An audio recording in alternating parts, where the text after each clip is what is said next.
Caloocan. Senior Education Program Specialist of Procurement Planning and Management Division, Ms. Arlene J. Cabiten. Senior Education Program Specialist of Procurement Planning and Management Division of Schools, Division Office Manila, Ms. Mary Antoinette T. Bunyag. Chief Administrative Officer of Procurement Planning and Management Division of the Central Office, Ms. Maria Teresa Fulgar. Former Head of Procuring Entity, Mr. Michael Powa. We now have for the Department of Budget and Management, Undersecretary Rolando U. Toledo. Joining him as well is Ms. Christine Love Morales, Director BMS2. Project Development Officer, Mr. Alexis Red Luis Irasga. Division Head, Ms. Rosario S. Nunez. Acting Service BMS, Ms. April Ann R. de los Trinos. And Senior BMS, Ms. Dior Jean Dr. de la Fuente. From the Philippine Army, Your Honors, we have here Colonel Buran Singh, Lieutenant Colonel Magtanggol Panopio, Major Rogelio A. Domriga Jr., Retired Major General Adonis Bajao sitting in the panel, Lieutenant Colonel Carlos B. Sangdaan Jr. From the Commission on Audit, we have here sitting in the panel Attorney Gloria A. Camora. We have Mr. Fahad bin Abdul Mawik Tumawis, Audit Team Leader. We have Attorney Erwin E. Lapitan for the Legal Affairs Office, Legal Services Sector. Ms. Sofia C. Hamora, Director 4 for the National Government Audit Sector or NGAS. State Auditor 1, Audit Team Member, Ms. Zara Jane M. Fegalan. For the Bureau of Treasury, we have Ms. Concepcion S. Austria, OIC, NCR Regional Office, and Attorney Jericho A. Cadorna. If there is anyone that the Committee Secretary has failed to recognize, please approach the mic and introduce yourself, your designation, and the agency. Thank you. Thank you, Comsec.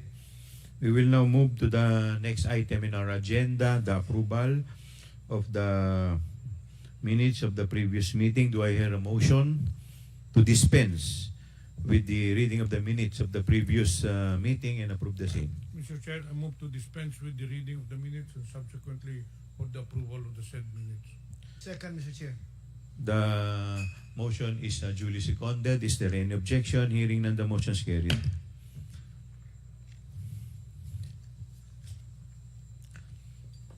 We will now proceed to the opening remarks.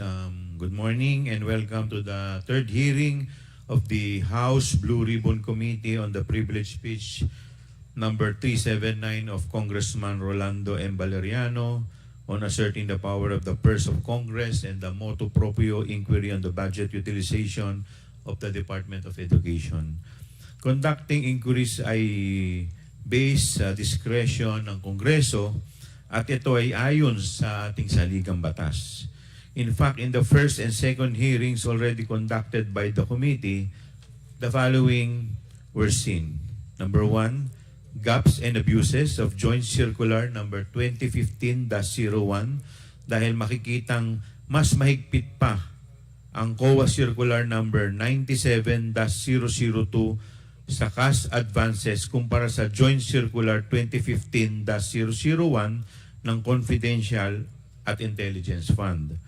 Number 2, irregularities in the utilization of confidential fund ng OBP. Number 3, rekomendasyong amyendahan ng COA ang policy ng 180-day period to appeal dahil ito ay mahaba masyado. Number 4, regularity kung paano ginamit ang pondong inilagak sa OBP at DepEd, halintulad na lang sa DepEd na hindi pala maayos na naipatutupad ang last mile school projects pati ang school-based feeding program kung saan madaming nasirang pagkain. At number 5, rekomendasyong mag-submit ng SALN ng accountable officers and special disbursing officers at iba pa.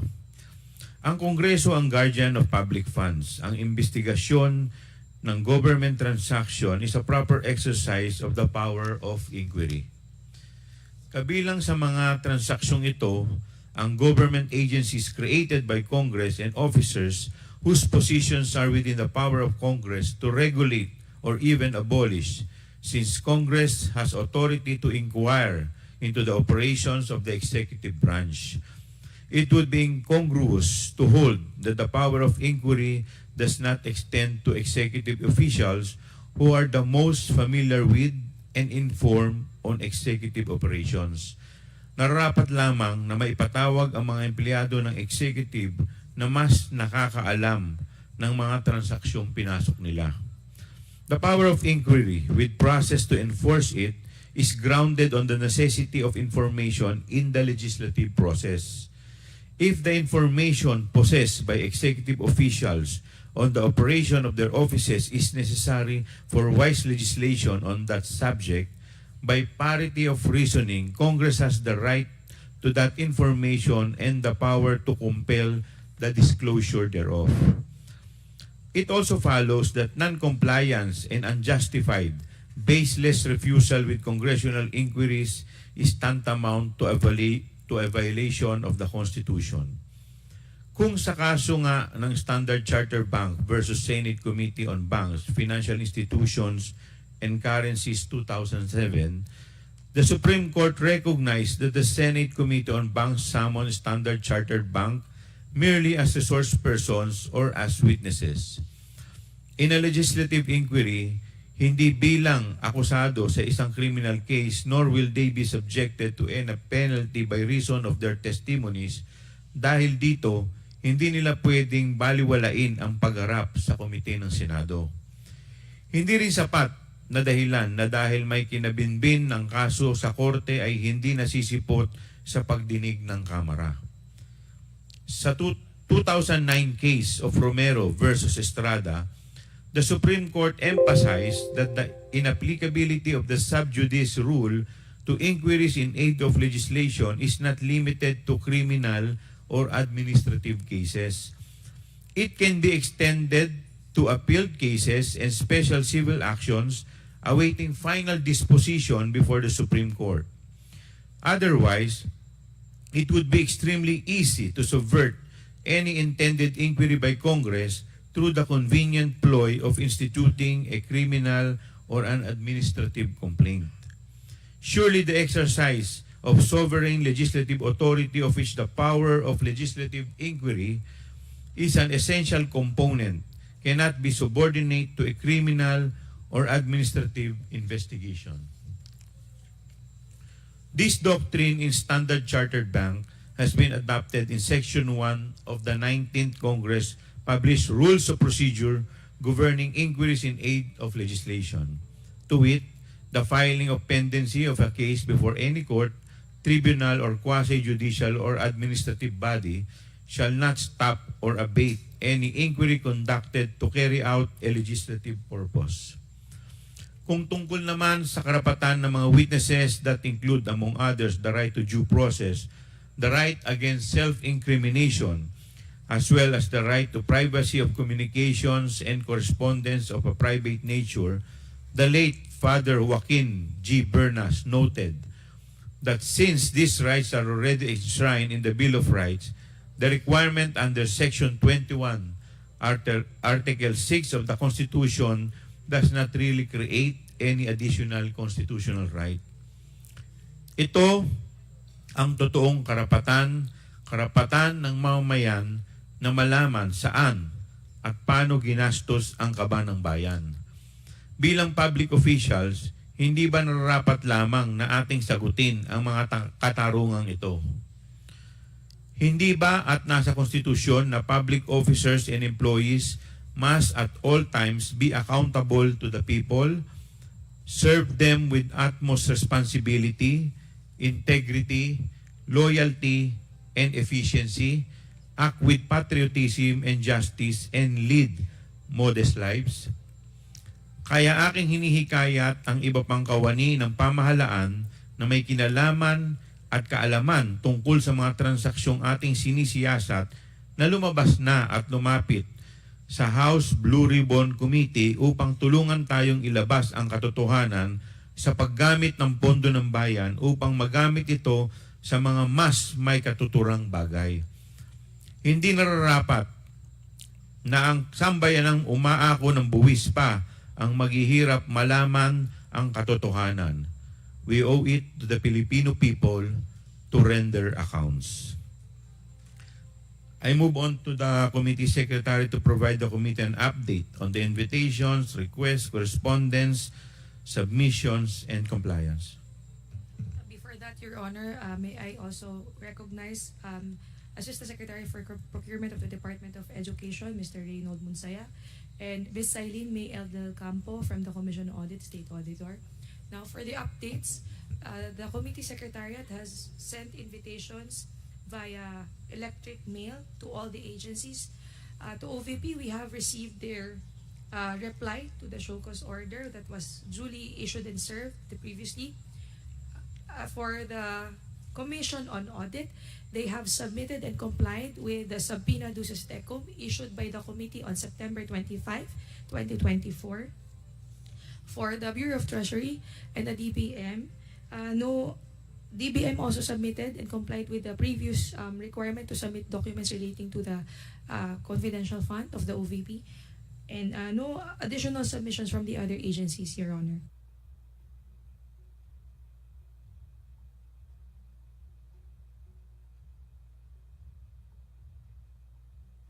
Update as well, Your Honor, for the show cause order issued at present. The Secretariat notes the absence of Mr. Edward Fajarda, as well as the new invitee, spouse of Mr. Edward Fajarda, Ms. Sunshine Fajarda. Some of the additional invitees as well for the Department of Education are not present, or the Committee Secretariat has not been informed of their presence, particularly Attorney Brady De Castro, Attorney Resty Osayas, are not here today, Your Honor.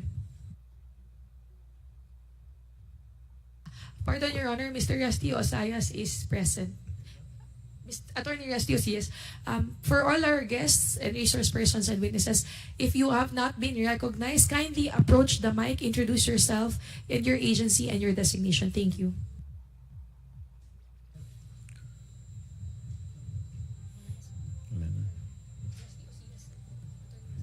Please take your seat, Attorney Osayas. Thank you.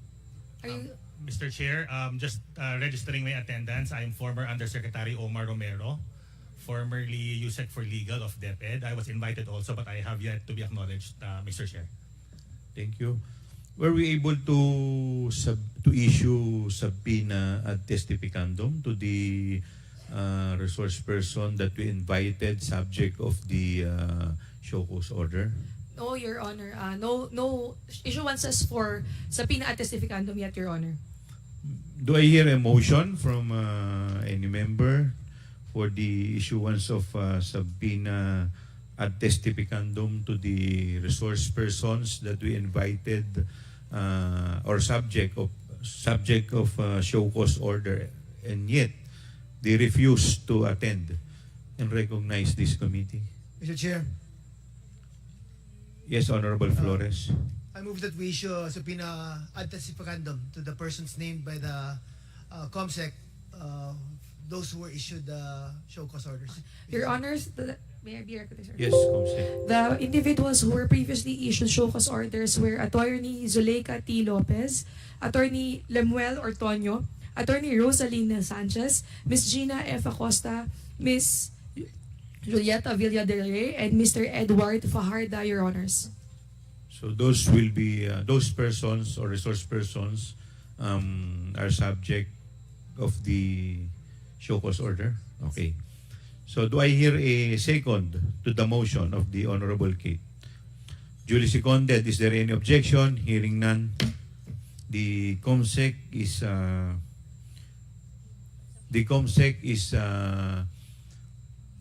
ordered to issue a subpoena ad testificandum to the following resource person, 5 resource persons, namely Pardon, Your Honor, 6, Attorney Lopez, Attorney Ortonio, Attorney Sanchez, Ms. Acosta, Ms. Villa del Rey, and Mr. Fajarda. Okay, and may I also request that a bulletin or lookout bulletin order be issued as well, in coordination with the Bureau of Immigration and DOJ. Noted, Your Honor. Meron pa po ba kayong mga concern? Wala na po. We will now, on that note, let us now proceed. Mr. Chair. Honorable Acop. In the second hearing that we have had, I think we have required the Department of Budget and Management to provide a copy of the letter request from the Office of the Vice President for the release of contingent funds in some requests for personal services and maintenance and operating expenses in 2022. Was this complied? Yes, Your Honor. Thank you. Yeah, DBM. May I know if the Commission on Audit,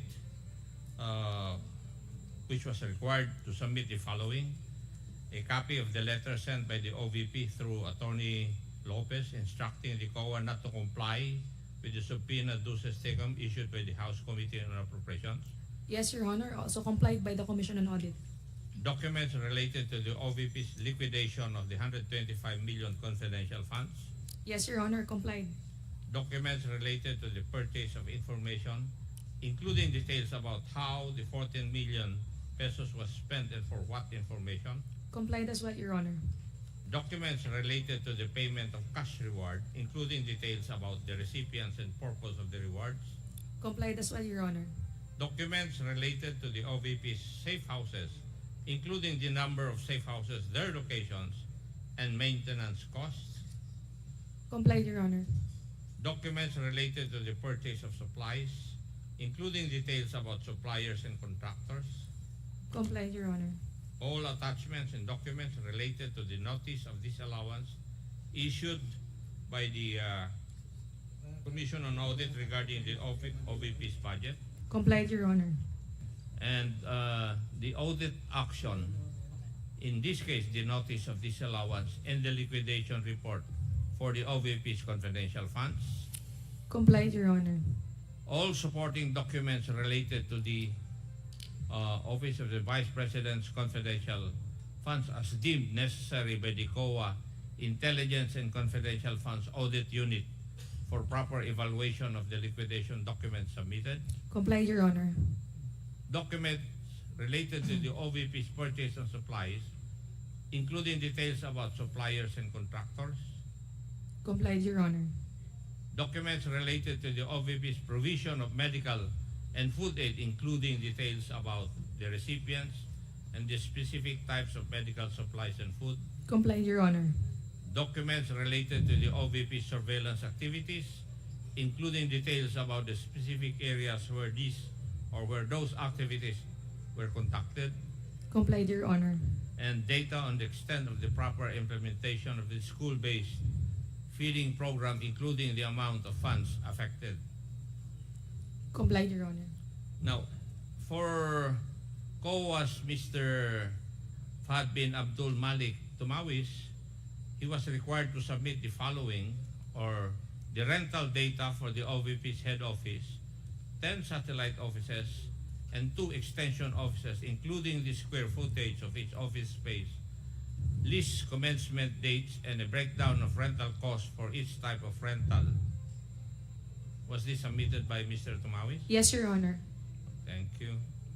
Now, COA's attorney Gloria A. Comoro was required to submit the following, or was required to submit copies of the rental or lease agreement for the 10 satellite offices and 2 extension offices of the Office of the Vice President. Complied as well, Your Honor. The Bureau of Treasury, Mr. Cadorna, was required to submit a position paper on the salary grades, accountability, and fidelity band coverage for STOs, or Special Disbursement Officers.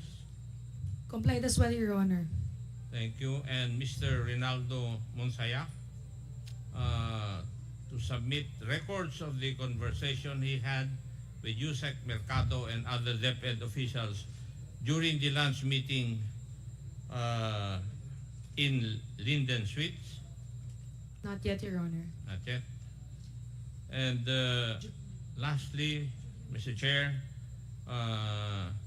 Mr. Dexter A. Galban was required to submit the following: a full report of the actions taken by DepEd to address the issues flagged by the COA regarding the school-based feeding program, a list of the suppliers involved in such program, a report on the issues encountered in the program's implementation in previous years, and data on the number of schools and students affected by the lapses in implementation. Did Mr. Dexter Galban, Deped Assistant Secretary for Operations, submit these requirements, Mr. Chair? At present, Your Honor, the Secretariat is not in receipt of said documents. He has not submitted. None to the knowledge of the Secretariat, Your Honor. None in the email as well, Your Honor. Thank you. Is Mr. Monsayak present? I think. Do you know of this requirement? Your Honor, to be honest, I just learned of this requirement today. Okay. I did not receive any order or document or email requiring me to submit this, Your Honor. Now you know that you were required to submit records of that conversation. Yes, Your Could you Honor, submit, sir? I will comply, Your Honor. Thank you. Now, Mr. Dexter Galban, is he around? Take your seat.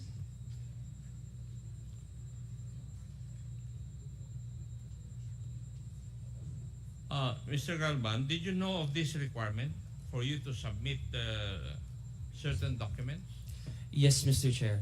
And may I know the reason why you haven't complied with this requirement? We are confirming, as we have already prepared the reports prior, we shall confirm with the team for the transmittal of the documents because we already prepared the answers for such, Mr. Chair.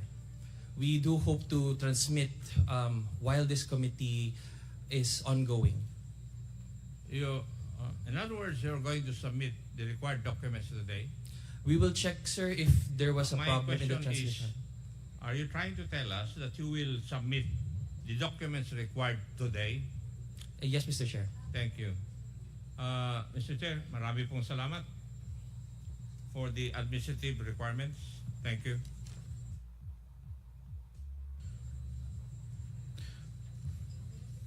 Okay na? Okay, meron pa po bang ibang gustong mag-manifest? Wala na po. We will now proceed to the continuation of the deliberation and interpellation. But before we proceed, the Chair would like to recognize the presence of the Honorable Senior Vice Chairperson, the Honorable Bienvenido M. Abante Jr.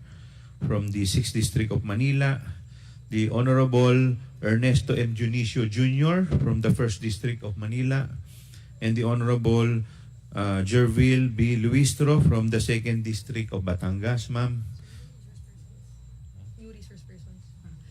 Your Honor, I would also like to recognize the pleasure of the members.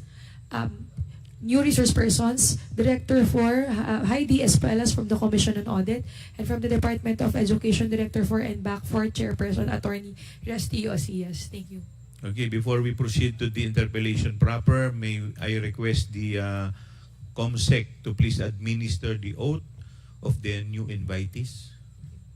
Thank you, Your Honor. To all the new resource persons invited and present today, kindly stand up and raise your right hand. All members of the Philippine Army as well, sirs, please stand up. Even those in the panel, newly invited, sir.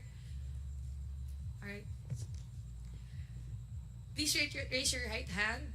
Do you solemnly swear that the statements you will give before this committee shall be the truth, the whole truth, and nothing but the truth, so help you God? The oath has been administered, Your Honor. Thank you. We will now proceed. The first to interpolate, the Honorable Romeo Acop.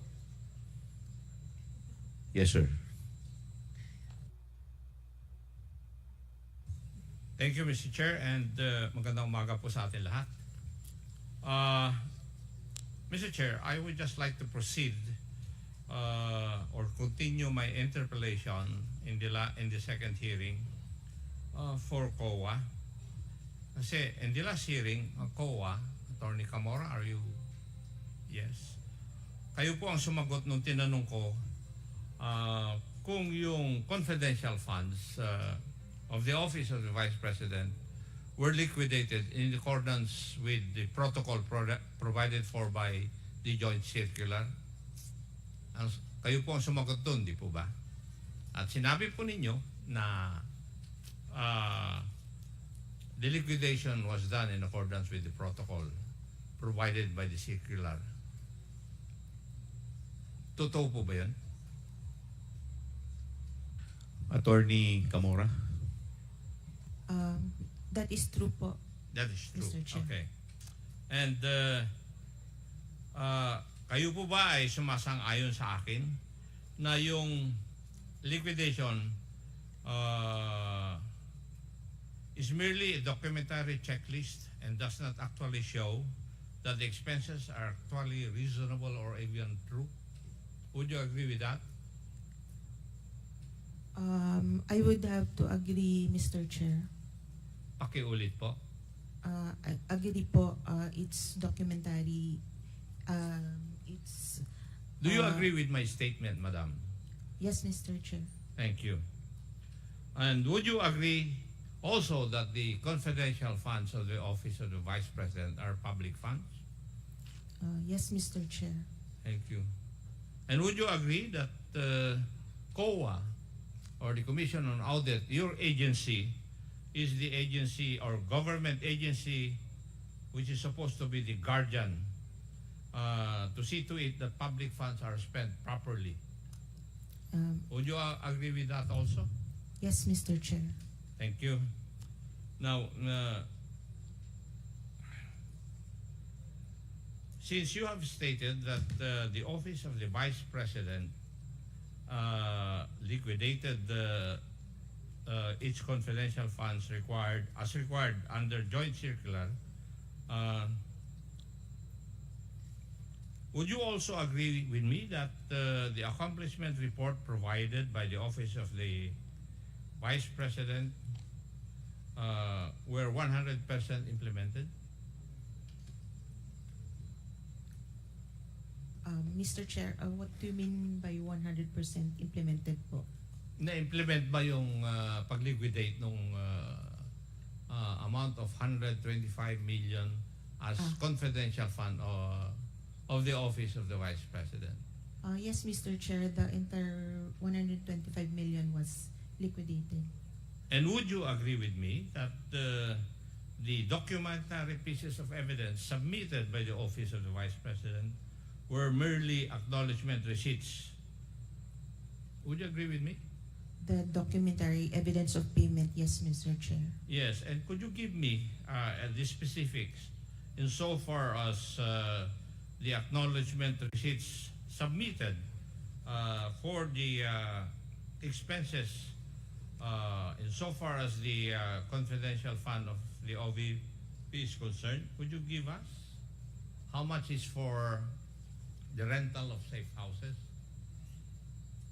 How much would be the amount for purchase of information? Do we have the number of acknowledgement receipts submitted by the OVP? For what account, Mr. Chair? Rental of safe houses? For rental for the period fourth quarter 2022 po.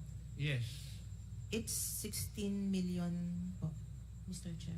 Rental of safe houses. Yes, Mr. Chair. The rental is for 11 days?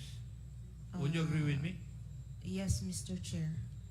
Since the accomplishment report Pursuant to provides- the accomplishment report, yung amount for the rental of safe houses were paid for 11 days. Yes, Mr. Chair. Tama po? Yes, Mr. Chair. Yes. How about, and how many acknowledgement receipts were submitted for this? Mr. Chair, for rental of safe houses, we received 34 acknowledgement receipts. How about for transportation expense? What was the amount and the number of acknowledgement receipts submitted for its liquidation? For transportation, it's 10 million and the number of recipients is 72. 72 acknowledgement receipts. Yes, Mr. Chair. Now, for the purchase of information, the same requirement? Mr. Chair? magkano po yung sa purchase of information? For the purchase of information based on the documentary evidence of payment, it's 14 million and the number of recipients is 142, Mr. Chair. Okay. And there are 2 items for rewards for medicine and various goods. Tama po. Mr. Chair, there are actually 3. 3? It's payment of reward, medicines, and payment of reward various goods. What would be the amount allotted for each of the 3?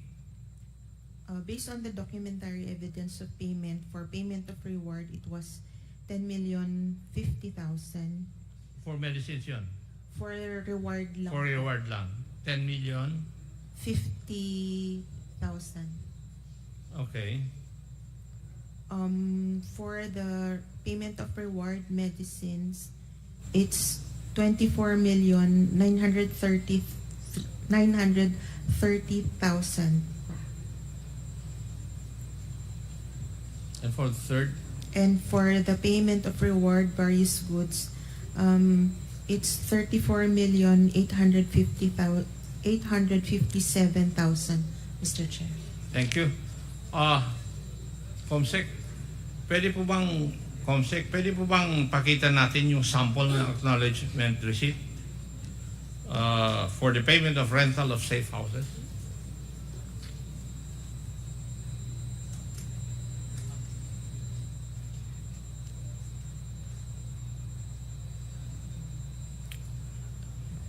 Nakikita nyo, Attorney Camora, yung sample o yung actual acknowledgement receipt na sinabit ng OVP with the names, shall we say, not shown because of confidentiality. Tama po ba ito? Yes, Mr. Chair. Is there an acknowledgement receipt which acknowledge the amount of 500,000 pesos for the payment of rental of safe house? I will check here.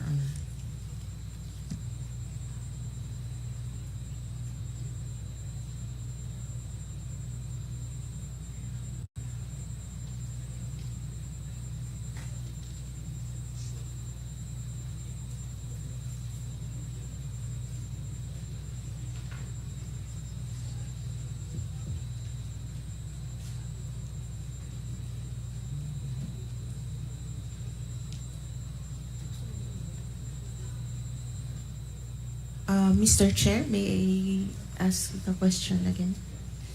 Meron po bang acknowledgement receipt amounting to 500,000 for the payment of rental of safe house? Meron po, Mr. Chair. Para sa isang safe house lang ito? We have no information, Mr. Chair. What we know is para sa isang recipient nung yung money paid po. If I asked you the question, yung 500,000 ba yun for 11 days or for 1 day?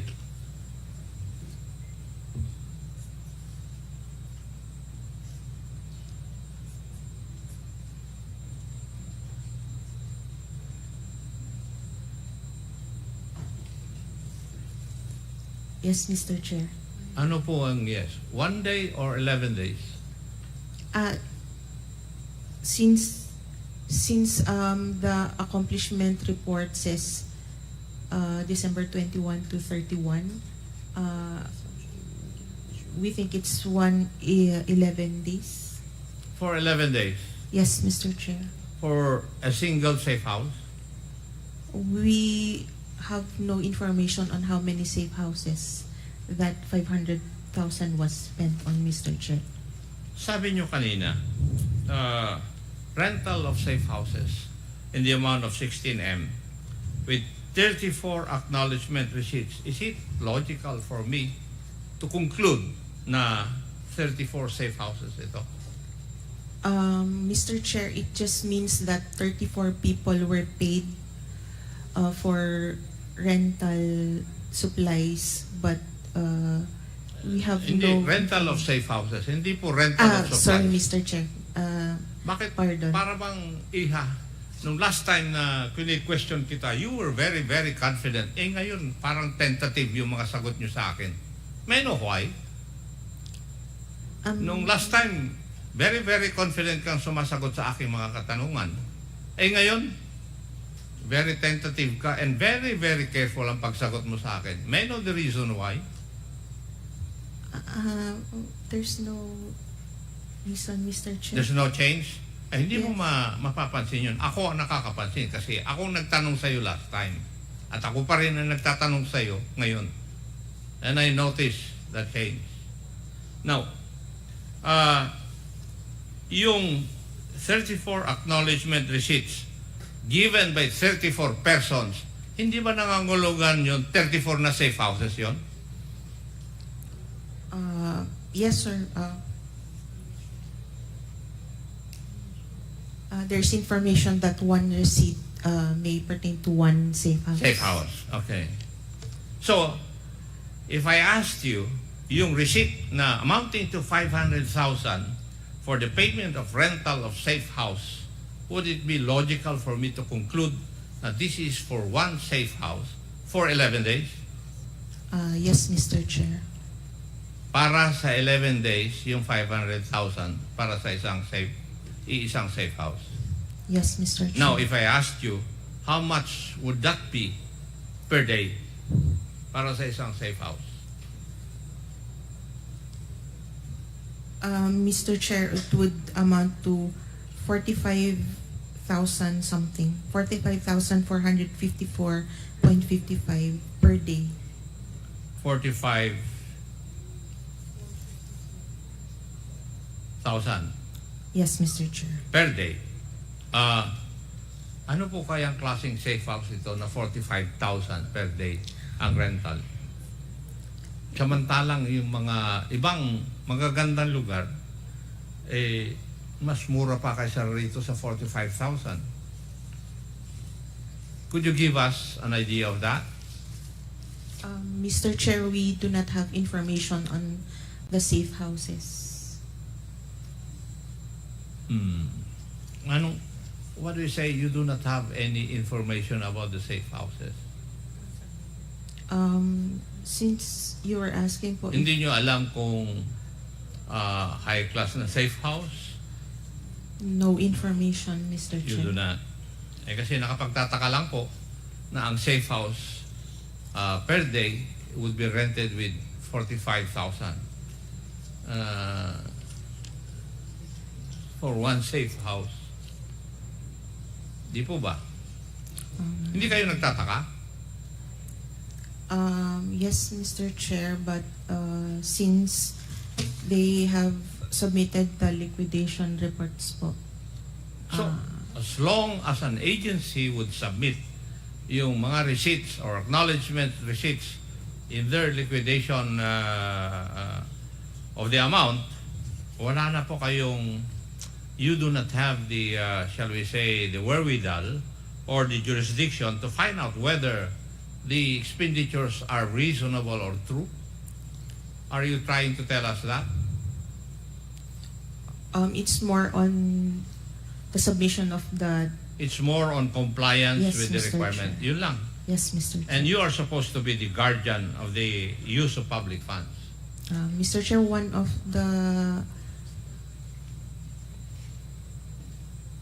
the documents is their certification, so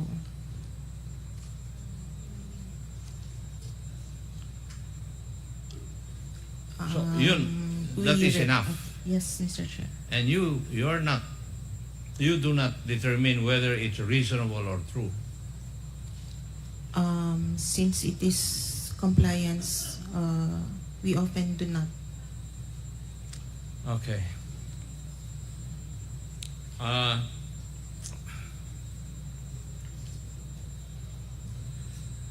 Yung pong pag-comply ng Office of the Vice President, as you have stated a while ago, in accordance doon sa joint circular, yung the amount of 125 million. So, ang ibig nyo pong sabihin, nag-submit yung Office of the Vice President ng liquidation report, physical and financial plan, documentary evidence of payment, at saka accomplishment report, okay na po sa inyo yun? We still review the documents reported, Mr. Chair. And what is your objective when you review the documents? Whether, Ano po ang tinitignan nyo sa dokumento? whether compliant po siya, Mr. Chair, sa requirements under Kaya nga, the joint circular. tinignan nyo lang kung yung documents would comply with the joint circular. Yes, Mr. Chair. And you do not determine whether kasinungalingan na, totoo o hindi, yung nakalagay doon po sa documents. Are you trying to tell this committee that? Mr. Chair, we have issued an ND on the... Hindi, sagutin nyo muna po yung aking katanungan. Para bang ang sinasabi nyo dito sa amin, dito sa committee na ito, na nag-iimbestiga, na basta't na kompleto po yung mga dokumento required by the joint circular, okay na sa inyo. Pero sinabi ninyo na nire-review ninyo yung documents. Ano po yung hinahanap ninyo dun sa dokumento? Na it is also in accordance with form and substance? Ganun po ba? Yes, Mr. Chair, since And- prescribed din po sa joint circular ang Yes. forms. And you do not determine whether kasinungalingan, may katotohanan? Yung nakalagay po doon? We check the certification as long as the certification is there, Mr. Hindi Chair. naman po nyo sinasagot sa katanungan ko eh. Doon sa pagre-review ninyo, hindi kasali na i-review ninyo kung pwedeng totoo yung nilalagay doon o hindi. Mr. Chair, yung ano lang po, submission lang po talaga. Kaya nga, form and substance lang. Yes, Mr. Chair. Okay. Whether it's unreasonable, out of this world, you do not care. Unless it's really, really far-fetched. But, Mr. Chair, it's more on submission po talaga ng documents required. Yeah. Sige. I would just like to state na in the last hearing, you confirmed that the liquidation report, all the documents supposed to be submitted in accordance with the joint circular, for the amount of 125 million, nakalagay doon yung 14 million for the purchase of information, pero walang detalye. Ano yung mga impormasyon na yon? Or it does not even show how important those informations were. Worth 14 million. Yung 35 million for supplies na ginamit in 11 days. Hindi po katakataka yun? Mr. Chair, 35 million for supplies in 11 days. Hindi po kayo nagtaka doon? as long as they submitted po the Wala nga mangyayari sa atin. acknowledgement receipts. So long as they submit the acknowledgement receipts. Yes, Mr. Chair. Okay. Further, Mr. Chair, yung accomplishment report, it does not require further details po. And it is the only form under the joint circular. Okay. Hindi ko Which na they po are required. tinatong kasi kung ganito po yung inyong patakaran, wala nga po kayong mababantayan. Di po Mr. ba? Chair, Mr. Chair, kaya po meron po silang certification yung head of Pero agency. may certification na, but you do not even determine whether the contents of the certification are reasonable or not. Whether they are true or not, you do not determine that. Yes, Mr. Chair, given the Yes. nature of the fund po. Yeah. Kagaya ng 40 million for medical and food aid, ilang kayang informant ang ginamot at binigyan ng gamot? in 11 days. 35 million. Hindi po kayo nagtataka? For supplies po, Yes. Hindi po ba? there Report were nyo kanina 69 for recipients. medical and food aid, 40 million. Di po ba? Yes, Mr. Chair. Yes. And for 11 days to be spent for medicine, medical aid. Hindi kayo nagtataka? Paano na-spend yun in 11 days? 5 of which are holidays. Mr. Chair, given the nature of the fund, that it's confidential. Doon po kayo bumabalik doon sa nature of the fund palagi eh. Yun Otherwise, ang napapansin Mr. ko Chair, na doon kayo nagko-cover. Pero definitely, your job is to see to it that public funds are spent properly. I asked you that. Yes, Mr. Chair. Yes. Now, may I ask you, personally, are you safeguarding the expenditure of public funds insofar as your job is concerned? I would like to think so, sir. Yes. You would like to think so. Okay. Wala nga tayong kuwan mangyayari. In other words, we can, or the COA relies only on the documentary evidence of payment. Mainly. Tama po. Yes, Mr. Chair. Yun lang ang pasihan ninyo. Yes, Mr. And Chair. yung documentary evidence of payment, whether it is a lie, a truth, reasonable or unreasonable, you do not care. That is what you're trying to tell us. It is, since it's just compliance, sir. Kaya nga. In other words, para bang ang sinasabi nyo sa akin, I do not know how my other colleagues would take that, pero parang ministerial na lang yung trabaho nyo pala. If we read through the Yes. joint circular. That is what you're trying to tell me. Okay? Ministerial lang pala yung trabaho ninyo. Masarap na trabaho yan, ah. Di po ba?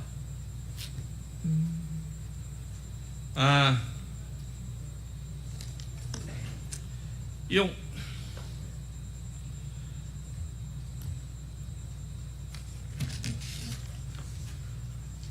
pagtignan natin ang liquidation report, ang nakalagay lang dito ay ginastos ng Office of the Vice President the amount of 125 million from December 21 to 31, 2022 or 11 days. And this was certified by the Vice President, by the Special Disbursing Officer, Madam Gina Acosta, and the Chief Accountant, Madam Julieta Villa del Rey. Would that be correct? Yes, Mr. Chair. Now, kung babase naman po tayo dun sa accomplishment report, ang makikita lang natin dito ay gumastos ang Office of the Vice President ng 125 million from December 21 to 31, 2022 for surveillance and monitoring activities in 132 areas. Dito rin, wala tayong magawa. Kagaya ng sagot po nyo sa akin, we have no choice but to check the documentary evidence of payments submitted by the office para malaman kung saan or paano ginastos ng OVP yung 125 million. Yun po yung pinararating nyo po sa amin. Yes, Mr. Chair.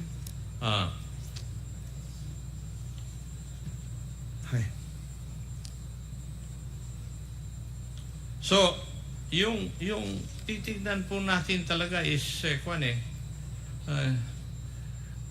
yung pinakita natin acknowledgement receipt, ganyan lang talaga ang format.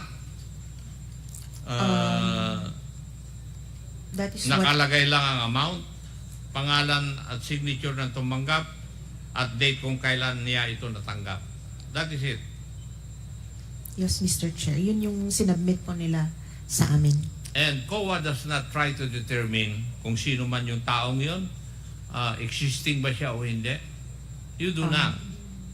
No, Mr. Chair. No, thank you. Para lang for my information. So you do not have any means or you do not exert any means para ma-determine kung totoo yung mga nakalagay sa acknowledgement receipt. You just take it hook, line, and sinker na totoo po yun. Mr. Chair, probably we could, but given the limited manpower po of the ICFAO, Ni walang ID yung tao na sinasubmit. no, Mr. Chair. No, wala. Talagang sikretong-sikreto. What was submitted to us, that is what we audit, Mr. Chair. Okay. Pwede ko rin ba i-conclude na walang paraan ang COA para malaman kung gagawa-gawa lang acknowledgement receipts na ito? If we base it on the joint circular, it is no. Pakisagot niyo po yung aking katanungan. Hindi ko po tinatanong yung tungkol sa joint circular or whatever. Ang katanungan ko po wala pong paraan na magagawa ang COA para malaman kung gawa-gawa lang ang mga acknowledgement receipts na sinubmit. Would my statement be correct? Yes, Mr. Chair. I beg your pardon? Tama? Tama po. Okay.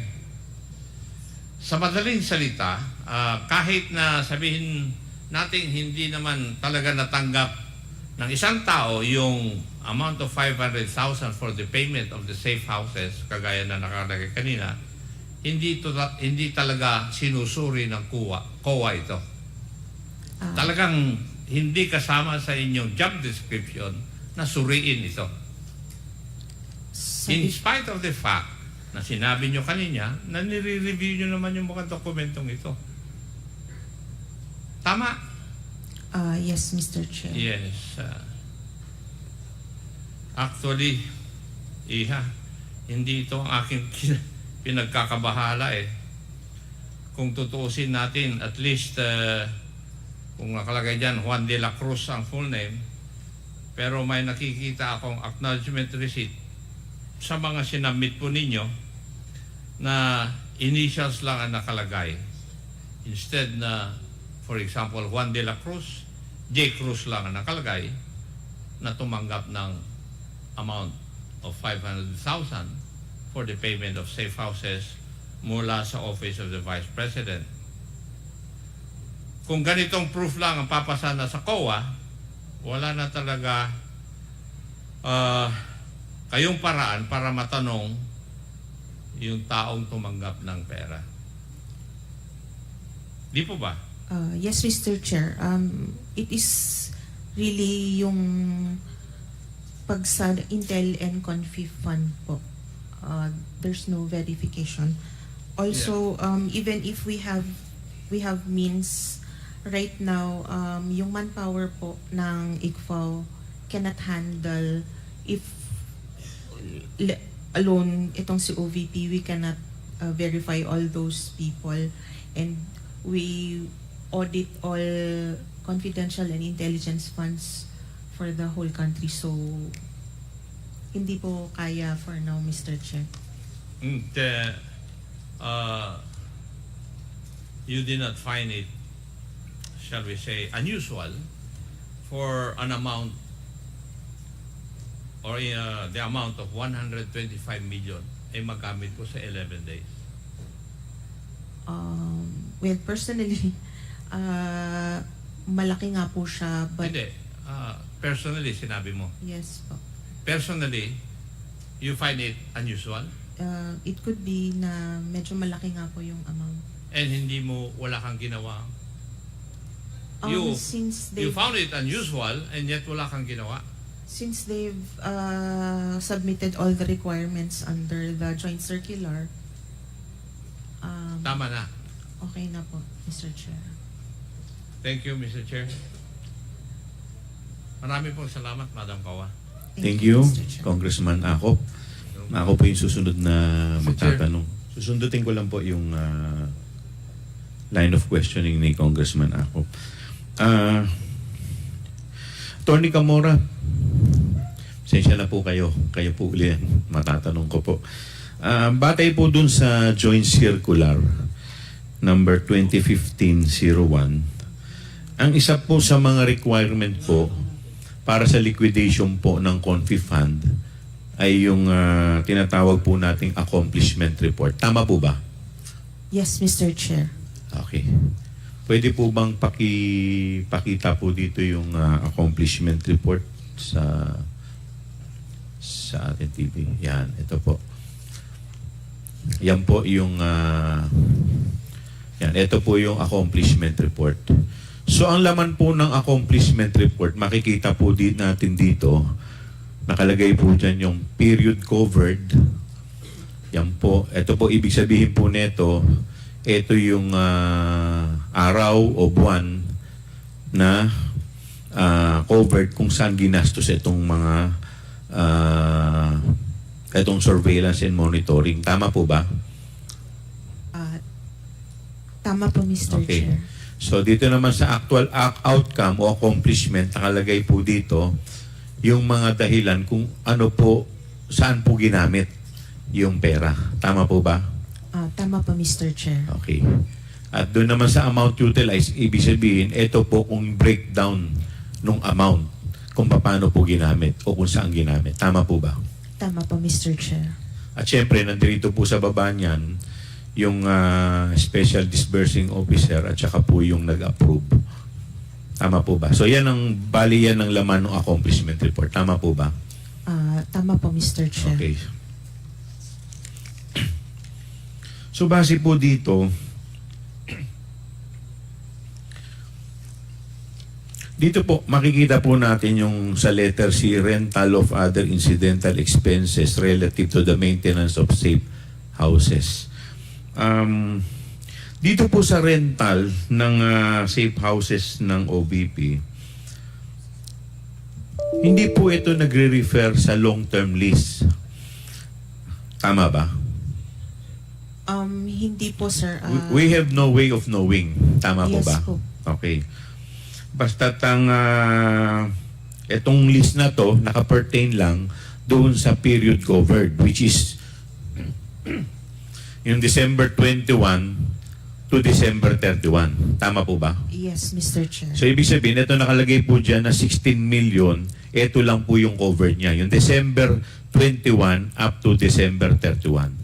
Yes, Mr. Chair. Okay. Yun yung time po na... Yun yung time na ginastos itong 16 million. Yes, Mr. Okay po? Chair. Yes, Mr. Okay. Chair.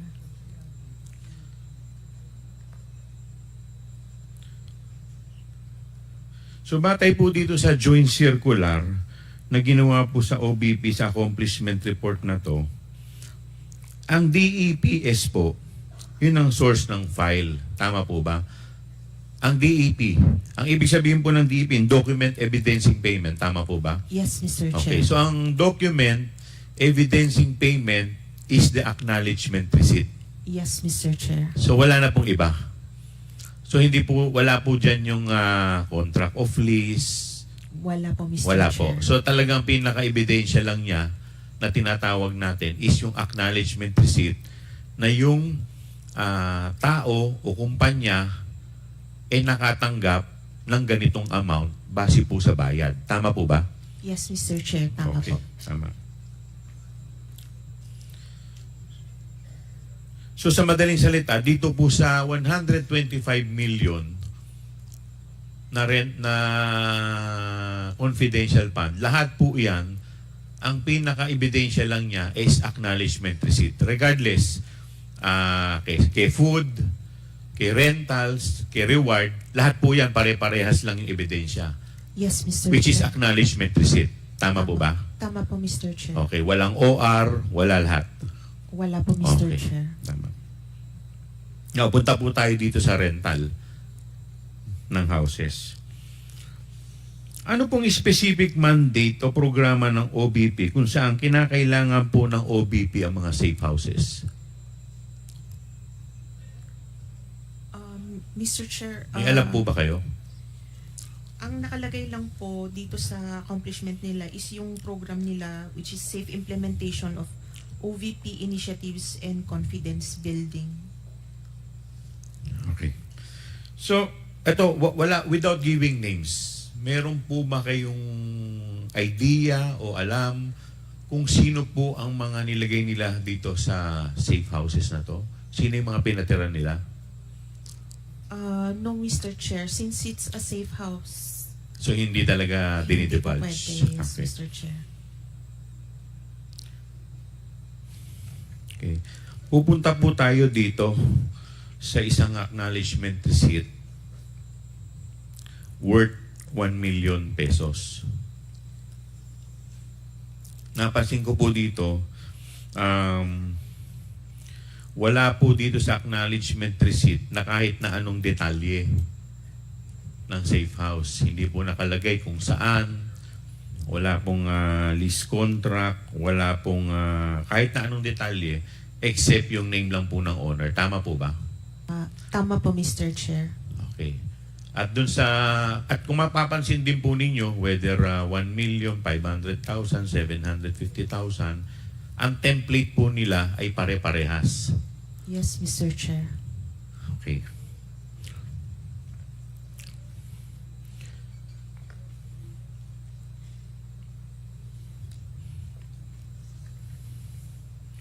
Based po dito, sinasabi po ninyo sa liquidation ng OBP Confidential Fund, yung 2022, 34 ang acknowledgement receipt. At tama po ba?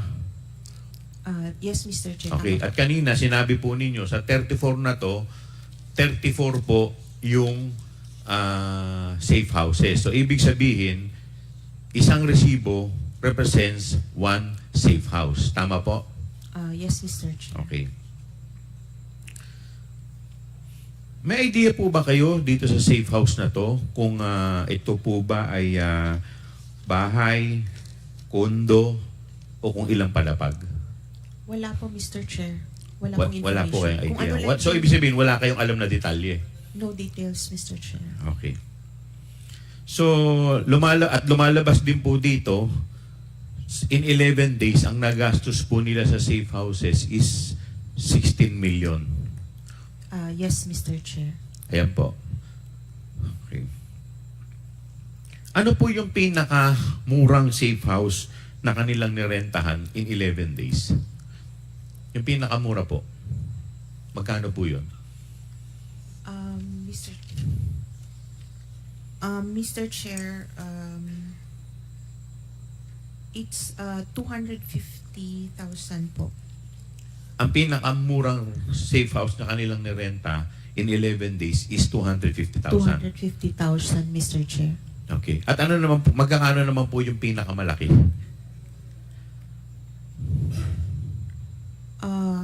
Mr. Chair, meron pong 1 million po, Mr. Chair. Okay. So base po dun sa inyong official receipt o base po dito sa official receipt na kanila pong in-issue at dito po sa pinakikita po sa atin, may dalawa po ditong nakalagay na 1 million.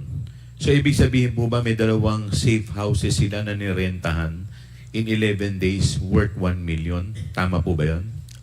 Tama po, Mr. Chair. Tama, okay.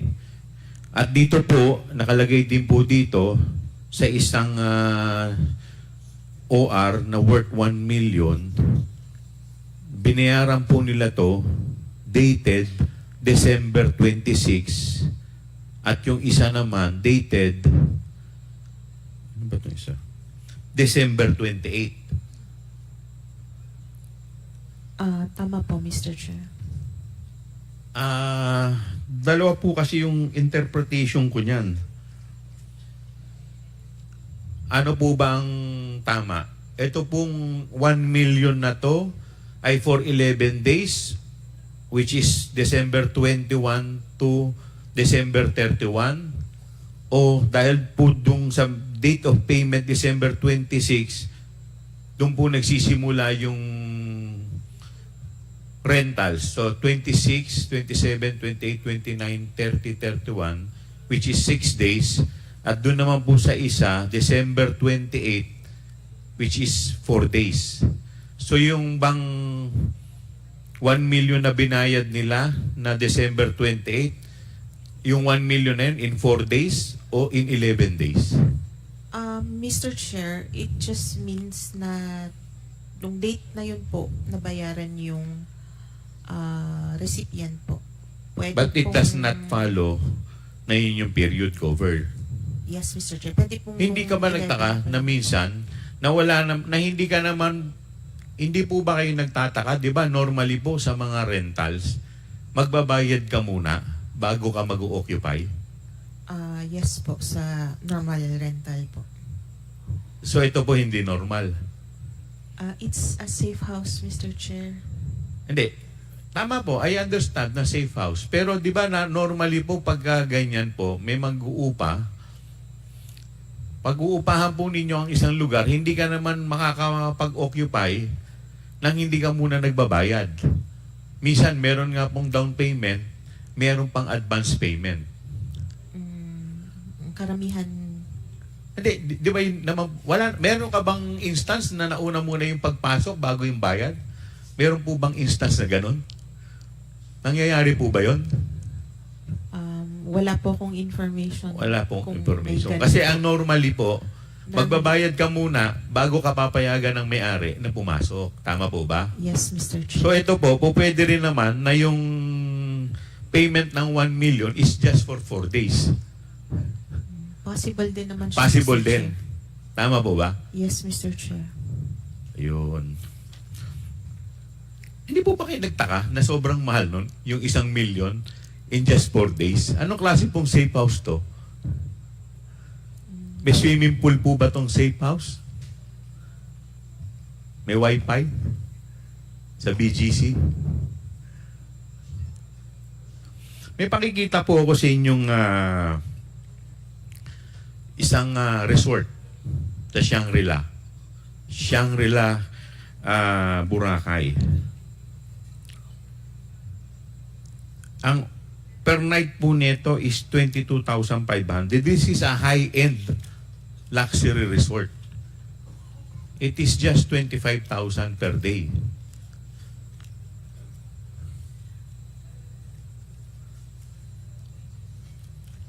As compared po natin dito sa 1 million, bali magkano po lumalabas yung 1 million per day in 11 days? Magkano po ba yon sa 11 days, yung 1 million?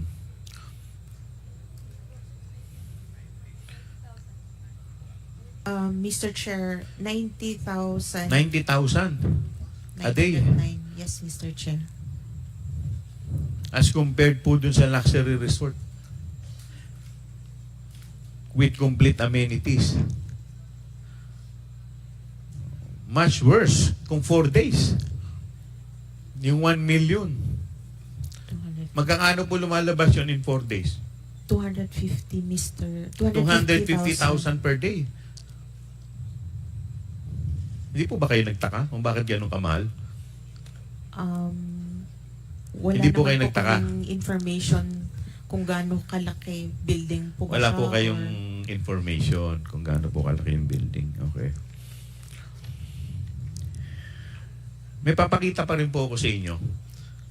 Yung mga condo unit po sa BGC. Yan po. 90,000 per day. 90,000 per month sa BGC Taguig po. Hindi po yan 90,000 per day. That is 90,000 per month ang rental po dyan sa BGC. Ganyan po ba ang itsura nung rest house na narenta? Wala Yun? pong information. Wala po kaming information on the anong wala. klase pong safe house.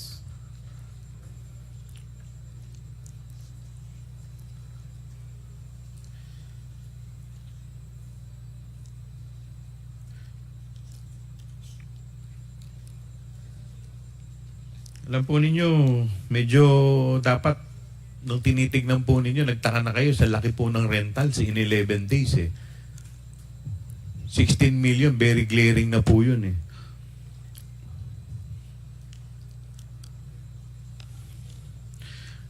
Nung December 28, 2022, ang binayaran po nila sa rentals is worth 2.850 million. Tama po ba? Yung petsang December 28, 2.6 million. At nung December 27, 3.7. At nung December 29. So in just 3 days, nagbayad po sila ng 8.750 million for the rentals. Hindi po ba parang bumili na po sila ng bahay niya?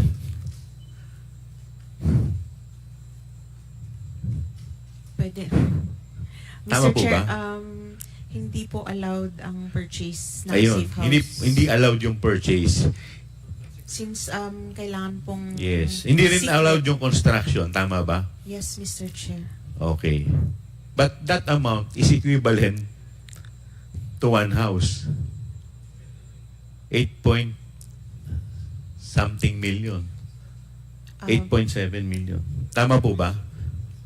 Lalong-lalo na kung sa probinsya. And we have 30... Ilan to?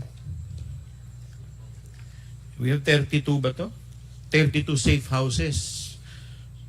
34 acknowledgement receipt.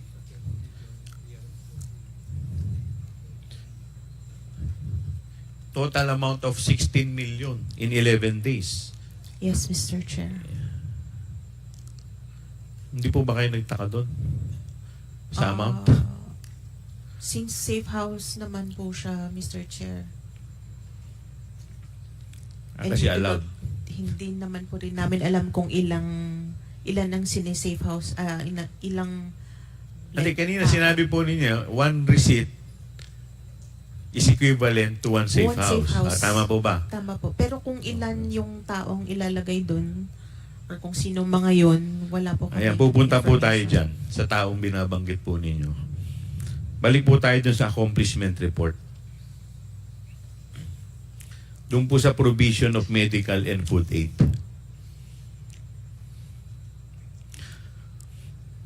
Pwede po bang yan, provision of medical and food aid amounting to 42 million.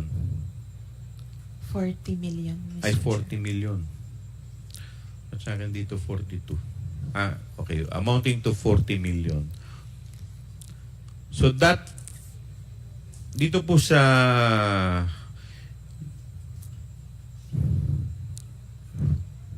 ayan po, ayan. Dito po sa February 6 to March 29, 2023. Provision of medical and food aid in the amount of 42 million. Ito pong 42 million, ilang araw po ang covered nito? 53 days. Tama po ba? February 6 to March 29. From February 6 to March 29. Ilang days po to? 53? Yes po, Mr. Chair. Okay, 53. So lumalabas po, that is equivalent to 840,000 per day, more or less. Tama po ba? Tama po, Mr. Chair. Okay. Sa isang araw po, gumagastos sila ng 840,000 para po sa pagkain at sa medicine. Ang tanong ko po, ilang informant po ba yung kanilang binibigyan ng gamot at pagkain para makakonsume ka ng 840,000 sa isang araw?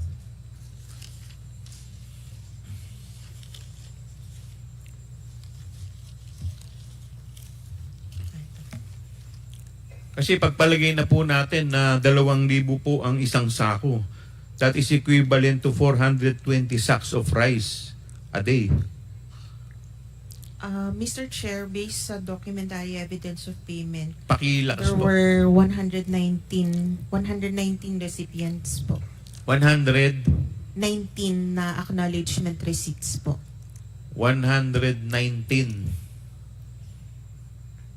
na acknowledgement receipt. So, ibig sabihin nito, 119 na informant? Ang tumanggap po. Ha? Lahat po yun may kumakain, syempre. 119 po na acknowledgement receipts siya, pero wala pong details indicated kung ilang Informants ang kanilang... tao ang nabigyan po, Mr. Chair. Okay. Kasi nakakagulat na kasi sa 840,000 po, parang grabe namang sa dami naman pong pinakain nito in a day. At ang dami rin pong nagkasakit. Nagkaroon po ba ng peste dito sa lugar na to para ganun po gumastos ng medicine?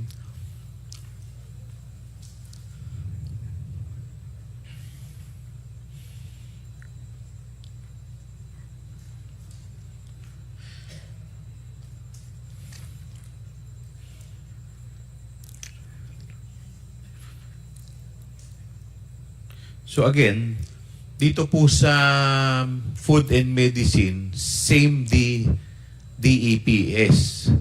Ibig sabihin, same din po yung evidence na kanilang inilabas, which is yung acknowledgement receipt. Tama po ba? Tama po, Mr. To Chair. justify ito pong purchase of medicine and food. Tama po ba? Tama po, Mr. And Chair. same format.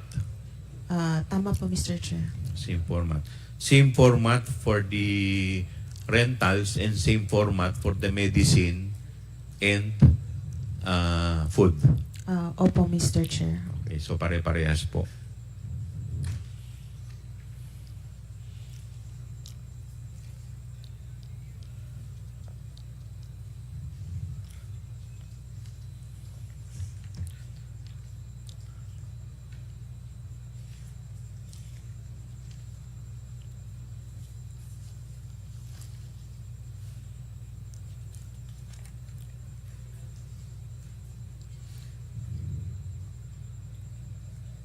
Now, I will show you the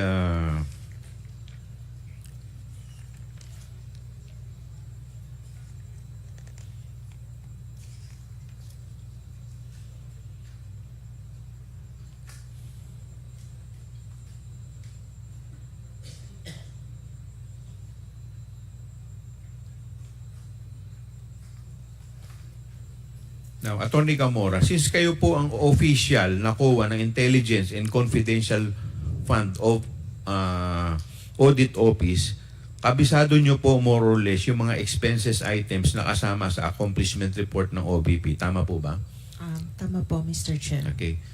Now, to refresh your memory, I am showing the relevant portion of the accomplishment report indicating the expense items covered by the 125 million confidential fund. Pwede po ba paki-flash yung actual outcome ng accomplishment? Okay. Bilang parte po ng COA, ICFAU, familiar po ba kayo sa DILG Memorandum Circular number 99-65? Revised guidelines relative to the utilization of funds for intelligence or confidential purposes. Mr. Chair, isa po siya sa yung dating guideline. Yan po yung dating guidelines. Opo, yes, Okay.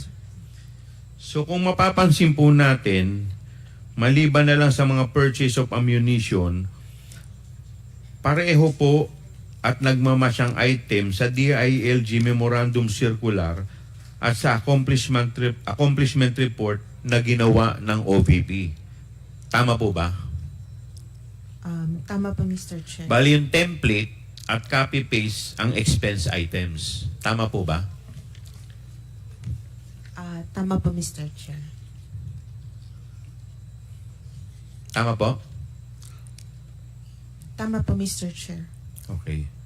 So, alam nyo po ba na yung tinatawag na DEPS, ito po yung documentary evidence of payment or document evidencing payment. Tama po ba? Tama po, Mr. Okay. Chair.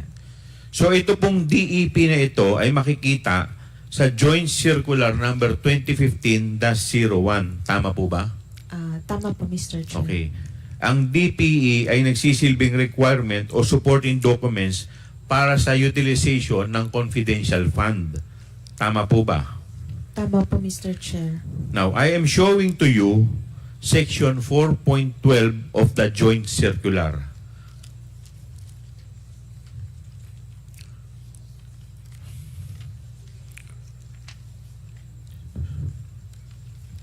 So nakalagay po dito, disbursement from confidential fund shall be supported with documentary evidence of payment, among others, which shall be submitted to the ICFAU in a sealed envelope signed by SDO.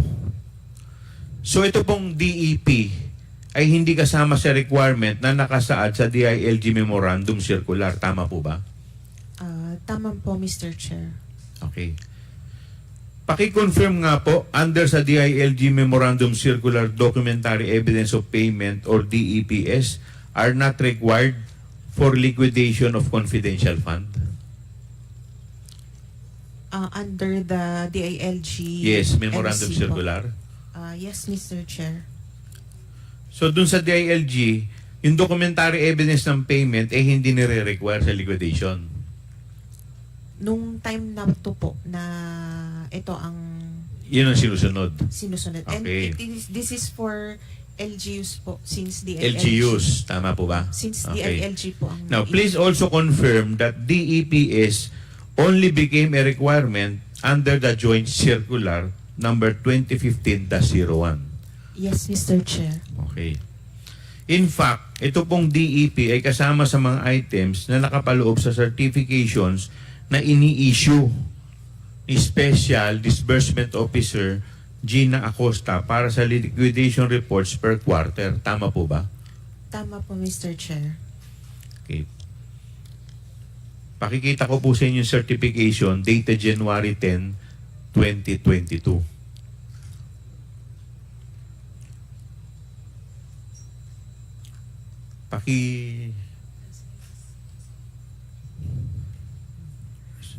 Yan po. Ayan o. Yan. Tama po ba yan? Mr. Chair, hindi po ito yung template ng... Yan po yung dating January 10, 2020. Ibig sabihin, hindi pa po siya yung OBP. Tama po ba? Opo. Yes, Mr. Chair. So parang mayor pa po siya nito. Tama po ba? Ito sa LGU. Tama po ba? Sa Vice President na pala siya. Tama? yes, Mr. Okay. Chair. Now, Office of the Vice President, First Quarter Confidential Fund Accomplishment Report dated March 30, 2023. Pakikita rin po namin sa inyo. Yung March 30, 2023. Template po itong certification na to, di ba? Yes, Ito Mr. po yung Chair. template. Yes, Okay. Mr. Chair. Na kinuha mismo sa Joint Circular. Yes, Mr. Chair. Okay. Now, dumako po tayo dun sa Audit Observation Memo for the 2023 First, Second, and Third Quarter Confidential Fund. Common deficiency po na tinatawag sa AOM na to ay lack of DEPS as proof that the confidential fund was disbursed. Tama po, Mr. Chair. Tama po?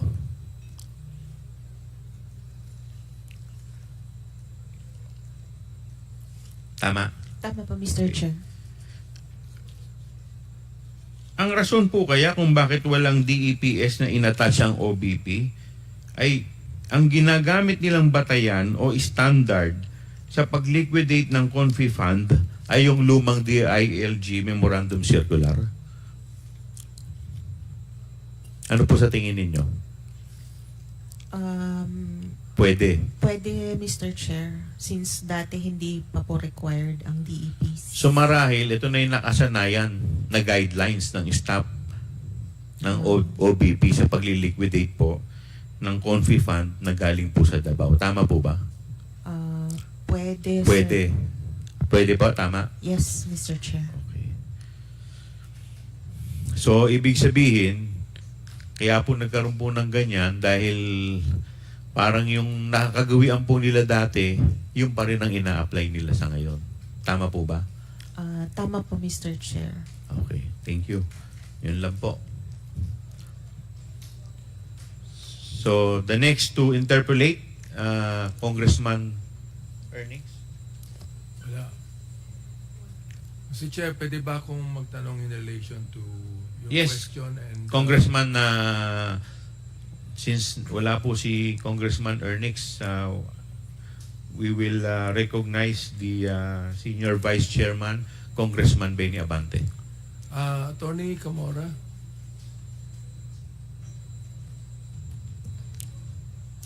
alam ko naman na hindi kayo ang gumastos niyan eh. Kayo lang ang nag-audit niyan.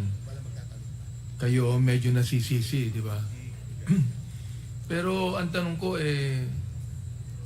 nagkaroon pa kayo ng parang ocular inspection doon sa mga ni-rent ng mga safe houses? Wala. Wala po, kayong- Mr. Chair. Wala kayong ocular inspection report? Wala. Wala, Mr. Chair. Bakit? Wala ba yun sa rules Wala na po siya dapat sa... yung gawin yun? Wala po siya sa joint circular, Mr. Wala Chair. yun. Wala Oo. po. O baka naman ginagawa nyo lang yan in respect to the position of the Vice President. Mr. Chair, hindi po. Kung ano po yung nasa joint circular, yun lang po sinusunod namin. Kung ano yung nasa joint circular at kung ano yung sinubmit sa inyong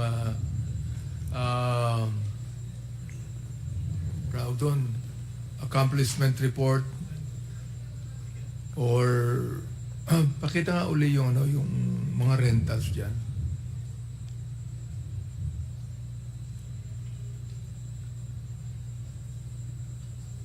Yun lamang ang pinagbabasehan nyo na panggastos.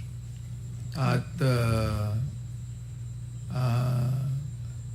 yan, acknowledgement receipt. Nakalagay 500,000. Kung sinapit nyo sa inyo yan, wala na kayong ginagawang iba, kundi paniwalaan na lamang itong acknowledgement receipt na ito. Ganun po ba yun? Yes, Mr. Chair. Lahat naman po ng NGAs, ganun ang treatment po sa safe house. Considering yung nature nga po ng safe house, hindi rin po nila di-disclose sa amin, Mr. Chair. Ang pinagtatakahan lang namin dito sa committee, Tony Comora, is how 500,000, for example, can be used for 11 days. At anong klaseng safe house ang nirent, no? For 11 days na nagkakahalaga ng at least 45,000 pesos a day. Parang yun, Attorney Kumor, sa yung palagay, di ba parang malaki? Parang napakalaki. Kung iisipin natin talaga. Malaki po siya, Mr. Chair, considering malaki po yung confidential fund nitong agency po na ito.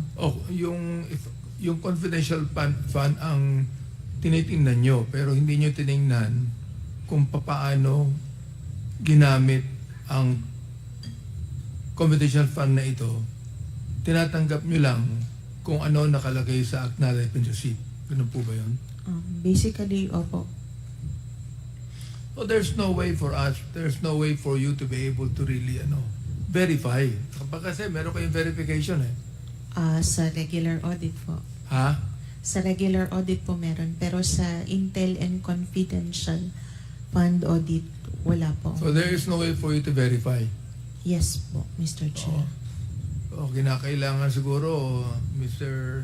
Chair, i-revisit natin tong batas tungkol sa confidential fund.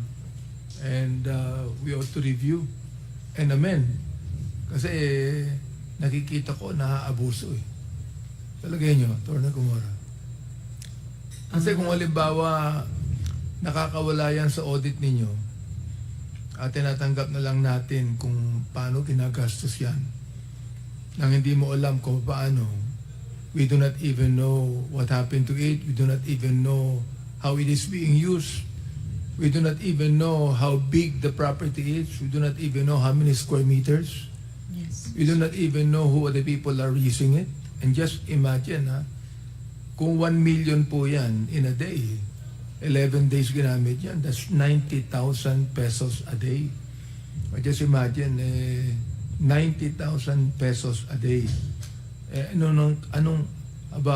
Mukhang talo pa yata yung bahay na uupahan natin sa Force Park when you speak of 90,000 pesos a day. Attorney Camora, hindi nyo naisip yung ganung bagay. Basta, sabi nga ni Congressman ako, hook, like, and sinker. Tinanggap nyo yan. Walang question. Nag-base lang po talaga kami sa requirements ng joint circular. And also, hindi naman po kasi lahat ng agencies may confidential funds.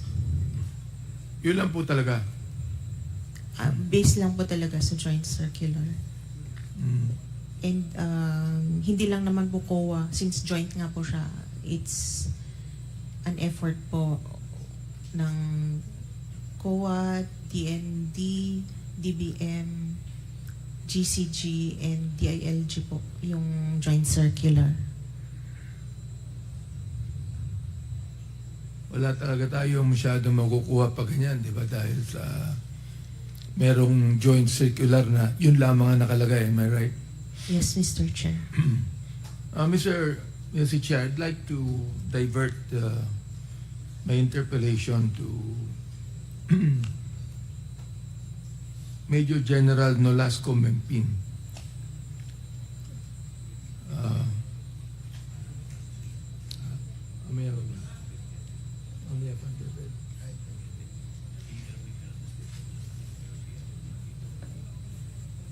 Okay, so we will give way muna sa OVP or tapusin muna yung OVP, so later on we'll go to the Department of Education. Major Pin, mamaya na. Mamaya tayo mag-usap. Thank you, Congressman Abante. Last to interpolate sa issue ng OVP is Congressman Ernix Junicio. And then we will now proceed to the Deped. First to interpolate is Congressman Johnny Pimentel. The Chair would like to recognize Congressman Ernix Junicio for your interpellation. Thank you, Mr. Chair. Good morning, everyone. Ma'am Camora, Mr. Chair, I'd like to ask some questions lang sa ating COA representative, si Attorney Carmora. I remember, Attorney, nung ilang beses na rin ako nakapagtanong sa iyo, you have always been cordial, respectful, and to the committee, and I believe that you're always prepared at napakabait po ng demeanor nyo. Thank you for giving respect and answering the questions to the committee. I hope you can answer some of the observations of these humble representations, ma'am. Ma'am, na-notice ko lang po kasi habang nag-check po ako ng documents, meron po tayo do sa rental ng safe house. Naririnig ko po kanina sa tanong ni Congressman Acop at ni Congressman Chairman Joel Chua na, ma'am, tama po ba na mga acknowledgement receipts ang basis po ng COA sa pagsusuri nitong mga to, sa rentals, ma'am? Dito po sa OVP, Mr. Chair, yes, acknowledgement receipts po. Oh, kasi nung naririnig ko yung line of questioning ni Congressman Acop earlier, which I nakikita ko maganda yung line of questioning, trying to find answers, trying to dig deeper, medyo nahihinto tayo because tama po ba dahil acknowledgement receipts lang ang basihan po natin? Yes, Mr. Chair. Sa inyo po ba, ma'am, wag na po bilang COA representative, wag po muna bilang abogado. On a personal note, kayo po, matagal na rin kayo sa COA, alam ko po lagi tayong may pinagbabasihan ng mga bagay-bagay. Pero as a person, as an individual, with your years of experience, gano'n na po ba kayo katagal sa COA? 8 years po, Mr. Chair. 8 years is substantial time, ma'am. Tama po ba? Yes, Mr. Chair. Siguro nakapag-develop na rin tayo ng, how do I say this, innate gut feel natin if there is something wrong or if things are regular in nature. Tama po ba? Mr. Chair, ngayon Ma'am, lang- just ano lang to or speaking candidly, don't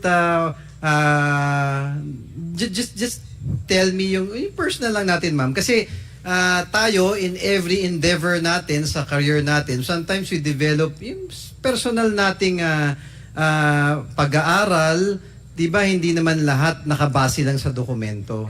Kayo po ba sa personal nyo, naka-develop kayo ng somewhat, say natin na yung innate panunuri nyo? Yes, Mr. Chair. Although as an auditor, parang less than 2 years pa lang po ako as an auditor sa COA. Mas leaning Yes, ma'am. towards the legal. Opo, para lang mapabilis tayo, ma'am. Kasi ako, itong documents na nakita ko, ilang oras pa lang po na habang pinapakinggan ko lang base kay Congressman Acop and Congressman Joel Chua, ang ating chairman ng committee na to, meron na po akong na-observe na parang sa tingin ko, nakakapagtaka. For example, ma'am, if I may continue, Mr. Chair, tama, Please continue. Nung fourth quarter po ng 2022, ilan po ba yung ginamit para sa rental expenses? For 2022 po, 16,000 po. 16,000, ma'am? 16 million, sorry. 16 million po. And it was spent for how many days po, ma'am? For 11 days po. For 11 days. Some would say that it might be too much, but it's really hard to assess since it's just acknowledgement receipts that we have. Tama po ba, ma'am? Tama po, Mr. Chair. So, going to the line of questioning po, sa first quarter ng 2023 naman po, ma'am, magkano po ang nagastos for rental expenses? For the first quarter, 16 million din po, Mr. Chair. Pareho po? Yes, Mr. Chair. Sa ano pong duration naman siya ginamit? It's February 6 to March 29 po ang nasa accomplishment report nila. Suma total po, ilang araw po yun? 56 days po. 56? Or more or less, no? Nasa More or mga less. 50-something days. As to 53. compared to 11 days back in the fourth quarter. Tama po ba, ma'am? Yes, Mr. Chair. Ayun kasi parang, actually ma'am, yun lang po yung na-notice ko, na parang with the same amount, but with a different number of days. So, I understand na parang, yun po ba hindi suspicious sa inyo or regular naman po kaya yun sa tingin nyo? Well, personally, I find it medyo steep po siya considering na 11 days lang po. But, Hindi, yes ma'am, pero nung sumunod na quarter, parang mas humaba na. Napagkasya naman yung same amount na sinasabi nyo po, di ba? yes, Mr. Chair. So do we both agree na parang mas mura yata yung pagkakagastos ng sumunod na quarter? Yes, Mr. Chair, considering mas Ma- mahaba. mathematics lang no? 11 days versus 53 days. Nung kayo po kayang second quarter naman nung 2023, ma'am, magkakano po ang nagamit? 16 million din po, Mr. Chair. So it's the same amount every quarter. Tama po, ma'am? At least for the fourth quarter of 2022, for the first quarter of 2023, and for the quarter 2 of 2023, it's all the same amount po, ma'am? Yes, Mr. Chair. And may you repeat again the amount po? 16 million po, Mr. Chair. Dito naman po sa second quarter ng 2023, gaano po naman katagal ginamit? 66 days, Mr. Chair. 66, ma'am. Yes, Mr. So mas humaba. Yes, Mr. Ma'am, if you may repeat 67 nga, days. medyo nalilito ako, maraming numero. Yung yung quarter 4 ng 2022, for 16 million, ilang pong araw ginamit? For 2022, 11 days po. 11 days. So, nung quarter 1 naman ng 2023, makikita dito, ilang araw po ulit, ma'am? 53 days. 53 days. Opo. So, with the same amount, mas marami ng araw ang paggamit. Yes, Mr. Nung Chair. sa quarter 2 of 2023, with the same amount of 16 million, ilang araw naman po ginamit? 66 6 ang sabi niyo po? 67 po, based on computation ng... 67 days. Opo, Mr. So Chair. having said that, ma'am, sa personal po ninyong opinion, being an attorney and 2 years in the audit department of the Commission on Audit, hindi po, regular po ba yung ganon na same amount but different number of days? Well, personally po, medyo steep nga po yung lalo na po yung sa 2022 since 11 days lang po siya. Na 16 million for 11 Yes. days. Compared po dun sa 2023 na almost parang... Ma'am, ano po bang basihan nyo dito sa lahat ito? Bukod po sa acknowledgement receipt, meron po ba kayong breakdown na itong mga paggamit ng pondo na to? Yung nasa accomplishment report po, Mr. Chair. Yung accomplishment report, yung report nila. But did it say magkano- po, ma'am, kung saan ginamit? Anong klaseng facility ba ito? No information, Wala pong Mr. information. Chair. Opo. So, very bare po. Yes, Mr. Chair. Oh, based on the observation of this humble representation, Mr. Chair, parang I agree with you and Congressman Acop that there has to be a new law that we have to make, to be able to check so that we can protect better the funds of the people. Your Honor, ito po, if I may, meron pa po akong konting oras. Thank you, Mr. Chair. Ang quarter 3 naman po, ma'am, ng 2023, magkakano po ang nagamit para sa rental? Mr. If I Chair. may repeat, Mr. Chair, it's quarter 3 of 2023. It was 5 million po. Ma'am, pakilakas po. Ano po yun? 5 million po, Mr. Chair. 5 million. Yes, Mr. Chair. Parang malayo po doon sa mga nakaraang quarter. Mr. Chair, yes. So, correct me if I'm wrong, Mama, 16 million fourth quarter of 2022, 16 million quarter 1 of 2023, another 16 million of quarter 2 of 2023, tapos ng quarter 3 of the same year, biglang nag-drop po ng 5 million. Tama po? Tama po, Mr. Chair. Para sa ilang araw naman po nagamit yung 5 million na yon? Yung durations po, ma'am. 79 days po. Sorry po? 79 days. 79? Yes po. So, mahigit 2 buwan. Yes po. Hindi po ba na parang nakakapagtaka na 5 million na pagkasya sa 79 days, tapos medyo extreme kumpara sa quarter 4 ng 2022 na 16 million for 11 days? Pwede pong ganun, sir, na extremely malaki yung gastos nung 2022. Parang malaki yung discrepancy. Yes, So, Mr. Chair. I think any person could simply or easily deduce a question na kung napagkasya yung 5 million for 79 days ng quarter 3 in the year 2023, bakit kailangan gumastos ng 16 million for 11 days sa quarter 4 ng 2022? Yun yung sinatanong ko kanina, ma'am, na bilang parte ng Commission on Audit at isang attorney, abogado, na 8 years na rin po kayo sa commission, yung para bang hindi tayo dapat maging ministerial lang. I do understand that we base everything based on documents. Being a lawyer, I'm sure that that's how you process everything. Pero gaya ng sinabi ni Congressman Acop na bilang tagapagbantay ng pondo ng taong bayan, siyempre naroon din naman yung pagkakataon na may gut feel tayo. Na siguro apart from each document na nakikita natin, if we see something out of the ordinary, like what we are mentioning now, maybe we can, I don't know if you can do something about it. Or siguro it is imperative nga, that's the reason why importante itong committee ng Blue Ribbon is to, in aid of legislation, so we can craft laws, Your Honor, so that things like this that won't happen again, that at least COA will be able to dig deeper apart from just acknowledgement receipts. No, kasi medyo your hands are tied, just you're basing it on documents. Tama po, ma'am, no?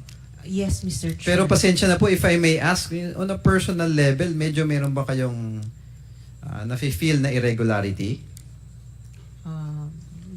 Siguro sir, medyo steep, lalo na po yung 11 You do agree days na medyo meron sa 2022 parang ano? po. Oh, Your Honor, just if I may have one last minute, nagtataka lang po kasi ako based on documents, meron kasi ditong quarter 4, 2022, quarter 1 to quarter 3 ng 2023. Parang wala po ako nakikitang quarter 4, fourth quarter ng 2024. Ilan po ba ang nagamit naman dun sa period na yun, ma'am?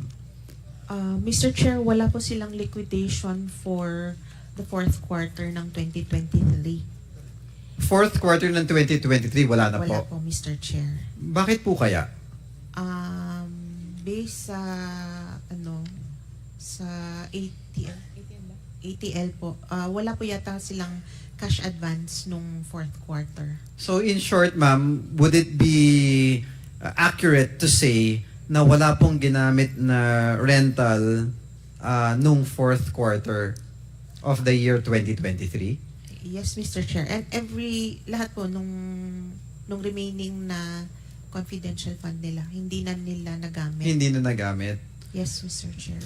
So another question can be raised na ano po kaya yung programa na pinaggamitan kung bakit bigla na lang ng fourth quarter hindi na kailangan ng funding doon. Yun yung parang pwedeng maisip ng simpleng tao na bakit biglang nawala na lang yung funding na hindi na lang biglang kinailangan. Tama po ba, ma'am? Tama naman po, Mr. Chair. Yeah. Again, Mr. Chair, thank you po, ma'am, for always being cordial and putting a smile in this committee. Mr. Chair, yun lamang po, if I may reiterate, pasensya na po that I took a little bit of time of this committee. Yun lang po talagang na-notice ko na medyo malaking discrepancy na nung fourth quarter of 2022, 16 million for 11 days. Tapos nung third quarter, naging 5 million for 79 days. We cannot dig deeper. That's why in aid of legislation, we really have to craft laws for us to be able to dig deeper na hindi na po maulit. At least may kasagutan na po sa susunod ang COA sa atin. Yun lamang po, Mr. Chair, and marami pong salamat sa inyo. Thank you, Congressman Ernest Dionisio. Mr. Chair, Congressman Acop. before we leave the budget of the OVP, can I ask a few clarificatory questions? Yes, with the indulgence of Congressman Johnny Pimentel, Congressman Acop is recognized by the Chair. Thank you, Mr. Chair. Madam Camora, binasa ko po lahat yung 34 na acknowledgement receipts. There's no duration. Hindi po sinasabi na ito dito sa acknowledgement receipts na ito na yung, for example, December 21, 2022, 500,000, walang duration. So, how do you interpret this? Is this for 1 day or for 11 days? It could be interpreted po na for... Tinatanong ko po siya, how did you interpret this? Since meron naman pong sinubmit, hindi na po namin, as long as it is within the period po of the cash advance. Paano po yung 500,000 undated 31 December 2022 at saka may undated acknowledgement receipt 250,000? Paano nyo in-interpret itong mga ganito, Madam Kawa? Usually po, Mr. Chair, tinitignan lang namin as long as it is within the period ng cash advance. Yes, but Opo. how do you interpret, for example,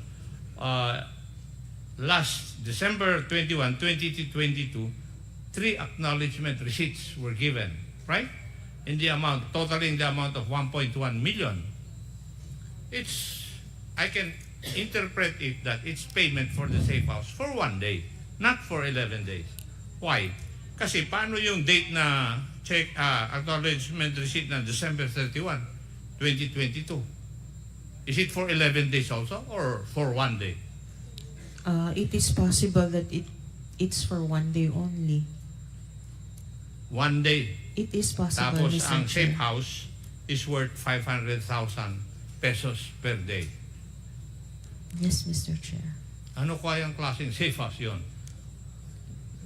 Kaya yun po yung sinasabi namin dito na hindi po kapanipaniwala yung mga documentary evidence of payment submitted. Di po ba?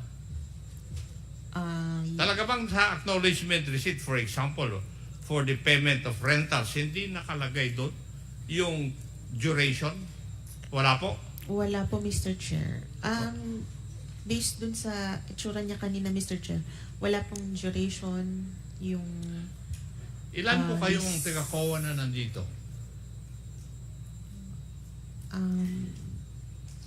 Ilan po kayong mga taga-COA? So, may I ask those members of COA, nakita nyo na po yung pagtatanong ko, pagtatanong ni Chairman, pagtatanong ni Congressman Junicio, don't you find anything wrong with that joint circular? Pwede ko bang makuha yung kasagutan nyo? Wala po kayong nakikitang mali o hindi tama doon sa joint circular na yon? Sino po yung pinaka-head ng COA? Yung pinakamataas po na nandirito? May we...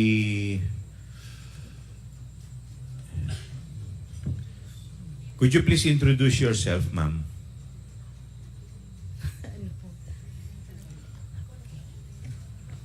Your Honor, good afternoon, everyone. May I be recognized? I am Director Sofia Himora of Cluster 1. Director? 4. Okay. Ma'am, nakapag-oath na po ba kayo? Yes, sir. Okay. The last time we were here, the last preceding During the last to hearing. this. Yes, Apa. yes, Your Honor. Sige. You may continue, ma'am. Anong ko po, madam, I would like to repeat it. Sa pagtatanong namin dito sa hearing na ito, pwede ko po bang malaman kung wala po kayong nakikitang diferensya doon po sa joint circular insofar as the liquidation of confidential funds is concerned? Your Honor, I would say that the fact that my jurisdiction is on a regular audit, so of course you know that there are so many rules on those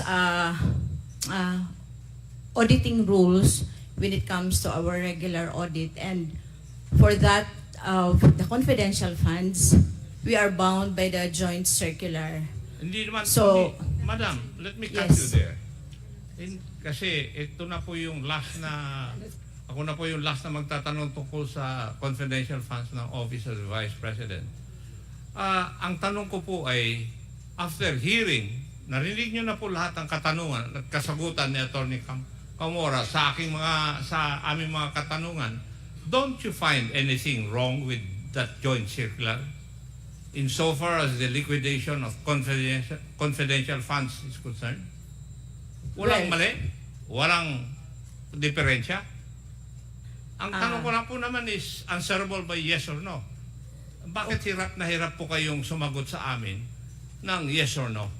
Your Honor, with due respect, of course, with all your inputs here, even during the last hearing, so it would appear that when we should have looked into the details, which it is we do it in a regular on a regular audit. The fact that you have said that how many there is reasonableness of the payment for the safe houses provided by the Office of the President with regards to the confidential fund. So if we may relate that to looking into the details on to substantiate these expenses charged to the confidential fund, of course,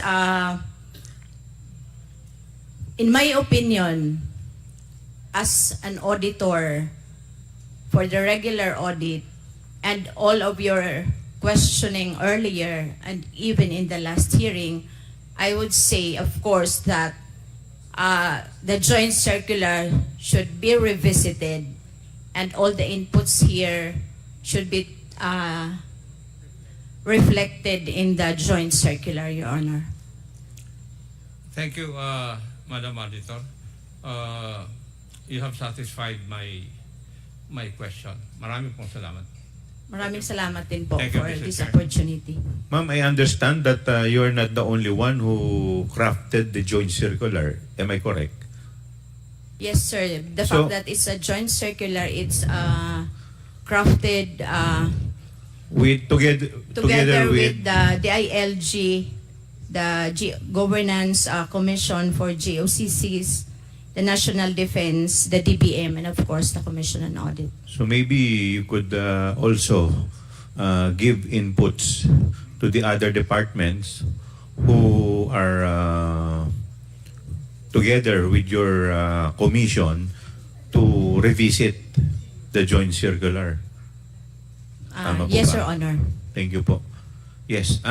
We will now proceed to the interpellation to the Department of Education.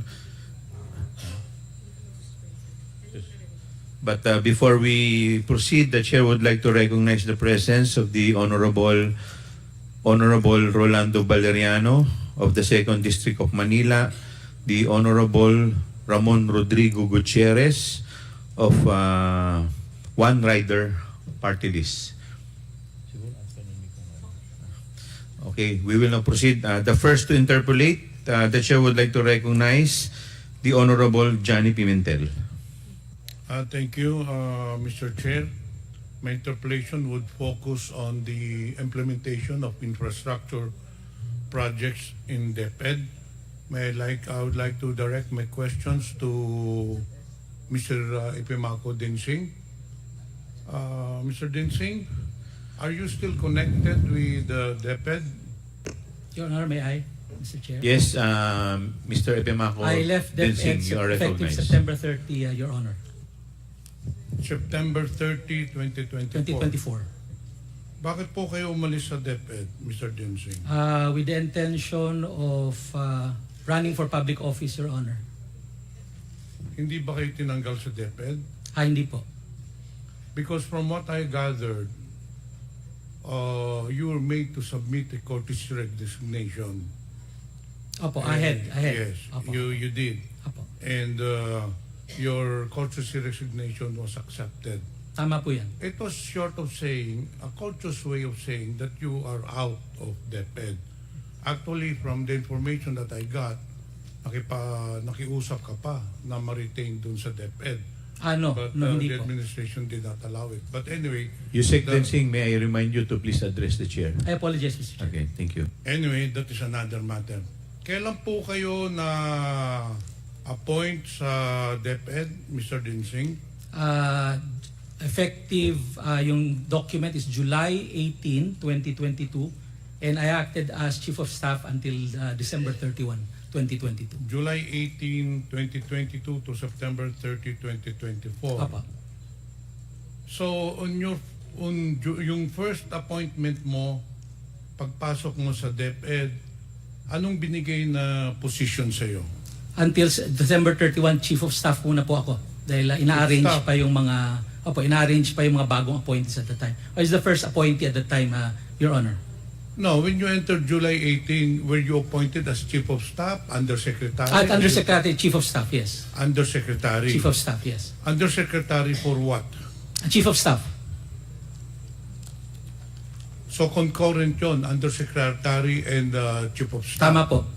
That was the first position You at the served time. then as Chief of Staff of Vice President Sara. Tama po yan, as of December 31. So sabay kayong pumasok. Ahead lang ba siya? By, July 1 po siya. Ako July 18 officially. Aside from the debted portfolio, ano pang government service na napasukan mo na? Prior to DepEd, I was DILG Undersecretary. From what year? From 2018 to to 2022, and I entered the AILG as Assistant Secretary for Plans and Programs from 2016 to 2018. Prior to the ILG appointment, I was from the private sector, Your Honor. so in short, as a government public servant, you only served as the ILG Assistant Secretary and Deped Undersecretary. Tama po yan. 8 years in total, Your Honor. Aside from being a Chief of Staff, ano pa bang ang designation sa inyo? Nung first 6 months po, in office, yun lang po. Then when the matatag agenda was formulated, the form reform areas included infrastructure.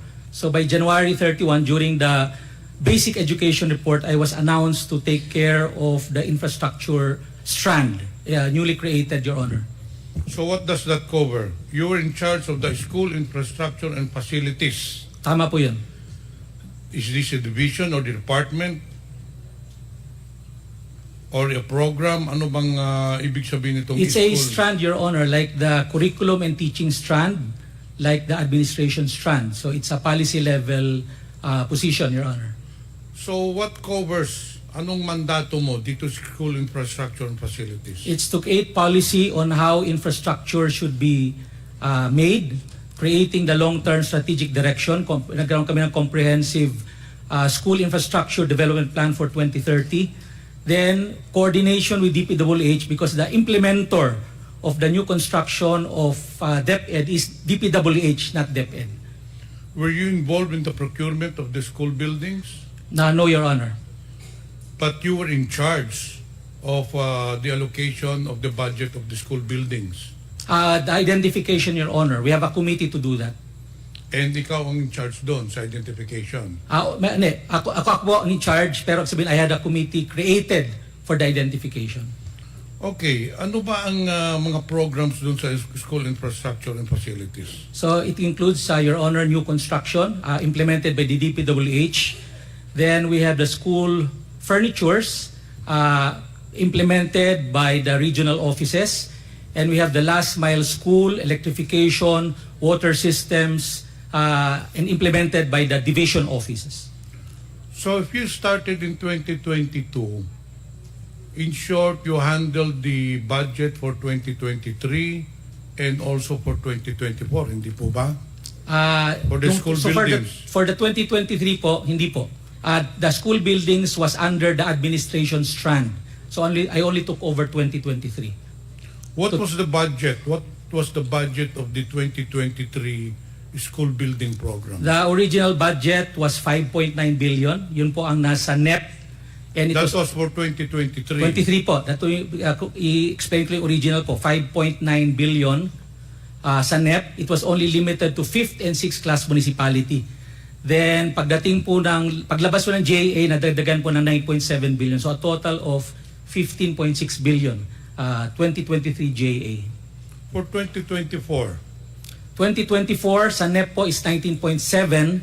By when the GAA came out, it became 24.7 billion for 2024. So i-cover din ng SIF yung Basic Education Facilities Fund programs, hindi po ba? Opo. Tama po yun. So under din sa iyo yun? Ang alin po yung? Yung BEFF, the Opo. Basic Education When you say Facilities BFF, that's the Programs. total infrastructure program. But there is a discrepancy. Sabi mo kanina, 19.7 billion ang NEP. allocated. NEP. But it states here that in the 2023 GAA, the amount of 23,417,897 pesos was appropriated in the GAA for 2023. Your Honor, that's BFF. So that includes new construction, which is 15.6 billion.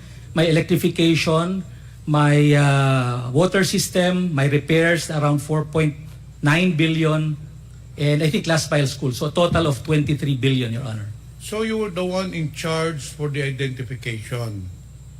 Tama po yun. Aside from the identification, ano pa ba ang mandato mo as undersecretary? What exactly is your designation? Undersecretary for what? For operations, for administration?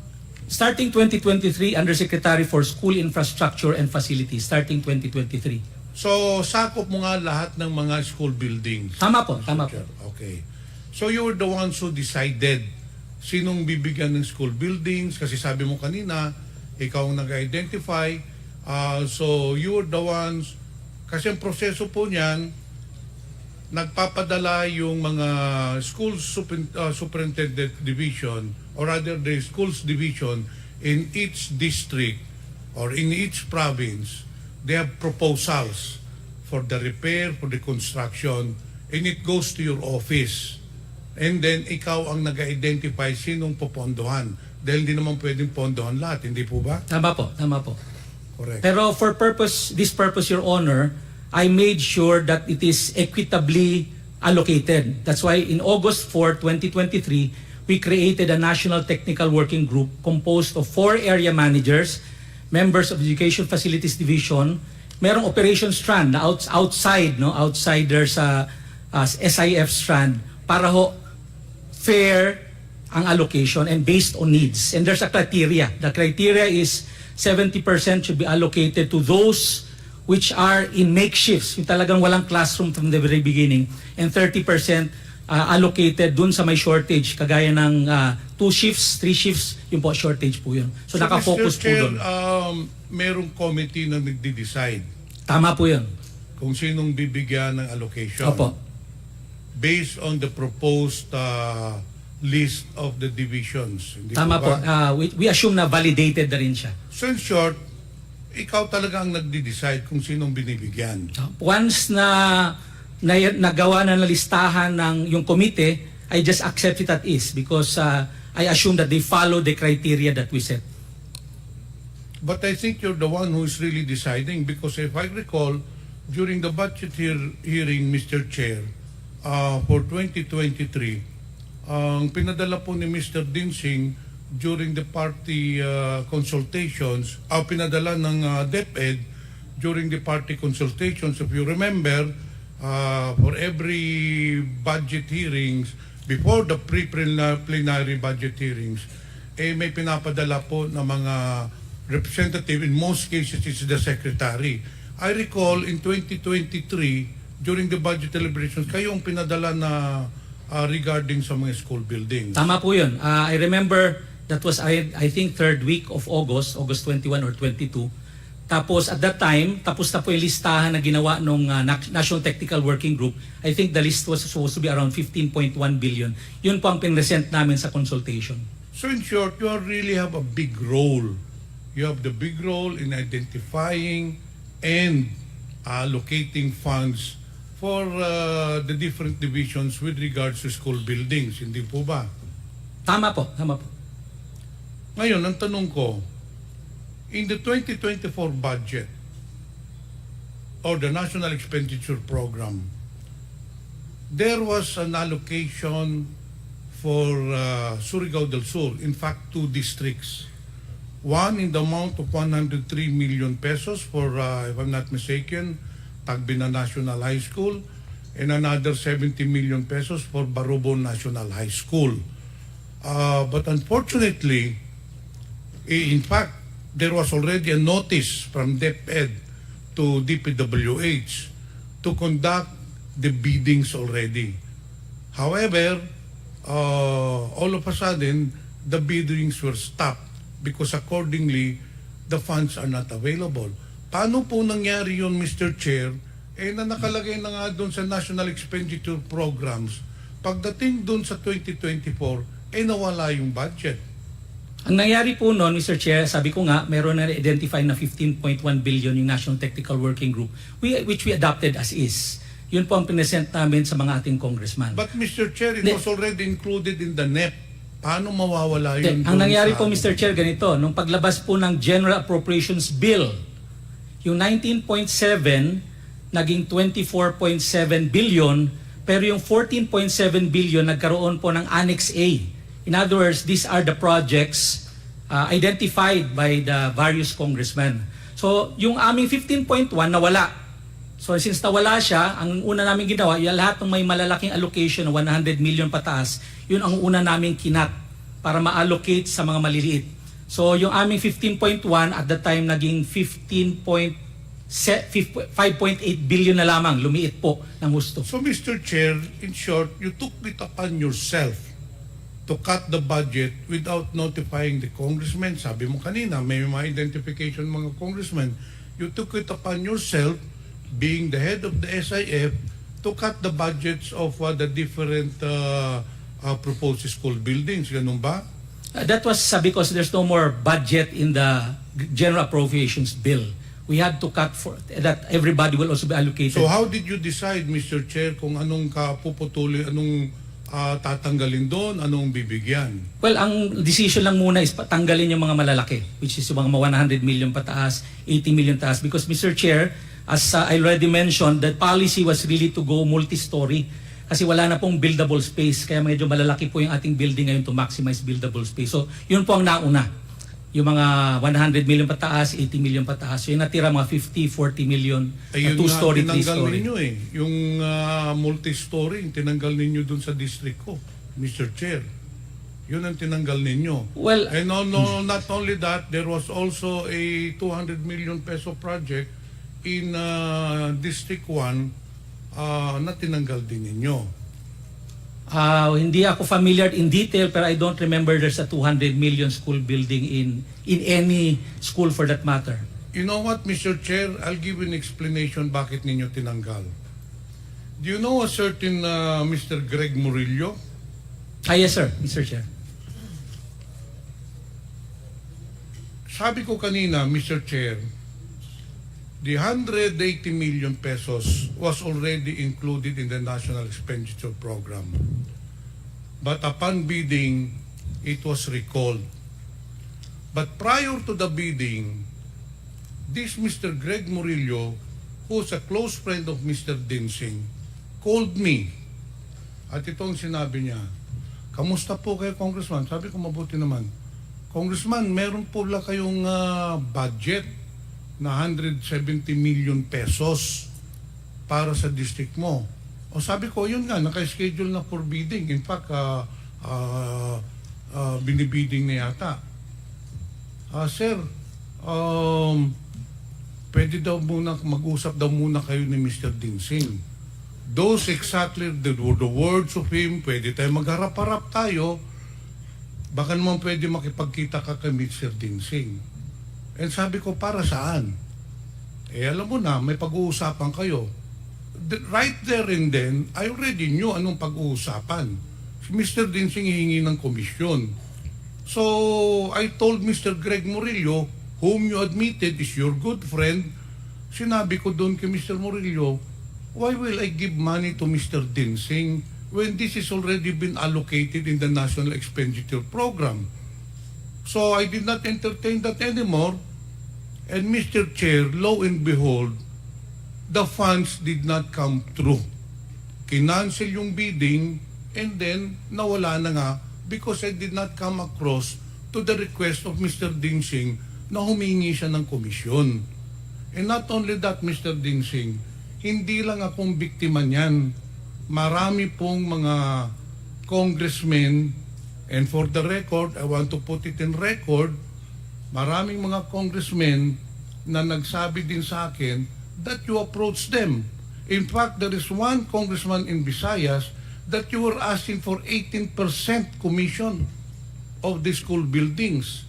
Kasi ikaw nga ang nagdidesisyon kung sinong bibigyan, sino ang tatanggalan. In fact, it is on record. You just said kanina na ikaw ang nagdesisyon kung sinong tatanggalan, sinong bibigyan.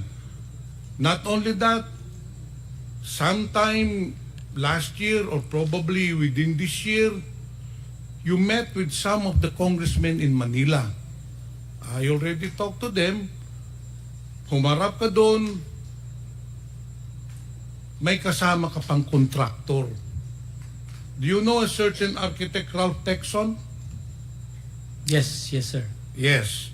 Yung po ang kasama mo nung humarap ka sa congressman sa Manila. And just the same, you were implying, you were asking for a commission, hindi lang yun, sinabi mo pa na yung contractor mong gagawa, itong si Mr. Architect Ralph Texon. And that is the reason why, Mr. Chair, tinanggal si Mr. Dinsing sa DepEd. He did not resign. I knew from the very beginning that he will be taken out because there were already anomalies in the distribution and the allocation of school buildings program. In fact, Mr. Chair, nung pag-alis niya sa DepEd, may isa pang inipit na 34 million pesos sa Bislig Central Elementary School, which is in my district. Now, I will not mention anymore the name. One official of the new administration sa DepEd called me. Ano ang sabi sa akin, Mr. Densing? Kung meron ka bang project na 34 million sa Bislig Central Elementary? Sabi ko, meron. Ano, nakabidding na? Hindi, in-stop nga eh. Sir, ito, ilalabas na ho namin. Inipit ho ni Mr. Densing. And that is the reason why, Mr. Chair, this person was taken out of DepEd because of his anomalous practices in DepEd. Yun po ang katotohanan niyan. Nakiusap ka pa na ma-retain ka pero hindi na tinanggap ni Senator Sani Angara, and that's good for DepEd because you have been doing the rounds para ka nang nagbebenta ng isda. Inaalok mo sa lahat ng congressmen ang allocation ng school buildings asking for a commission. Mr. Chair, may I now respond? Yes, please. Well, first of all, respond. it's a blatant lie asking for commission. And that's the very reason I'm process-oriented. Sasabihin mo, Mr. Chair, Process-oriented po ako, Mr. ang mga Chair. congressmen, gusto mo mag-executive session tayo, ipapakita ko sa iyo mga congressmen. Sige, wala akong nakausap. Yung sa Manila nyo, I was never with Architect Texon. Order, please. Thank you for 1 minute Mr. Chair. suspension is Mr. Chair. declared by the chair.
Hearing resumes. Mr. Chair, Congressman Johnny Pimentel. it would be useless for this representation to ask further questions to the resource person because he's a pathological liar.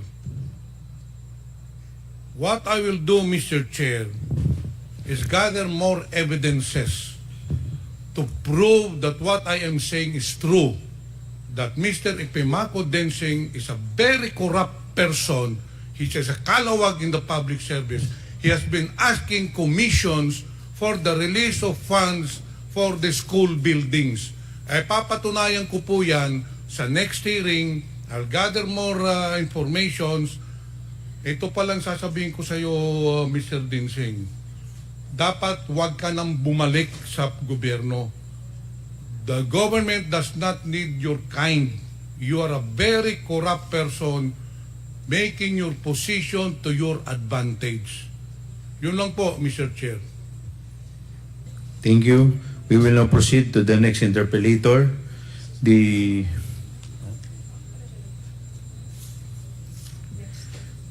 Honorable Senior Deputy Speaker, Congressman Dong Gonzales. Inom muna tayong tubig, medyo...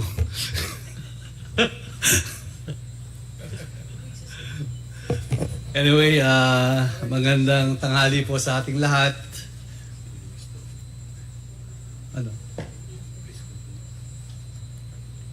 Nakita ko lang po itong mga dokumento. Nandito ba si Yusek Sevilla? Hi ma'am, good morning po, good afternoon po. So, pangilang secretary na po sa DepEd ito? At ilang taon na po kayo sa DepEd? Magandang hapon po, Mr. Chair. Your Honor, I have been with the Department of Education for more than 8 years and I have served for 3 secretaries already. So, who are those 3 secretaries, ma'am? Your Honor, the first one is Secretary Liling Briones. The second one is BP Sara Duterte. And recent po ngayon si Secretary Sani Angara. So, are you the USEC for Finance, if I'm not mistaken, ma'am? Yes, that's true po, Your Honor. So, bilang Undersecretary for Finance, so sir, you're one of the crafting of the budget of the Department of Education at tumutulong po kayo sa fiscal year na dumarating. So, tama ho yun, USEC? Yes, Your Honor, that's true. Well, nakita ko lang po dito, Madam Yusek, kung maaari po, kanino po kayo nakikipag-coordinate pag piniprepare nyo yung budget? Your Honor, for the budget proposal, ang una po nating iintayin is the budget call of the Department of Budget and Management. So mag-i-issue po sila ng priorities, programs ng ating national government. Kasama na po doon yung mga templates, forms, conditions, criteria. And then, yun po ay gagawin natin internally sa DepEd para ma-orient po lahat ng opisina natin na ito yung magiging trust or ito yung direction ng national government. So, within DepEd, nakipag-coordinate po kami sa colleagues or other secretaries, assistant secretaries, regional directors para po pag nagawa tayo ng budget proposal, ito po ay talagang galing doon sa pangangailangan ng opisina. And proposing amount per line item, of course, you have the basis, the expenditure of the preceding fiscal year. Yun po ang palakad ng ating departamento. Tama ho ba yun? Kasama po sa budget call ng Department of Budget and Management yung tinatawag na Tier 1. Tier 1, ibig sabihin, i-continue nyo yung operation ng na lagi pong kailangan ng ahensya. So, Tier 1 po yung mga regular programs. Tama po, Your Honor. Madam Yusek, during the preparation of your budget, like for example, so to speak, this fiscal year 2023, did you propose a line item on confidential funds, ma'am? For 2023, we submitted in 2022. Ang submission po natin officially is May of 2022. So, wala po doon sa proposal namin yung confidential fund. So kailan po nyo naipasok yung confidential funds? Your Honor, technically, submitted na po yung proposal ng 2023 by May.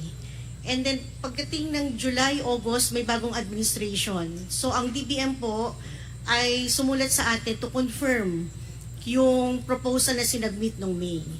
Now, nung pong sinabmit namin yung proposal for 2023 in August, wala naman pong nakalagay na linya na confidential fund sa proposal, pero nung lumabas po yung NEP, National Expenditure Program, meron na pong nakalagay doon na confidential expense at 150 million. So Yusek, do you confirm that was the first time that DepEd proposed an item of confidential funds, ma'am? Yes, Your Honor. First time po sa Department of Education na magkaroon ng confidential. So kailan po yun naipasok? That was 2023?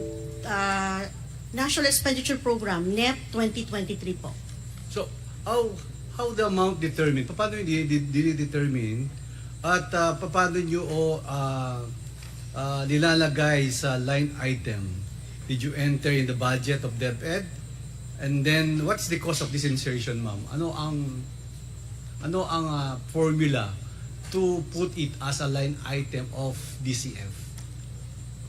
Respectfully, Your Honor, I would like to defer to DBM, to the Department of Budget and Management, kasi sila na po yung nagpasok nung line item na confidential fund sa NEP. If I may, Your Honor. Yes, Mr. Chair. Asan is Chairman? Mr. Chair, I know that this point has been repeated over and over again, but I invite everyone to another angle here.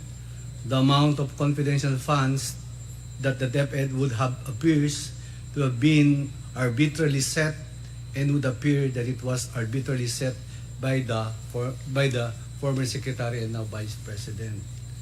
Ma'am, as a USEC for Finance, what was your involvement with respect to the confidential funds of Department of Education?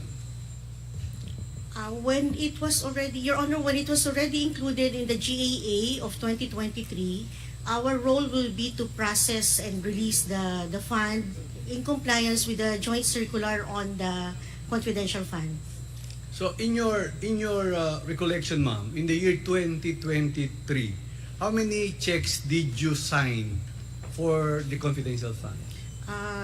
Per the provision of the joint circular, allowed po kami na mag-issue ng cash advance for 3 months. So per quarter. At 3 po yung cheque na na-issue po namin for the first, second, and third quarters of 2023, Your So Honor. meaning to say 12 months divided by 4, that is equivalent to 3 months. Yes, Your Honor. Tatlong tig 37.5 yung in-issue niyo po. That's correct, Your Honor. So, ilang signatories po sa cheque ang pumipirma? Pag yung cheque for the CF, Madam Yusek. The same with regular funds po, ang template ng ating cheque ay 2 ang magsasign. Sa Department of Education, meron po tayong signing authority. Kapag po 10 million and below, ako po at saka yung aming accountant or the finance director. Pag 10 million and up po, ako po or any other undersecretary can sign the check po. Tama po ba na kasama si Yusek Mercado sa pagpirma ng cheque?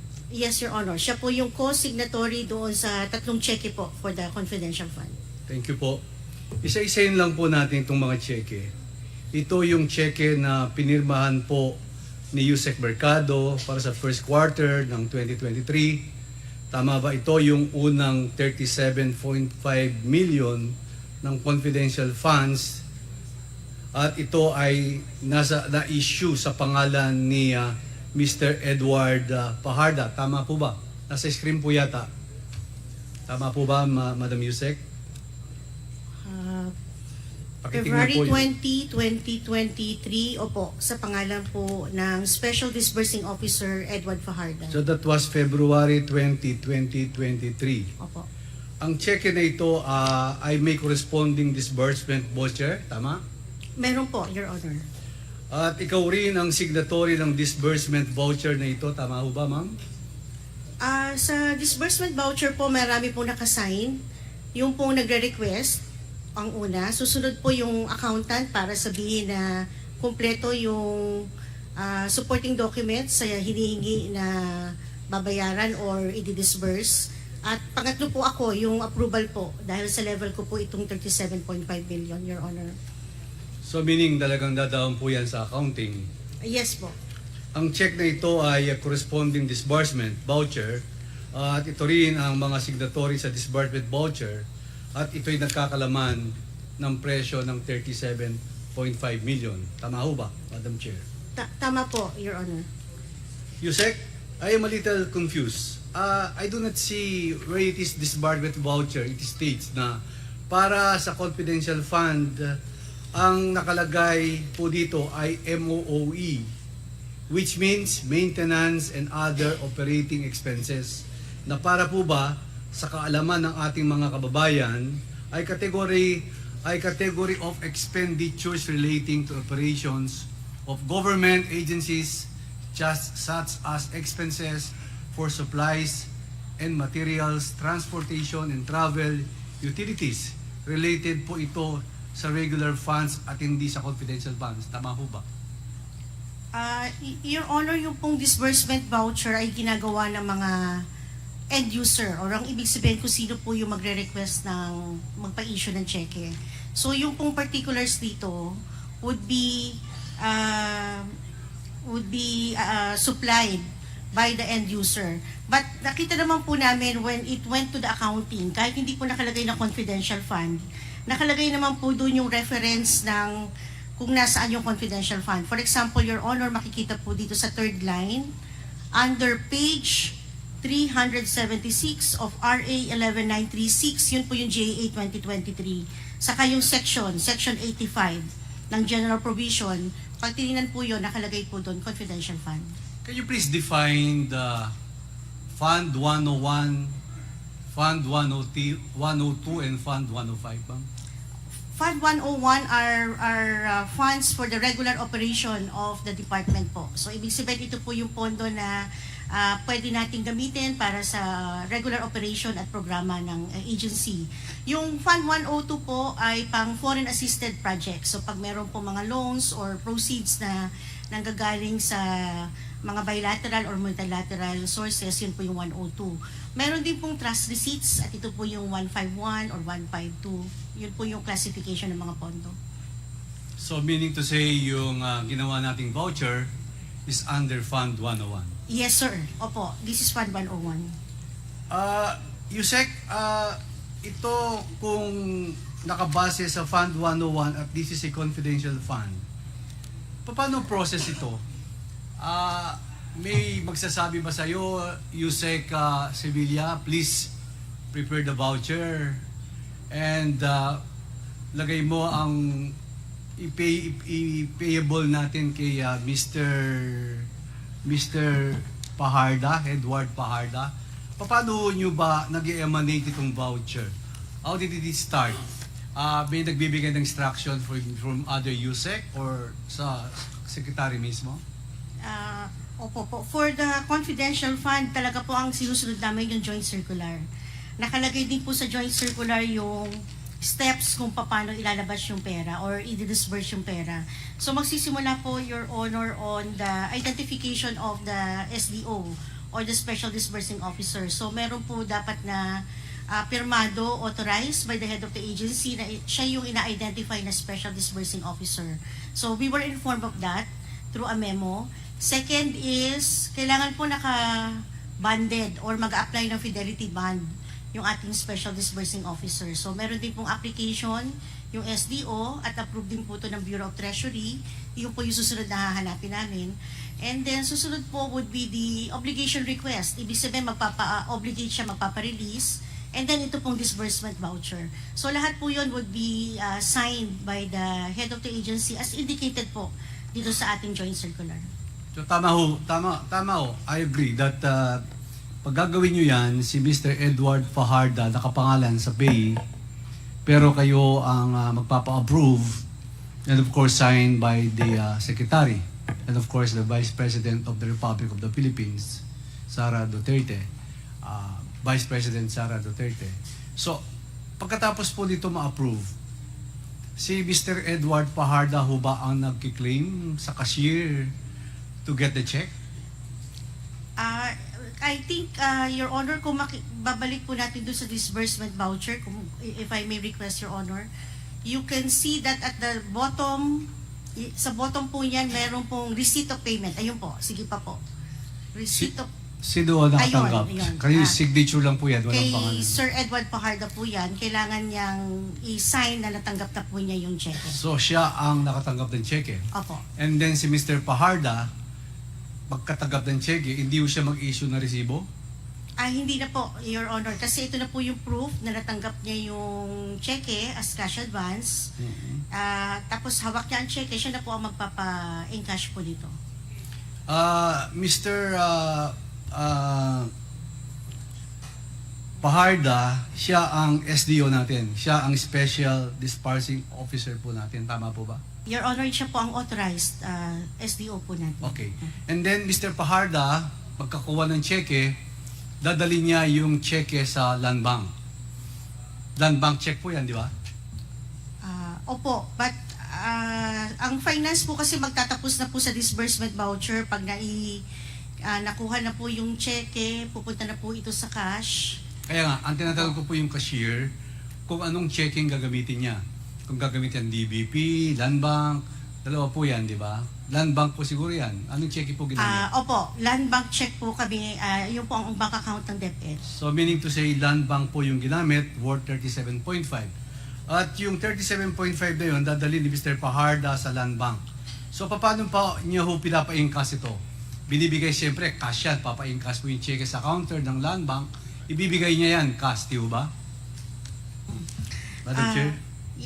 Yes, Your Madam Honor. Yusek, sorry. Yeah. Opo, yes, Honor. The records will show under the cash division na ito rin po ay na-encash. So, na-encash. Opo. So, andyan mo ba si Mr. Paharda? Si Mr. Paharda? Si Mr. Edward Paharda, nandito ba?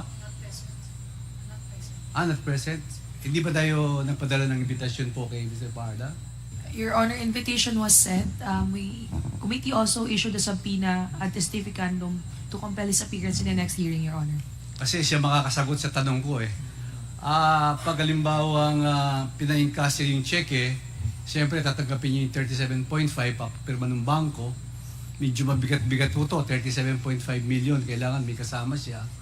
At I went in Deped building already, how many times, wala naman pong elevator yung Deped office yun, di ba? Abdan lang po, di ba? Wala namang elevator. So, paano niyo kinakarga yung 37.5 million? Saan niya dinadala? May office ba sa Deped si Mr. Paharda? Opo, may opisina po siya, executive assistant po siya under the office of the secretary, but I wouldn't know po the circumstances after po ng issuance ng check ng finance. So, hindi ko po, apologies po, hindi ko ba confirm or masasagot kung paano po to na-encash o nadadala. So, medyo mabigat-bigat po to kung 3 beses kayo nag-issue ng 37.5 at 3 cheque, 3 beses niya kinargaan yung 37.5 million from Land Bank, from his office in Deped, dumadaan siya ng hagdan. Tama po ba, Madam Yusek? Your Honor, hindi Hindi ko nyo ma-confirm kasi wala si... Your Honor po. Pasensya na po. Well, anyway, at least po, itong 3 cheque, 3 voucher, signed by the Secretary, signed by the 2 USECs, yung voucher at pinirmahan po itong cheque, ay katunayan po at natanggap po itong 37.5 times 3, that is equivalent to 112.5 million total ang natanggap na 3 cheque ni Mr. Paharda. So, Madam Sibilia, sa pagkaintindi ko, sa sort of programs being done in confidential funds scheme in, and the difference, the difference before was that the military that was administering the program, am I correct? Ang military po ang binibigay ni Mr. Paharda sa mga military para sa mga programa ng ating ibang programa ng DepEd? Unfortunately, Mr. Chair, I have no knowledge on the utilization of the fund kasi hindi po talaga kasama na ang finance sa pag-utilize. In fact, pati po yung liquidation at saka reporting, hindi po yan pupunta sa DepEd. Wala pong record na makikita sa accounting or budget on the utilization or liquidation. Ang bibigay po sa amin para makuha yung susunod na tranche ng cheque is the proof na nasubmit ang report sa Commission on Audit na ICFAO, yung pong sa opisina nila. Ang ibibigay po sa amin would be the cover letter na na-receive ng ICFAO, yung utilization report and the liquidation. Pag po nabigyan kami ng kopya na yon, pwede nang i-process yung susunod na tranches po, Your Honor. So if there is a specific department under the Department of Education that is in charge with expenditure confidential funds, how about the operations department? May alam po ba kayo doon? Sa confidential funds? Kung kanino nila, sino ang USEC of operations ng fiscal year 2023 para doon sa confidential funds at kanino nila binibigay? I honestly do not know how to answer that, Your Honor. Kung USEC for operation ng regular mandate ng DepEd, may USEC po for operation. Pero kung who is in charge of the operations for the confidential fund, hindi po yan, hindi kami aware or hindi yan dinidiscuss sa amin sa regular meetings ng mga undersecretaries. Ma'am, are you familiar with the National Task Force to End Local Communist Armed Conflict or the NTF-LCAC? Party po ba ng NTF-LCAC ang DepEd? Tama po ba, Madam Yusek? And this NTF-LCAC has been existing since 2018? Tama po ba, Madam Yusek? Yes, Your Honor. I'm aware of the NTF-LCAC because may kasama pong pondo yan sa GAA. Doon ko po siya na-encounter. I am also aware during the time of Secretary Liling Briones, I member po siya ng NTF-LCAC. And I remember, including our former VP Secretary, I am just confirming from our Chief of Staff before, yes po, kasama daw po ang DepEd sa NTF-LCAC din. Sa pagkakaalam niyo, Yusek, ano ang role ng NTF-LCAC? Hindi po ba ito ang related doon sa 4 na programa ng kung saan ginagamit ang confidential fund ng DepEd? Madam Chair? Madam Yusek, sorry. Your Honor, as far as yung pong budget ng DepEd na regular is concerned, wala po kaming ginagastos for NTF-LCAC. Yun po ang pwede kong masagot. Pero kung ano po yung role ng DepEd Secretary sa NTF-LCAC, hindi po kasi ako involved. I was never called or present in any meeting na dinidiscuss po ang NTF-LCAC matters. Kung alam niyo po yung programa sa DepEd, and it was organizing and coordinating the execution of the project, what department under Department Ed po itong nag-execute dito? Okay.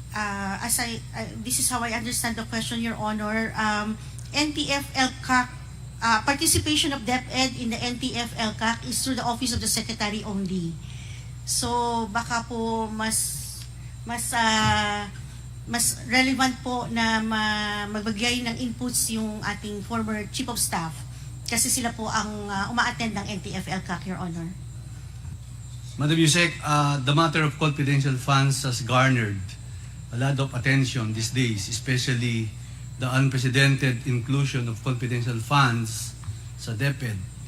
Ayon sa impormasyon po na nakalap namin, itong mga confidential funds ay ginamit po for 4 programs. Number 1, the abuse, prevention, and control within schools. Number 2, the anti-extremism, terrorism program. Number 3, the anti-illegal activities operations. And number 4, the counter-insurgency programs. And party po ito ang mga programa na binibigyan ng training ang mga teacher at estudyante para i-combat ang recruitment ng extremist or terrorist group of recruitment.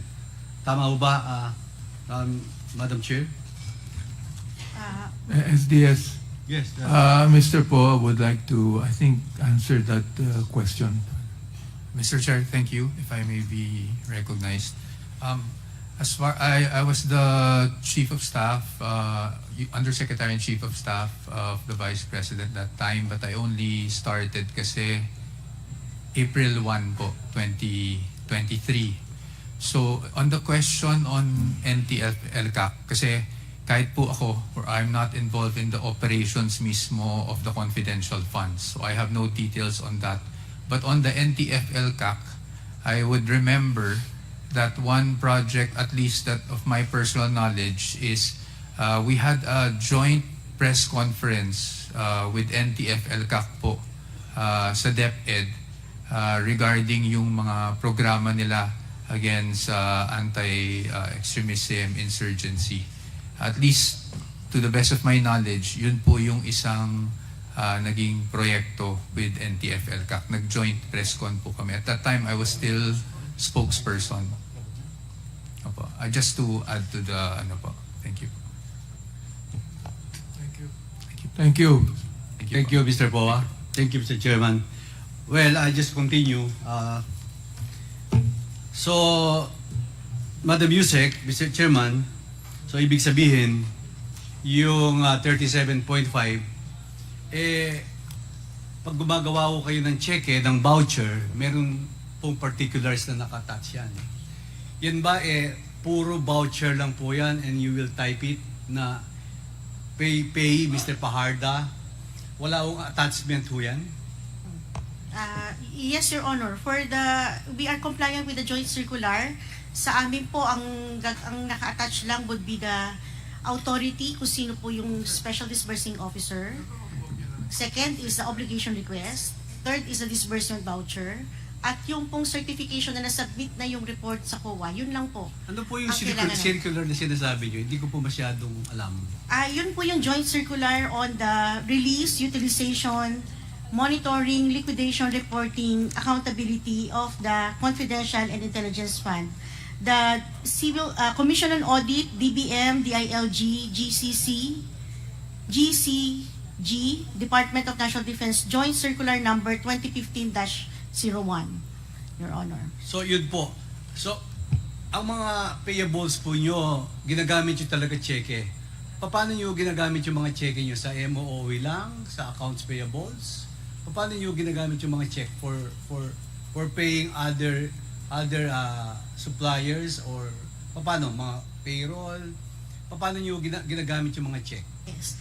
Tama po, Your Honor. The checks are used for all programs and projects and activities. So pwede pong MOE, pwede rin pong payroll sa sweldo, pwede po sa supplier, pwede sa contractor.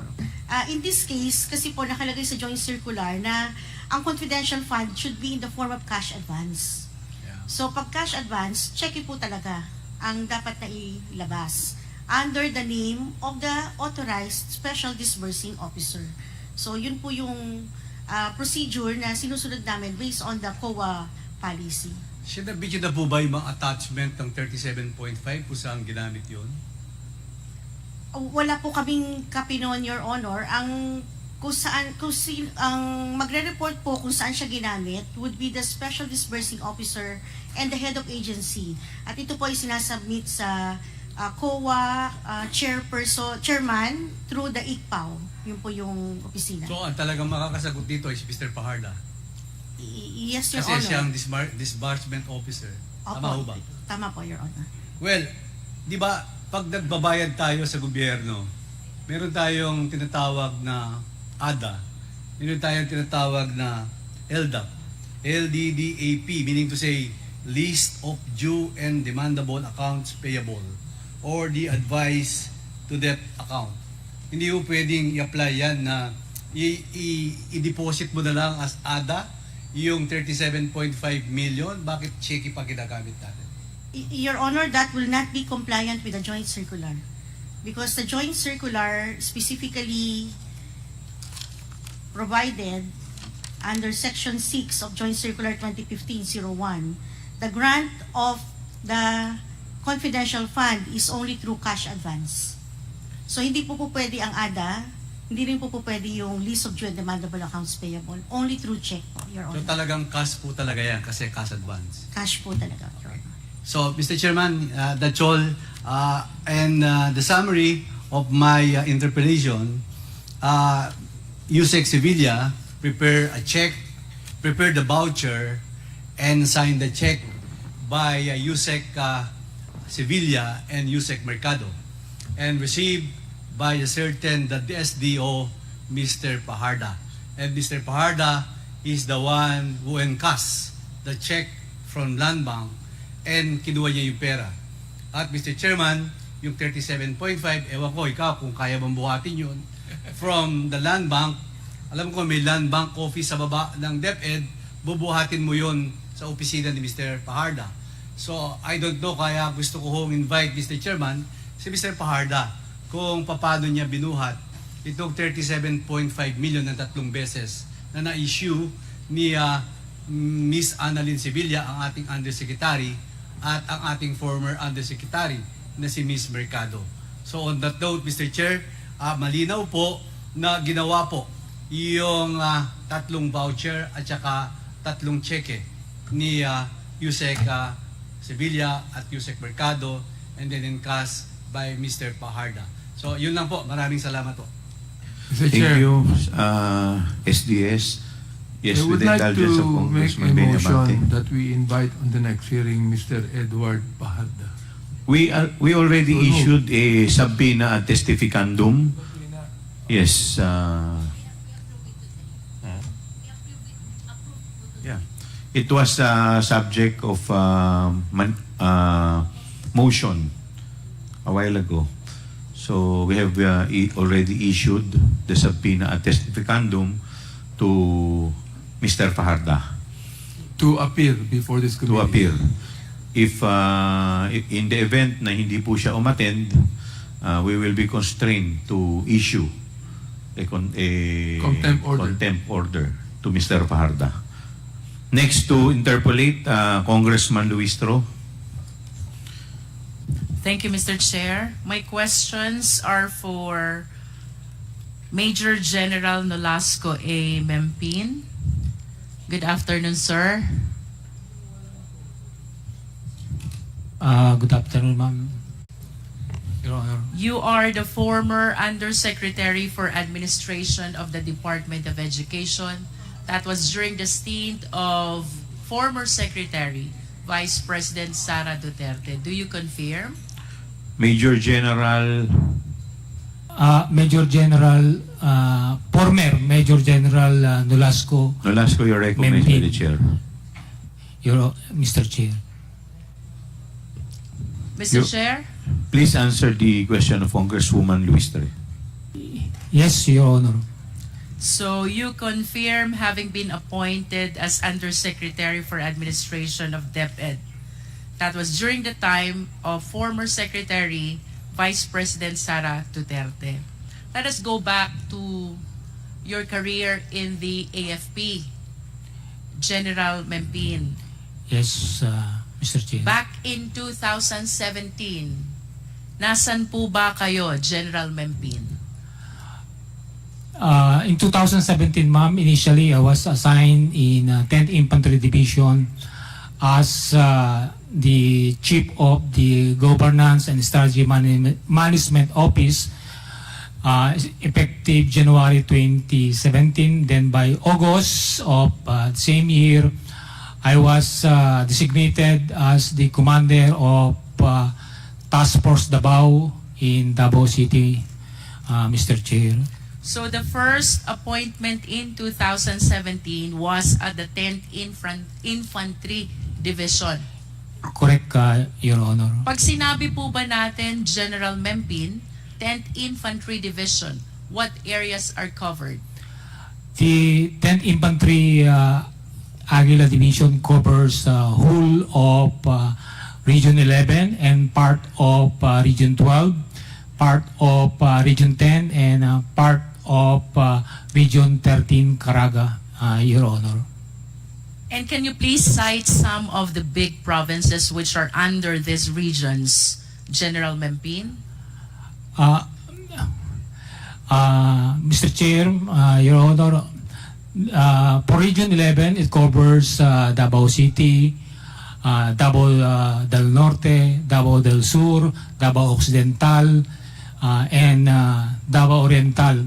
Also includes parts of Bukidnon, but greater part of Bukidnon is under 4th Infantry Division and part of North Cotabato, ma'am. And for Region 12, General Mempin? Region 12 is part of Cotabato, ma'am. And Region 13? Region 13 is part of Agusan Sur and a part of Surigao del Sur, ma'am. Can you please be specific about the inclusive period when you were the commander of the 10th Infantry Division, which covers regions 11, 12, and 13? I was designated as commander of the 10th Infantry Division in February of 2022 until my retirement in January 28, 2023, ma'am. Your Honor. And Earlier, you mentioned about 2017, and you were likewise at the 10th Infantry Division. What specific assignment do you have during that time? From 2017, ma'am, I was assigned as the commander of Task Force Davao, in charge of covering, actually it only covers the downtown Davao, in charge of the anti-terrorism unit of the armed forces because of the series of bombing, because Task Force Davao was established in 2003.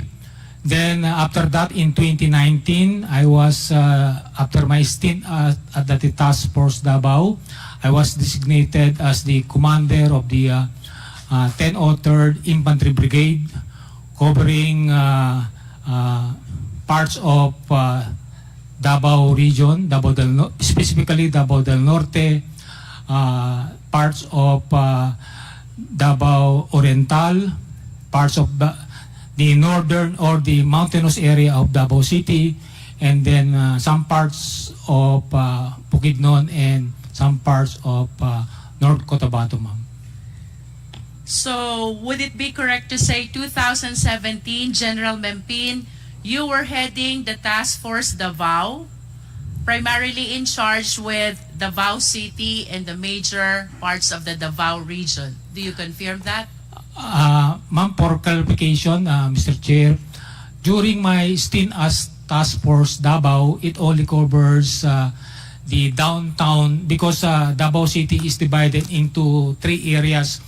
It has the downtown, midtown, and the uptown.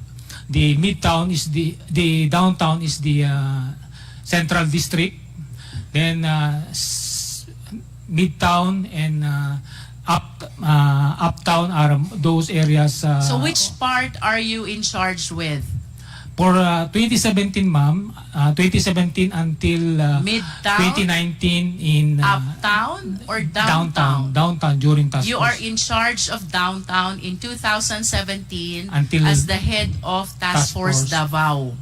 Correct, ma'am. And then sometime in 2019, you became in charge of the 10th Infantry Brigade, covering most parts of the Davao region. Not yet, ma'am.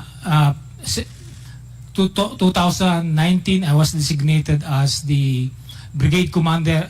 Brigade commander is under the 10th Infantry Division still, covering Davao, some parts of Davao region, specifically Davao del Norte, Davao Oriental, and not Davao Oriental, Davao del Norte. Yes, part of General, you Davao have City. stated that Yes, ma'am. already. And then for 2022, this is the time that you were in charge of the 10th Infantry Division, covering the regions 11, 12, and 13.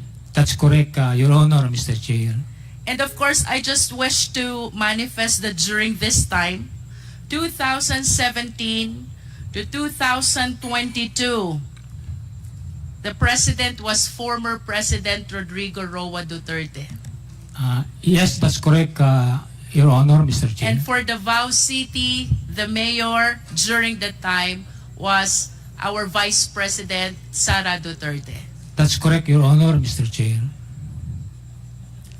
And considering that you are taking care of the regions, the provinces, and the city, which are considered the hometown of the President, may I know, was there any marching order coming from the President having assigned to those places? Actually, because as member of the armed forces, our main objective is to ensure to protect the people and secure the territory for our sovereignty. So basically for the Army or the 10th Infantry Aguila Division, our focus is on insurgency problem.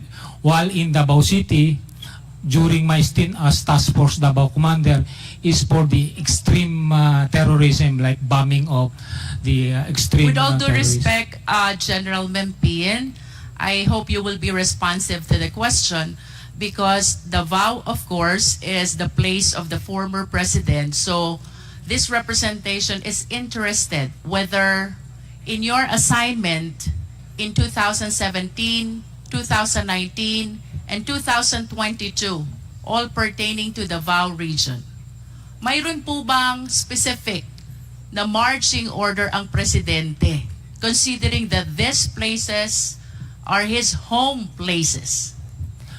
I have not received any specific instructions, but Thank you, General Mempin. I think you have answered the question already. Thank you, Your Honor. How Mr. about Chair. any marching order from the Vice President during your stint as Task Force Davao head?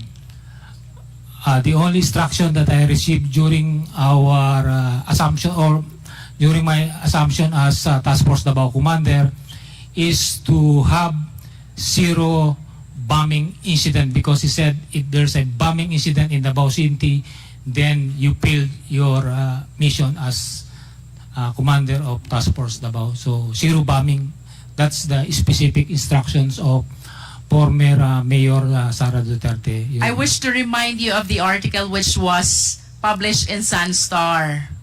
Ang sabi po ng ating Vice Presidente noon ay City Mayor, kayo po ang head ng Task Force Davao. Don't sleep, don't breathe, don't embarrass me. Do you confirm that? That's correct. I still have the newspaper on that, ma'am. Now, please enlighten us, walk us through. During the time that you were assigned in Davao City and the rest of the other areas of Davao region, how will you describe the peace and order situation in Davao?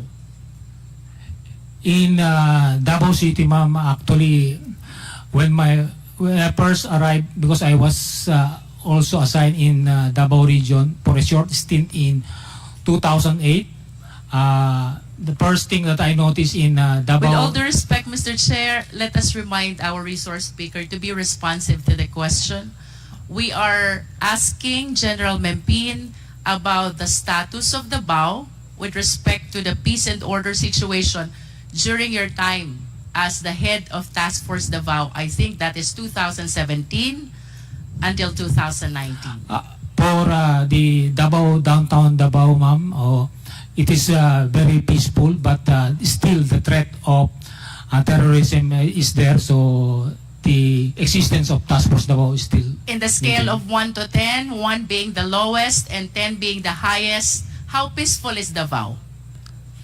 10, ma'am, because up to now, no 10. incident of terrorism. So that confirms the description of Colonel Garma in one of our hearings that Davao is one of the most livable city in the Philippines. You agree with that?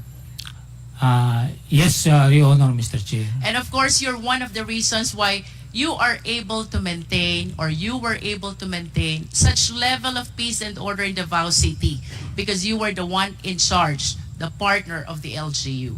May we ask, General Mempin, ano po ba ang mga programang ginawa ninyo sa Davao City to be able to achieve the level 10, the highest score in terms of peace and order that you just gave to Davao City? To be candid about it, ma'am, actually, I just continue what my predecessors have done, because when I assumed in 2017, General Mempin, kindly focus on the programs. Ano po yung programs na inyong in-implement? number one, ma'am, is continued collaboration with various stakeholders, particularly with the Muslim communities in Davao City, to ensure that there will no slippage of probable or would-be bombing incident in Davao City, ma'am. Any other programs, General Mempin? Of course, continue information awareness to all the residents, or not only residents but people visiting Davao, because right now the term right now is culture of security, where security is everybody's concern, and not only of the security units like the AFP and the Philippine National Police, ma'am. I assume, General Mempin, that you were able to implement a lot of programs for you to be able to achieve that level 10 peace and order situation. So aside from the collaboration with Muslim communities and the information awareness dissemination, can you please cite more programs which you recall were very significant in your achievement of the level 10 peace and order in Davao City? Yes, ma'am. Number one is collaboration, information awareness, then continued meetings with or exchange of information with intelligence units or security units in Davao. Continued collaboration with the business sector, because they are the one who needs to be convinced that Davao is safe for the investment to stay in Davao or increase of it. Then, of course, you continued presence, because actually the word do not sleep. We continue patrols in Davao City, mobile, fixed checkpoint in Davao Airport, and even business establishment when there are major engagement. Task Force Davao is always present. And of course, we continue to make our personnel professional, because whatever programs you have, if the people, meaning our soldiers, is not professional in handling, like for example, we always conduct checkpoint operations, and we always ask indulgence of the inconvenience that we have caused to the passenger and into the drivers entering Davao City. So that's all part of our programs to ensure that everybody is cooperating to ensure that no bombing incident will occur in Davao City. I wish to make a recap of what you said, General Mempin.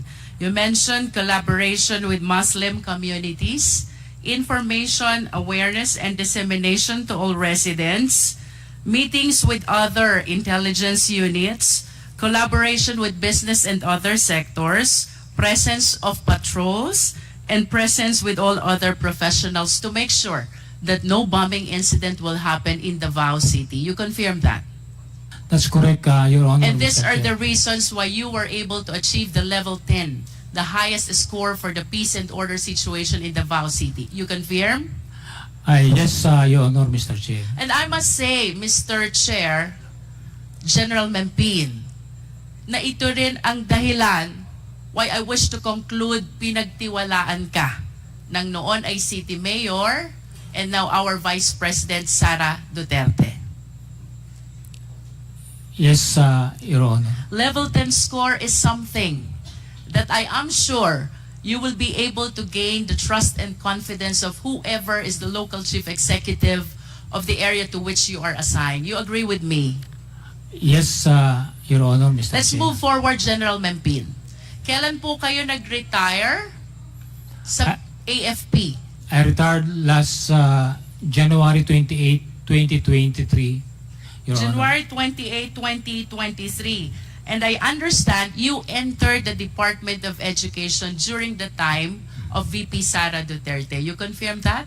That's correct, Your Honor, Mr. Can you Chair. please enlighten us? Ano pong appointment ang nabigay sa inyo during your time in DepEd? First, ma'am, I was appointed as or recruited as consultant of Department of Education from April. Can you please expound? Consultant on what matter?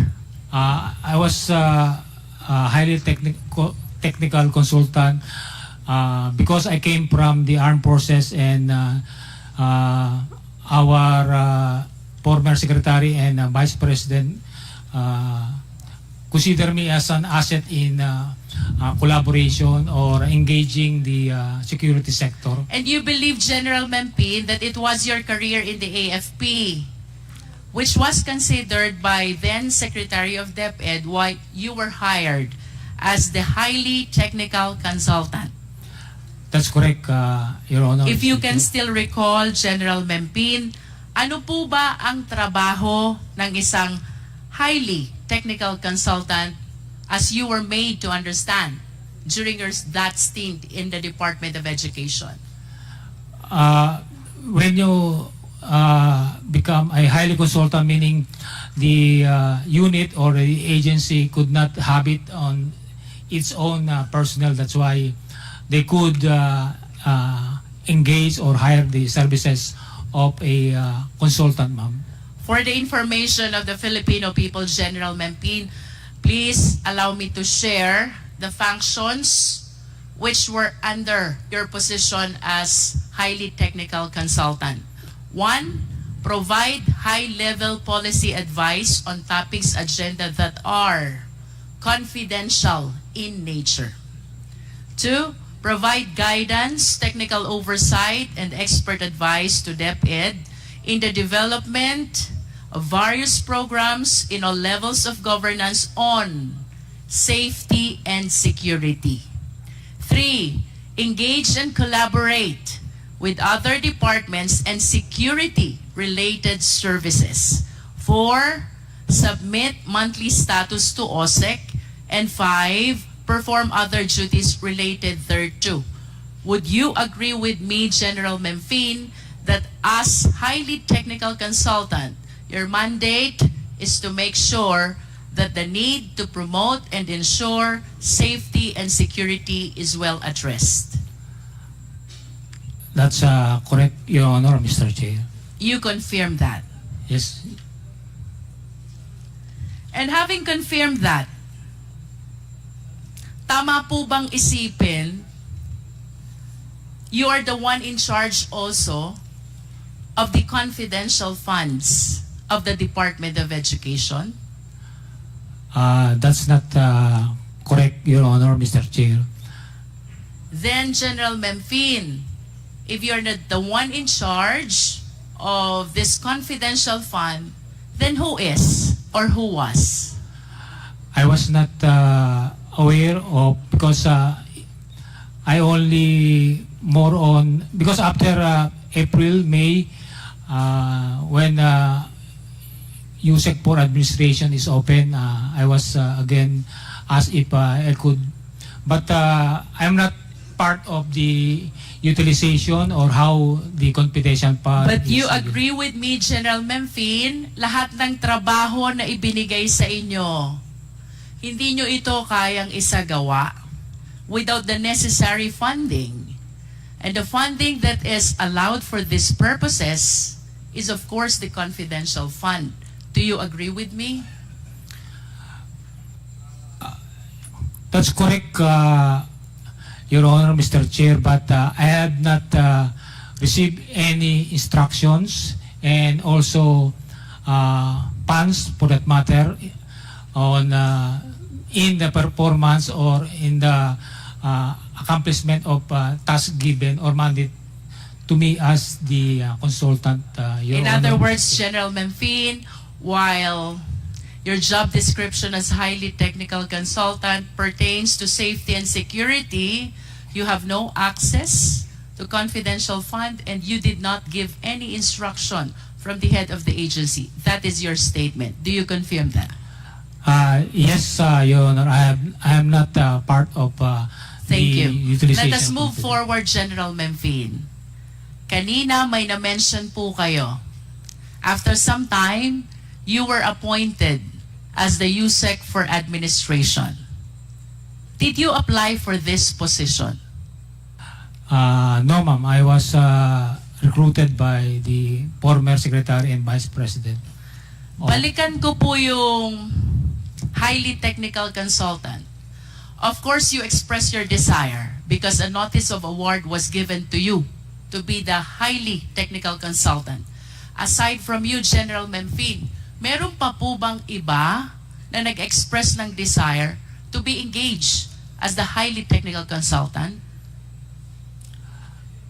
I'm not particularly aware of other consultant that express their willingness, but I do believe there are other consultant that the Office of the Secretary has tapped. I understand.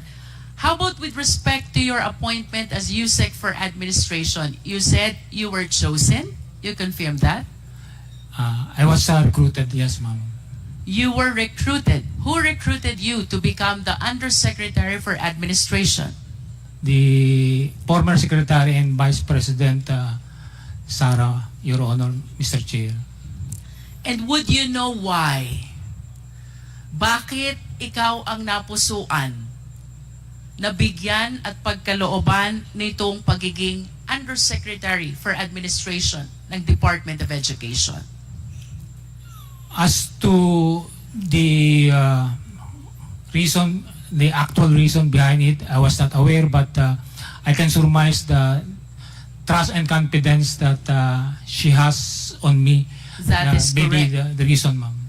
The trust and confidence that you were able to establish as head of Task Force Davao in 2017 and being the one in charge of the 10th Infantry Division in Regions 11, 12, and 13 were very significant, not only in your engagement as highly technical consultant, but in your appointment as well as Undersecretary for Administration of DepEd. We agree on that, General Memphine. Yes, Your Honor, Mr. Chair. As a matter of fact, to illustrate how the former secretary trusted you, may I ask, are you aware of Department Order number 78, General Memphine? Yes, ma'am. What is Department Order number 78? It's about the procurement, ma'am. With all due respect, dito po sa Department number 78, ibinibigay po ang mandato na pamunuan ang Department Computerization Program sa Program Director. You confirm this? Yes, I stand corrected, ma'am. It's about. In other words, since 2010, General Memphine, ang Department Computerization Program ay pinamumunuan ng Program Director. Ito po ang nakasaad sa Department Order number 78. But because the former secretary trusted you so much on this position of being the Undersecretary for Administration, the DepEd issued DO number 16, series of 2023. Would you like to enlighten us kung ano po itong DO 16, series of 2023? Actually, it's the revision of the Department Order 78, ma'am, Series 2010. It's actually revising the compositions of those for the procurement. To be specific, General Memphine, with all due respect, ano ho ang pinaka-significant na naging pagbabago in terms of the DepEd computerization program from DO 78 to DO16? It's not only the director who decides for the procurement of department computerization program. For the information of the committee, General Memphine, it is clear that from DO number 16, the management of the department's computerization program was transferred from the program director to the undersecretary for administration, and that is you, General Memphine. That is how the former secretary trusted you. A policy which has long been existing for 13 long years, 2010, was suddenly changed, transferring the management of DepEd computerization program from the program director to the office of the undersecretary for administration. Do you agree with me? Yes, ma'am. Ma'am, can I elaborate, Mr. Chair? Yes, please.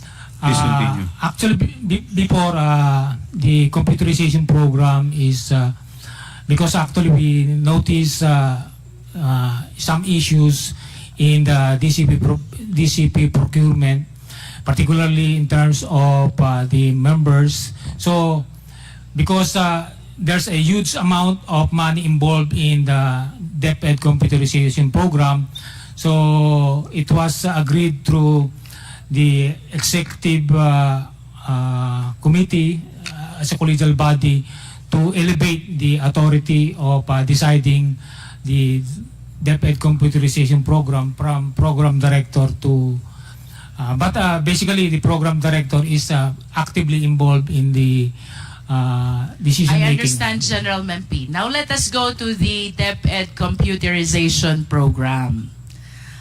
Per fiscal year 2023, mayroon po kayong report.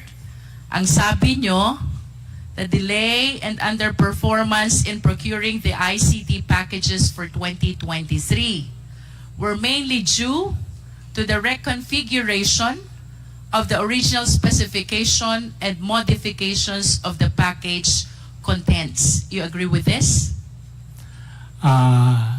Yes. Because this is in your report.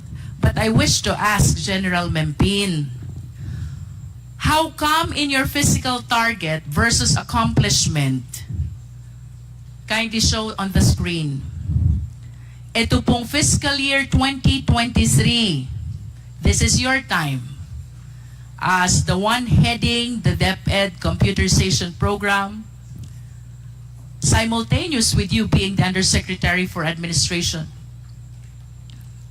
0% po ang accomplishment ng DepEd computerization program. Can you please enlighten us on this? Actually, ma'am, nandito po yung director ng ICTS, but to give you insight on the performance, because ma'am, when we arrived in DepEd 2023, actually it's still the 2022 DCP programs being processed because of the delay during the 2022 because of the change of the administration. So actually, ma'am, late 2023 na po na process completely yung May we know why, DCP. General Memphine? Of course, we understand from the records na yung 2023 budget, hindi nyo po na-utilize, and that is the reason kung bakit naka 0% ang accomplishment rate. May we know the reason why? Because of the partly of the procurement process, because it has to go to the Bids and Awards Committee, and the members of the Bids and Awards Committee is still hands in full in terms of the DCP 2020. But of course, you realize, General Memphine, the value of this DepEd computerization program with respect to the learning of the students who are supposedly relying on this. Tama po ba? That's correct, Your Honor, Mr. And to Chair. complete the picture, General Memphine, I wish to share to the committee, mayroon po kayong na-procure 44,638 ICT packages and DepEd packages sa taong 2022 and 2023. Ngunit ayon sa annual audit report ng COA, ang na-deliver nyo lang is 16,580. This is not even one half of what is supposed to be delivered. So, to make it clear, General Memphine, na kapag procure po kayo ng 44,638 ICT packages, but per report of COA, ang delivered pa lang is 16,580, equivalent to 37% of the supposed accomplishment. Can you please explain this? Ma'am, Your Honor, Mr. Chair, if I may request the Director of ICTS, because I was already out of DepEd since July, so I'm not aware of the updates in terms of deliveries with regards, so that maybe General we Memphine, could have with a all due good picture. respect, the procurement happened in 2023. Yes, ma'am. Ibig sabihin, nabili na po ito. 44,638 ICT packages. You were still with DepEd. Yes, You ma'am, but resigned only last July 2024. Tama Yes, po ma'am. ba? From your perspective as Undersecretary for Administration and the one heading the DepEd Computerization Program, ano po ba naging appreciation nyo dito? Anong naging dahilan why you were way below the supposed accomplishment when in fact, ang dami nyo naman palang nabili? Or, if I may rephrase the question, nasan po yung nawawalang ICT packages? Your Honor, Mr. Chair, during the 2023, only the DCP 2022 was processed, procured, and only started delivering in late 2023. And actually, only the first three... In both dates that you mentioned, General Memphine, you're very much connected still with the Department of Education. Yes, ma'am. So I'm explaining that during the 2023, ma'am, the DCP 2022 is prioritized, so it's only being deliberated or processed in the procurement. And late of October, there were only 3 lots of DCP which were successfully bidded out, and 13 was Memphine, processed in 20. If I may interrupt, let's simplify the question. The 44,638 ICT packages were procured during that time. Only 16,000 were delivered. Nasaan po yung iba? Ma'am, because the 3 lots supposedly delivered during December and early January of 2024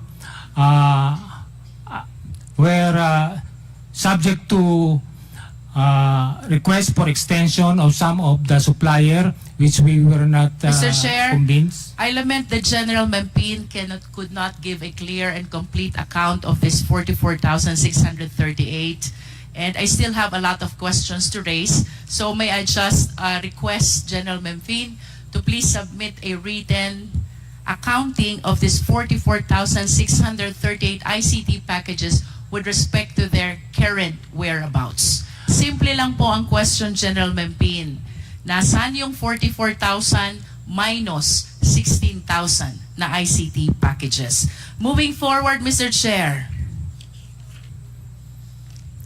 General Memphine, I wish to raise questions about the DepEd confidential funds. There is such an AOM number 2024-15. This is dated February 1, 2024. Out of the 150 million confidential funds that were given to DepEd, only 3 quarters were utilized. That is equivalent to 112.5 million. Are you aware of this, General Memphine? I just made aware during the hearing about the confidential fund because I was not directly involved in the... Okay, but at least you can confirm that in the General Appropriation Act of 2023, DepEd has 150 million budget for confidential fund. You're aware of that? Yes, ma'am, as member of the EXICO. And out of 150 million budget for confidential fund, only the first, the second, and the third quarter were utilized. That is equivalent to 112.5 million confidential fund. You're aware of that? I was made aware of that, Your Honor, Mr. Chair. And sometime in February 2024, nag-issue po si COA ng Audit Observation Memo. Ang sabi po dito, there is such a 75 million disallowance na na-justify po nila later on. And out of this 75 million, however, mayroong 15.54 million pertaining to rewards to informers na hindi pa rin po na-clear because of lack of the necessary supporting documents. Can you please enlighten us on this?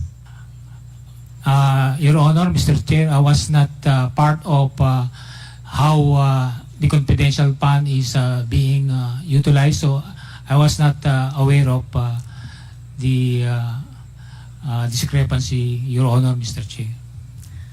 I understand. Nevertheless, General Memphine, having spent a long years of career in the military, of course you are aware about what confidential fund is. Yes, Your Honor, Mr. Chair. Can you please enlighten us? What do you understand about confidential fund? Confidential funds are funds allocated for the certain units or organizations for its security, maybe, and other in the furtherance of its mandate, particularly those who cannot be gathered through the regular means of acquiring, for example, information. And how will you differentiate confidential fund from intelligence fund? Your Honor, Mr. Chair, in my opinion, intelligence fund are specifically have program being, although it's not being elaborated, but it has go to the programs of organization, for example, the law enforcement unit, the armed forces, and even the LGUs, while confidential fund has more on flexibility, but as we discussed, there is certain protocol SOPs being followed under the JMC 2015-01, ma'am. To recap what you said, General Memphine, and please agree with me if I am correct, no? Both have a purpose of addressing the safety and security of the nation. Tama po ba? Yes, Your Honor. However, confidential fund is given to civilian offices. Tama? Yes, Your Honor. While intelligence fund is given to military offices. Tama po ba? Military and other law enforcement Yes. units, ma'am. In other words, they have the same purpose, confidential and intelligence fund. That is to take care of the national safety and security. However, magkaibang opisina ang gumagamit. Kapag confidential fund, it is given to civilian offices, at kapag intelligence fund, military and, like what you said, law enforcement offices. Tama, General Memphine? Yes, Your Honor, Mr. Chair. But we have to share also that under Republic Act 7160, the Local Government Code, the LGUs are given confidential fund as well. They're authorized to have and utilize confidential fund. You must be aware of this because for the longest period of time, nandun po kayo sa Davao, and I understand like any other LGUs, nag-utilize din sila ng kanilang confidential fund. You agree with me? I don't have the exact information, but I do believe they have. They are using confidential funds in furtherance of their mandate in respective LGUs, ma'am. Remind lang po natin, Mr. Chair, because this was flashed already in the previous hearings. Ito po yung, should I say, escalation of confidential fund of the City of Davao starting from 2016, 144 million. 2017, you were already the head of the Task Force Davao, 294 million. And then 2010, nandun na po kayo sa 10th Infantry Division. They have 420 million confidential fund in Davao City. And then 2018, and then 2019 to 2022, consistent na 460 million confidential fund. Napakalaki po nito, General Memphine. Puntahan ko po yung 2017, 294 million. You were the head of Task Force Davao. Pwede po bang malaman how you appreciate the utilization of the 294 million confidential fund? Again, ma'am, in my to be candid about it, Your Honor, Mr. Chair, I was not aware of how the confidential fund is being utilized or implemented, but I just wanted to report to the body that the LGU of Davao, even before and after my term, is being supported in terms of logistics, meaning our vehicles, the maintenance of vehicles are coming from the LGU, and if there are major activities like gathering, like Kadayawan, Araw ng Davao, all the security elements involved in the securing Davao City and its major events, the LGU is providing support in terms of meals and logistics, meaning fuel to our vehicles, ma'am. In other words, General Memphine, all the activities that you raised earlier, collaboration with the Muslim communities, information dissemination, meetings with other intelligence units, collaboration with different sectors, presence of patrols, and coordination with other professionals. These are the activities which were supported by that 294 million in 2017. I have no idea, but because aside from Task Force Davao, there are also members of the Joint Task But Force at least, those activities were part of the expenditures of the 294 million in 2017. Do you agree? I believe so, ma'am, but I'm not 100% sure. Thank you. Now let us go to AOM 2024-15. Ito po yung na-mention ko kanina, General Memphine, na merong disallowance na 75 million. Out of 75 million, the basis of the disallowance of 15.54 million is the lack of supporting documents for payment of rewards. Reward to informers. And in response to the AOM, nakatanggap po ang COA ng certification galing sa 4 na AFP officers. One is Colonel Moransing, 2 is Lieutenant Colonel Sangdaan, 3 is Colonel Panopio, and 4 is Major General Bahaw. Mayroon pong pinapa-explain ang COA na 15 million. This is about payment of reward to informers, and then in response, nag-submit po ang DepEd ng 4 na certification.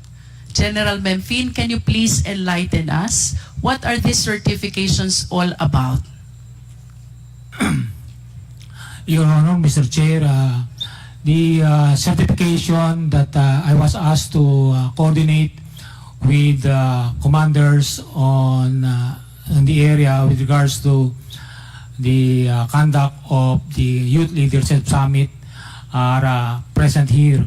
And I was just asked to get the feedback from these units of the Army in particular of how they conduct the Youth Leadership Summit in their respective area and how effective it in securing or this ensuring that these student out of school youth and even indigenous peoples, youth of indigenous peoples are protected, no?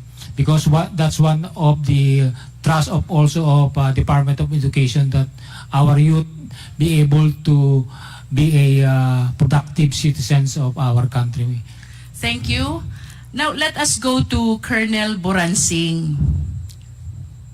Colonel Boransing, there is a certification here signed by you, I suppose. This is dated January 1, 2024. You are certifying about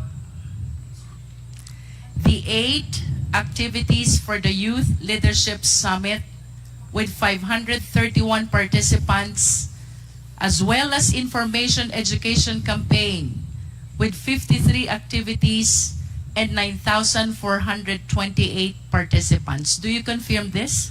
Colonel Boransing, you are recognized. Thank you, Mr. Chair. I confirm that, Mr. Chair. I observe that the certification is addressed to whom it may concern.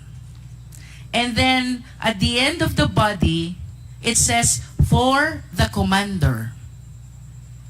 Kanino ho ba talaga naka-address itong certification na ito, Colonel? If I may, Mr. Chair, I'd like to explain about the certification. Please continue, Yes, Colonel Boransing. our job, the First Infantry Division covers the whole of Zamboanga Peninsula and both Lanao provinces. Mr. Chair, with all due respect, Colonel, Yes, I was. I have a limited time, so kindly give a responsive answer to the questions that are being raised. Ang tanong ko po, Colonel, kanino ho ba naka-address itong certification? Sa taas po, to whom it may concern. Sa baba, for the commander.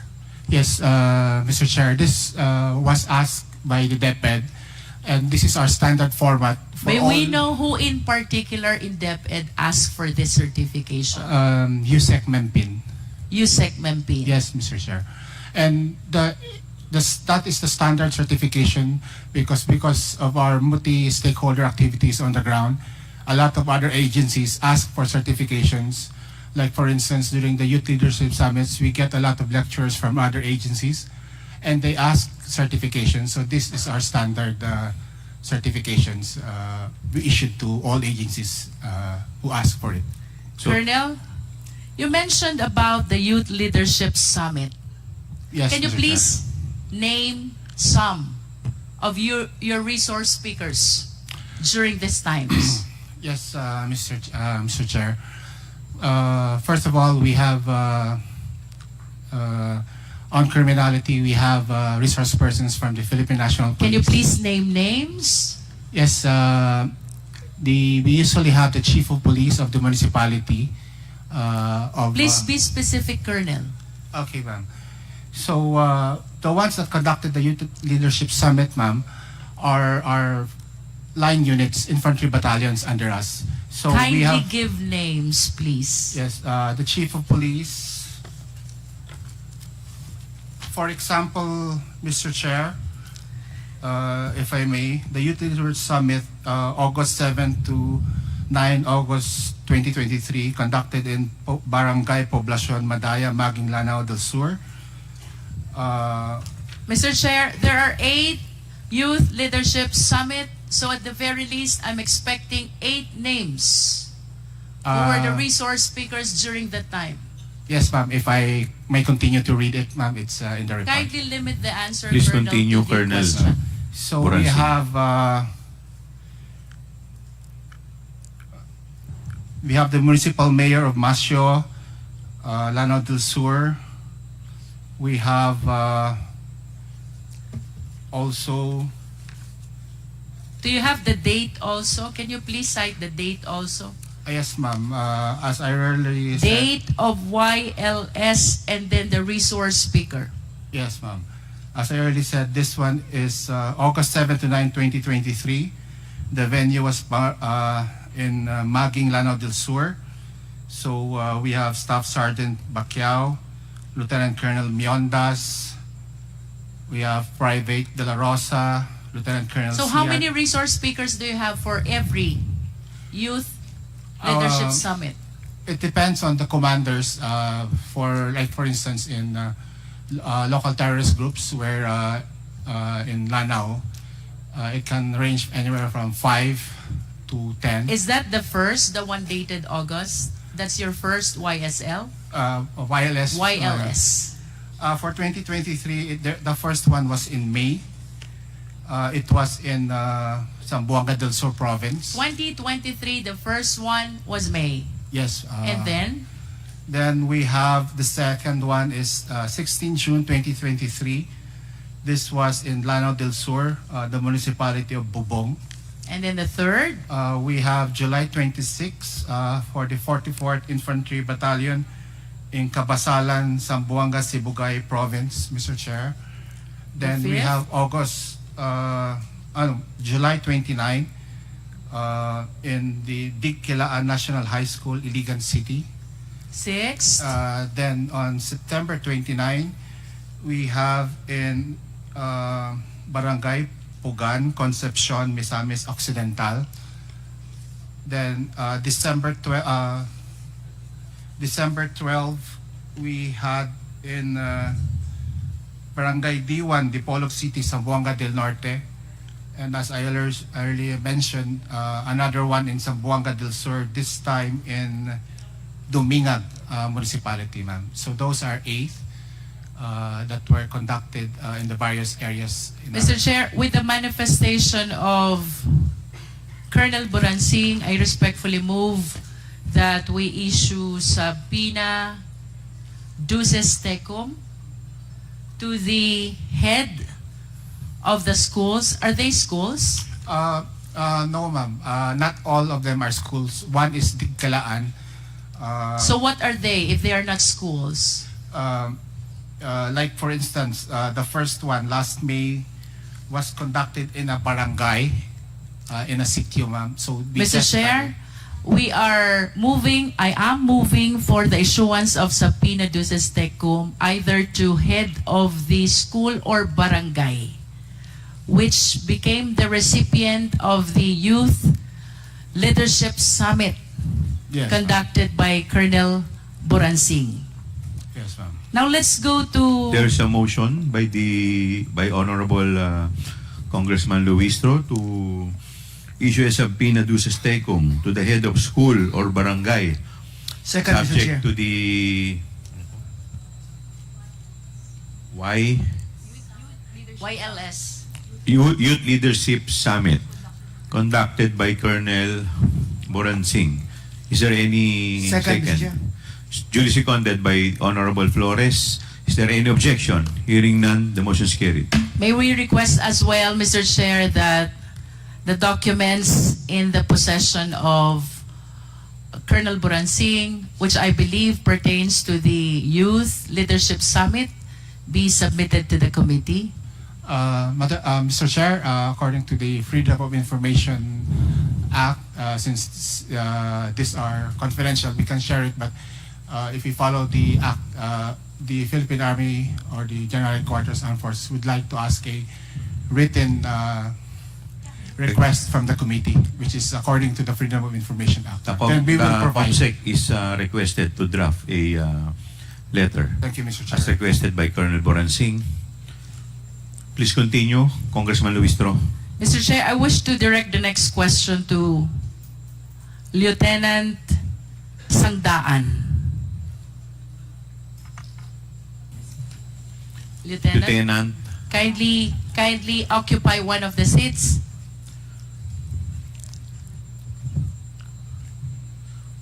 have you taken your oath, Lieutenant? Yes, Mr. Chair. Thank you.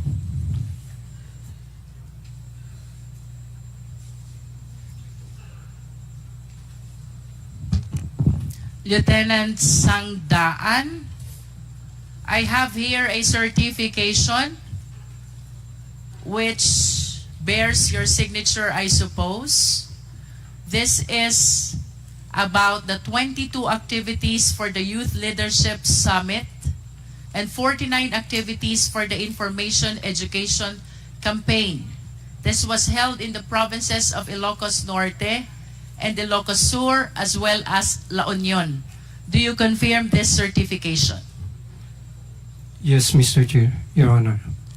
And the certification, similar to the one issued by Colonel Boransing, is addressed to whom it may concern on the upper part and then on the lower part for the commander. For the record, Lieutenant Colonel Sangdaan, kanino nyo po ba talaga ina-address itong certification? Lieutenant Ayos, ma'am, to Sangdaan, the please. Deped, ma'am. And can you be particular? Sino po sa DepEd? Ma'am, can I just give the background, ma'am? That was the instruction of my commander, and according to my commander, it was Major General Mempin who Okay, requested. you answered the question already. Yes, ma'am. And similar to the questions which I raised to Colonel Boransing, do Yes, you ma'am. have also some documents with you which can provide details about the recipient of this 22 Youth Leadership Summit?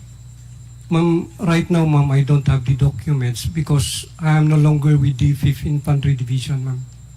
I'm already reassigned to GHQ. But I assure you, ma'am, that You there can are produce. documents. You can the 5th produce. Infantry. Yes, ma'am. Okay. May I just state for the record, Mr. Chair, that Lieutenant Colonel Sangdaan manifested his commitment to submit the document about the 22 activities for Youth Leadership Summit. Yes, ma'am. Just like what Colonel Boransing have said a while ago, ma'am. I think it's much better for the Yes, we will. Yes, We will, ma'am. Lieutenant Colonel. Yes, What is The important, manifestation Lieutenant of Colonel? Colonel Sangdahan for the committee to write a letter. Yun po ba yung gusto ninyo? Yes, ma'am. Yes, Okay. sir. Yes, sir. Yes, The Mr. Chair. COMSEC is directed to please write a letter requesting for the documents as requested by Congresswoman Luistro. Please continue, Congresswoman Luistro. But at least, Lieutenant Colonel Sangdaan, can you name some of those 22 activities? Yung naaalala nyo lang po, because this is quite a lot compared to the one which Colonel Boransing had. He had only 8. You had 22. Ma'am, actually, these YLS were conducted by the line units of the 5th Infantry Division, sir. Ma'am, just like the 501st Brigade, the 5th CMO Battalion, and other infantry battalions in the area, ma'am. As to the specific of which, ma'am, hindi ko na ma-remember, ma'am. You mentioned which infantry division conducted this? 5th Infantry Division. Saan po ba kayo kasama? Sa 5th po ba? 5th Infantry Division, ma'am, as a staff of the 5th Infantry Division, ma'am. As one of the staff of the 5th Yes. Infantry Division. But I suppose that since you were the one who certified, You're supposed to have a personal knowledge of what happened. We base it on our records, ma'am, on our tabulated records. Do you intend to tell us, Lieutenant Colonel, that you were not the one who actually conducted this Youth Leadership Summit? Yes, ma'am. The line units, ma'am, were the one who conducted those activities. If it is not you, then who?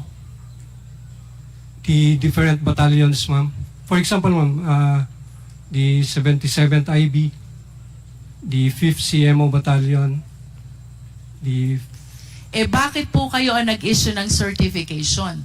we have the tabulated data, ma'am. Yes, I understand. But for one to be able to issue a certification, dapat alam nyo. Dapat may knowledge kayo. Yes, ma'am. As a matter of fact, this is an inquiry in aid of legislation. You were sworn in before we started the hearing, and this will elevate the status of being a sworn certification already. Yes, ma'am. Bakit po kayo nag-issue ng certification kung wala kayong personal knowledge? Nag-certify kayo, may 22 Youth Leadership Summit, tapos hindi nyo po ito personally nalalaman. Is that what you wanted to say? We have personal knowledge, ma'am, because we have it in our data, ma'am. That the different line units... You are aware of the data only, Also, that are but different... not of the occurrence. Magkaiba po yun. Ganon din, ma'am, sa occurrence, ma'am. You are That aware of the occurrence as well. Yes, ma'am, that it was really conducted. Okay, balikan po ulit natin yung question ko. Name some of the Youth Leadership Summit that you conducted, if you are aware of the occurrence. Just like in San Mariano, Isabela, ma'am, we have conducted the YLS there. Barangay po iyan, Municipal, ma'am. municipal. Ang recipient po natin, sino? Sino pong audience nyo doon? Sino pong participants? The youth from the municipality of San Mariano. There were participants from the students in San Mariano and even out of school youth. Okay. Any Yes, ma'am. other? Any other YLS that you can recall?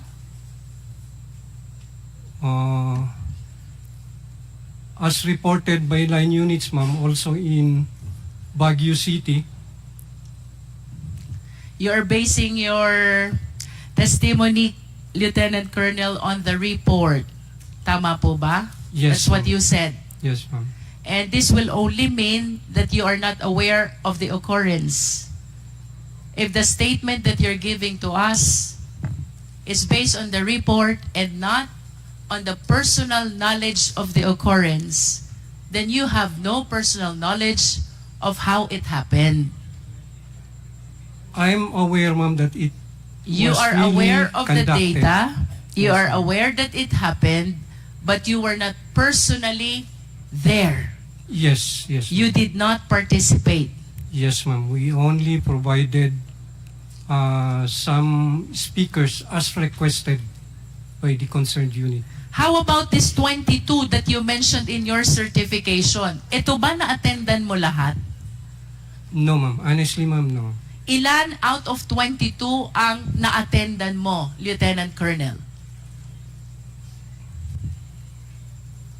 I think only in San Mariano, ma'am. Only in San Mariano? Ma'am, can I give a background on... Kawa, may I just make a manifestation? How can you validate an accomplishment report with a certification? The signatory has no personal knowledge of what happened. Lieutenant Colonel was able to attend only 1 out of 22 Youth Leadership Summit. And this is okay with COA? I'm sorry, but I do not understand. Colonel Boransing, if I may call you again, yun pong 8, ilan ang na-attendan nyo doon? Colonel Boransing.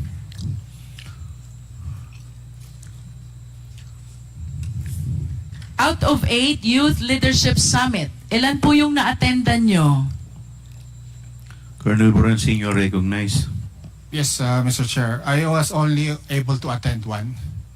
So that means that you have no personal knowledge as well I have of all the 8 youth leadership summit that happened. I have personal knowledge of this, ma'am.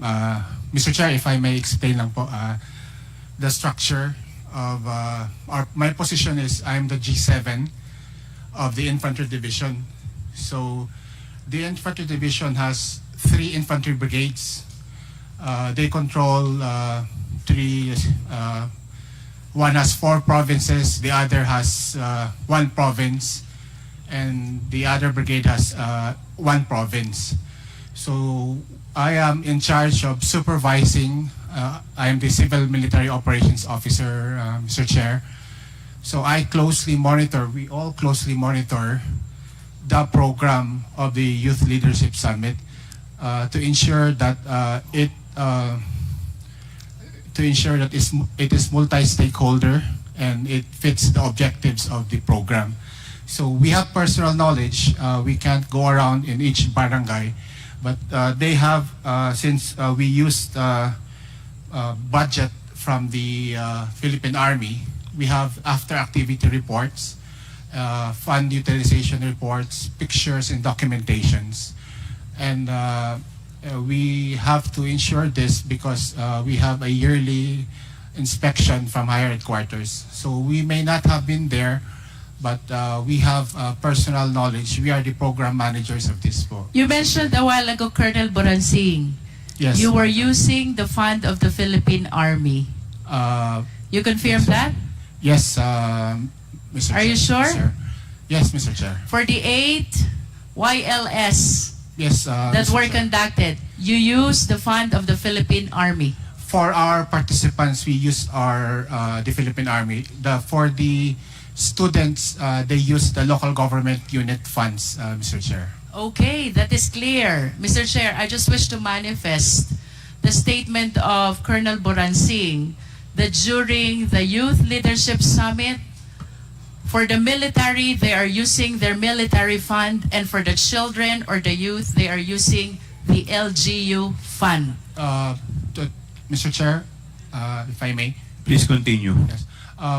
They use some use the provincial local government funds, and the municipalities. Some delegates also are using the municipal LGU funds. And for the participants from the other stakeholders, from Deped, from BIDEA, from the police, of course, they use their own funds. So it's really a multi-stakeholder. In other words, Mr. Chair, a lot of offices and agencies are using their respective funds for intelligence in conducting the Youth Leadership Summit. This is your statement, Colonel Boransing. I didn't say intelligence funds, ma'am. What I said was, like for instance, for their billeting, for the hotel, they have to pay from their own agency funds. For their food, they have to pay. What is clear, there are different offices Involved. who shoulder their respective expenses Yes, Mr. for the Chair. purpose of Youth Leadership Summit. Yes, Tama? Mr. Chair, yes. In other words, it is not only the DepEd Yes, Mr. Chair. who spends its confidential fund. I have no knowledge of what their source of funding is. But in as far as you are concerned, kanya-kanyang gastos ang KKB. iba't ibang opisina. KKP po. And for the children, the youth, you said it is being shouldered by the LGU. Tama? Yes, Mr. Chair. Thank you, Colonel. May we request Lieutenant Colonel Panopio? Colonel Panopio, you are recognized. Good afternoon, Mr. Chairman, Your Honor. Colonel, I have with me another certification bearing the signature of Magtanggol Panopio. Is this your signature? Yes, Your Honor, Mr. Chairman. On this certification, you certified 205 youth students from different schools. 3 youth leadership summits held in the provinces of Bulacan, Nueva Ecija, and Zambales. You confirm this? Yes, Mr. Chairman, Your Honor. And similar to my question to Colonel Buransing and the other Lieutenant Colonel, nakalagay po sa certification nyo, to whom it may concern, to sa taas, sa baba, for the commander. Kanino po ba talaga naka-address itong certification nyo? This is addressed to Deped, ma'am. May I explain for the commander, ma'am? And can you please kindly be particular, who in Deped? Ang dami po nila sa Deped. Sino po sa Deped ang kausap nyo when you submitted this certification? USEC Nasco Bempin, ma'am. That's USEC Mempin. Okay.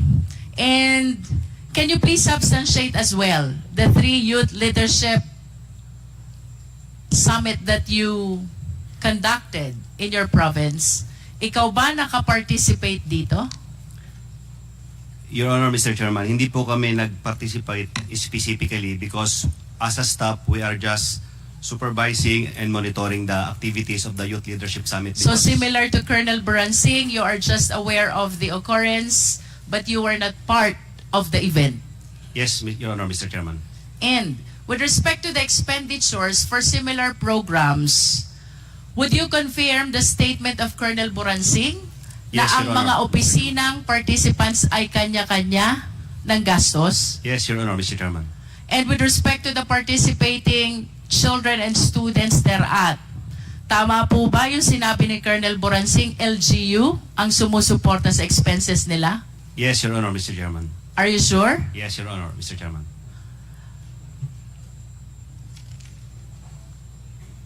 Can we recall Lieutenant Colonel Sangdaan?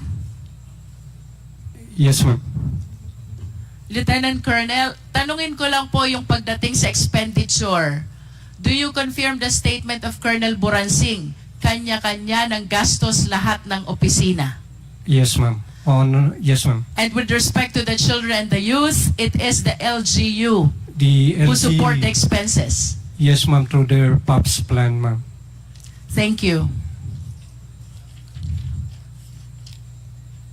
Mr. Chair, I am done with Lieutenant Colonel Panopio. I wish to proceed to Major Dombrigue. Major Dombrigue. Major Dombriding, you are recognized. Have you taken your oath, Major? Nakapag-take na po kayo ng oath. Okay po. Major, meron po kayo ditong submission prepared by you, certified by Lieutenant Colonel Panopio. This is about the Joint 7th Infantry Division Deped Anti-insurgency campaign from January 1, 2023 to December 31, 2023. Do you confirm, Major, na ang sinertify nyo po dito ay 313 insurgency awareness and 166 posted social media products? Dr. po, yes, ma'am, Mr. Chair. Through that data was based on the reports of our line units. Ang kasama po dito, Brigada Eskwela, insurgency awareness, environmental protection, shared and posted social media products.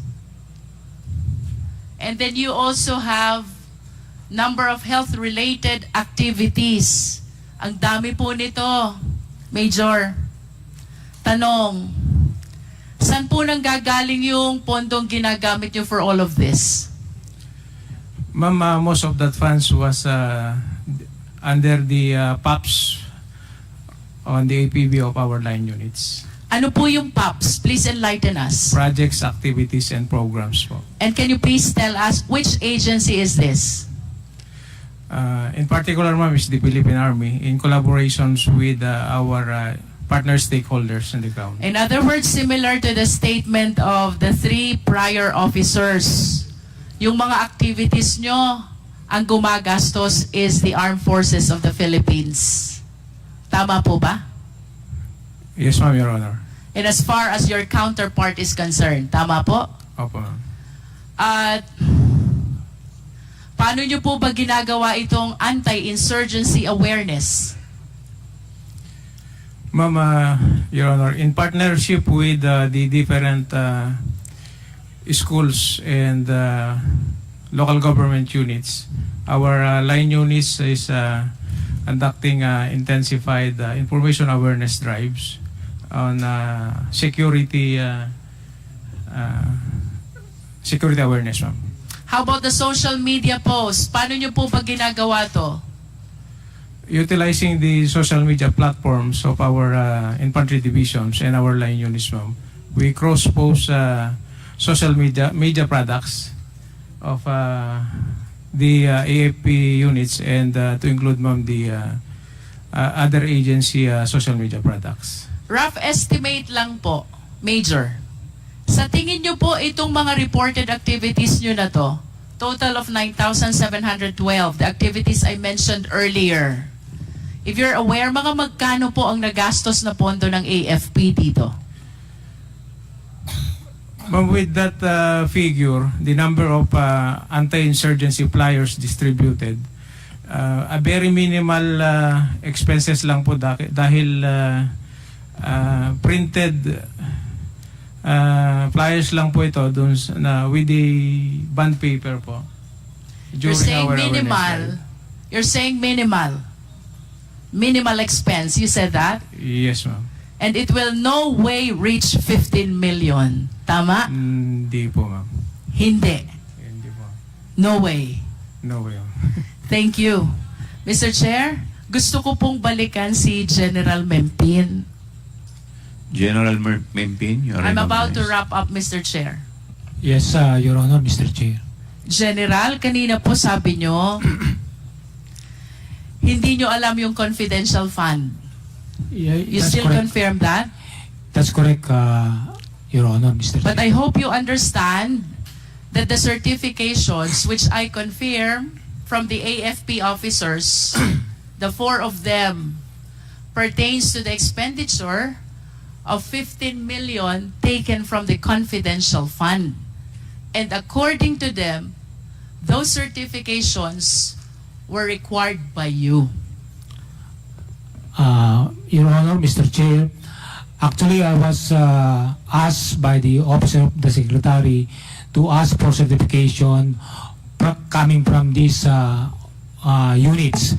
But it is clear to them or even to me that no funds are involved, meaning no funds released to these units. What the Office of the Secretary is wanted to know is the product or the result of the collaboration of various stakeholders, including Deped, with regards to our youth. So it is clear, ma'am, that Deped has not released any single centavo to the conduct of wireless to the units mentioned, ma'am, Your Honor, and Mr. Chair.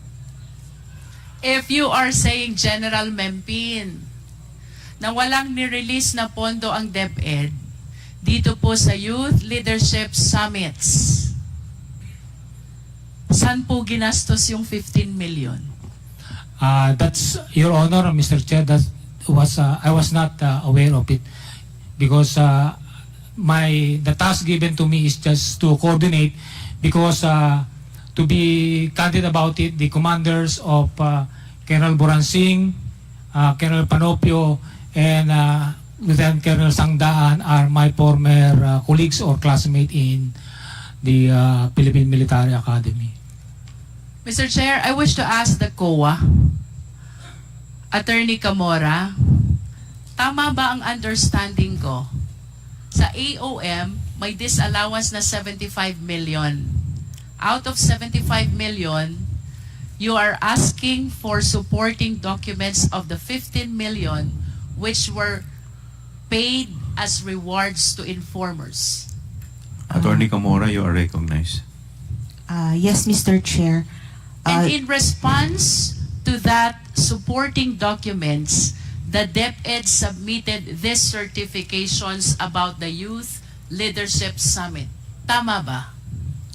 Yes, Mr. Chair. In other words, these certifications submitted by the AFP officers are being used as justification for the 15 million utilization paid as reward to informers. Tama po ba? Yes, Mr. Chair. General Mempin, your statement is completely contradictory to the stand and position of COA. Your Honor, Mr. Chair, as I previously mentioned, the only task given to me is to coordinate to my colleagues in the active service of the Philippine Army to have a report on the conduct of Youth Leadership Summit. But as to the utilization or disbursement of 15 million payment to informers, I was not made aware of it, and I have no knowledge that this certification is for the payment of informers. Your Honor and Mr. Chair. General Mempin, I understand we also have Major General Bahao. You have a letter here, General Bahao. This is about the 9 Youth Leadership Summits. Kanino nyo po ito in-address? Good morning, ma'am. Good morning, Mr. Chair. May I be recognized? Major General Bahao, you are recognized. Thank you, Mr. Chair. Ma'am, I addressed the letter to Yusek Nolasco Mempin po, updating him of the YLS conducted in my division then. And similar to the questions that were propounded to the 3 other AFP officers, kapag ho ba nagwa-YLS kayo, sino gumagastos? Ma'am, sari-sariling agency po na nagpa-participate dito ang gumagastos. Sa amin po, more on facilitation and security, kami po ang gumagastos sa sarili naming mga tropa. And with respect to the children and the youth who are the participants, do you confirm what they said already? LGU ang gumagastos? Yes, ma'am. At kanina po sinabi din ni General Mempin, balikan ko si General Mempin, sabi niyo po, General, wala talagang gastos ang DepEd dito? To be stated clear, that kanina. because as I was asked if the confidential funds issues for the conduct of wireless, so it's clear that no funds is downloaded or given to the Philippine Army for the use of the conduct of wireless, but if confidential fund is given General, to informers that of is tantamount to saying na walang gastos ang DepEd sa inyo. When you said that they did not or DepEd did not download any fund to the military. Tama? That's correct, So, Your Honor. what you wanted to say, walang ginastos ang DepEd sa taga-military when it comes to the Youth Leadership Summit. Do you confirm that? That's I confirm that's correct, Your Honor, Mr. Chair. Mr. Chair, I am very much surprised, but let me wrap up and make this manifestation before I yield to the other members of the committee.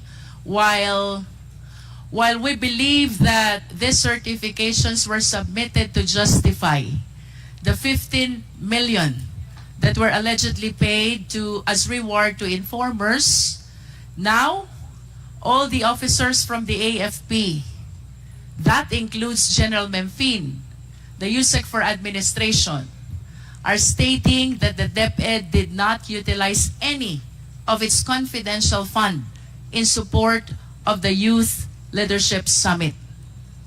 These statements, Mr. Chair, are completely contradictory to what DepEd has made the COA believe in the submission of all these certifications. Mr. Chair, to proceed, let us all be reminded, ito pong confidential fund na ito, pera ng taong bayan. We, all of us, are accountable to the Filipino citizens. Public office is a public trust. We should be accountable to the people at all times. And I do not understand why these people who are supposed to explain the 15 million is totally unaware of the same, because they are saying that they never use the DepEd fund and what they use is the fund of the AFP. While we understand, Mr. Chair, that confidential fund by its nature is not encouraged to be scrutinized, there is nothing under the law that prohibits the same as well. There are important observations, Mr. Chair. Number one, among all civilian agencies, DepEd is one of the very few with confidential fund. Two, DepEd had this confidential fund only in 2023 and never in prior time. Three, I hope we can show also that while the DND, which has a mandate to address the national security, has 37 million confidential fund only, the Department of National Defense has 37 million. The DepEd, which mandate does not include national security, has 150 million confidential fund. Mr. Chair, to continue, while the police, the AFP officers already denied this YLS, having been supported by DepEd, 15.54 million po ang amount that the DepEd is trying to justify in making use of the certifications that were submitted by the AFP. Number 5, Mr. Chair, prior to 2016, pag ang pinag-usapan po natin ay Youth Leadership Summit, it is the AFP who leads and they just coordinate with DepEd. But on the report that was given by COA, it seems to appear that the one leading the Youth Leadership Summit is the DepEd in coordination with AFP. Paligtad po ito. Number 6, Mr. Chair, I do not want to preempt any conclusion. However, Mr. Chair, General Mempin spent 2017 to 2023 of his AFP career in Davao City and Davao region. During this time, the former president is the president and our vice president is the mayor. During those time, Mr. Chair, Davao City, while it is authorized to have and to utilize confidential fund, I believe has one of the highest confidential fund among the LGUs in the entire country. I hope the Secretary can produce the data. I wish to ask Mr. Chair, ito bang lahat ng ito ay coincidences? Given this observation, let us all be reminded that the leeway that is being given to confidential fund is to be able to address a very important concern, and that is national security of the country. No more, no less. The procurement and the liquidation were made liberal in recognition of the significance of the purpose of the confidential fund. However, Mr. Chair, if there are glaring indications of irregularity already, as those that we have mentioned, plus the admission of the AFP, is it not that COA should address its mandate of making sure that all receipts and all expenditures are duly accounted for the Filipino people? Question number 1. Since when has irregularity in confidential fund been happening? 2. What has COA done so far with respect to its accounting rules in order to address the irregularity? And 3. Will COA simply brush aside these irregularities, especially with the admission of the AFP that they were the one who spent for the 15 million Youth Leadership Summit and not the Department of Education?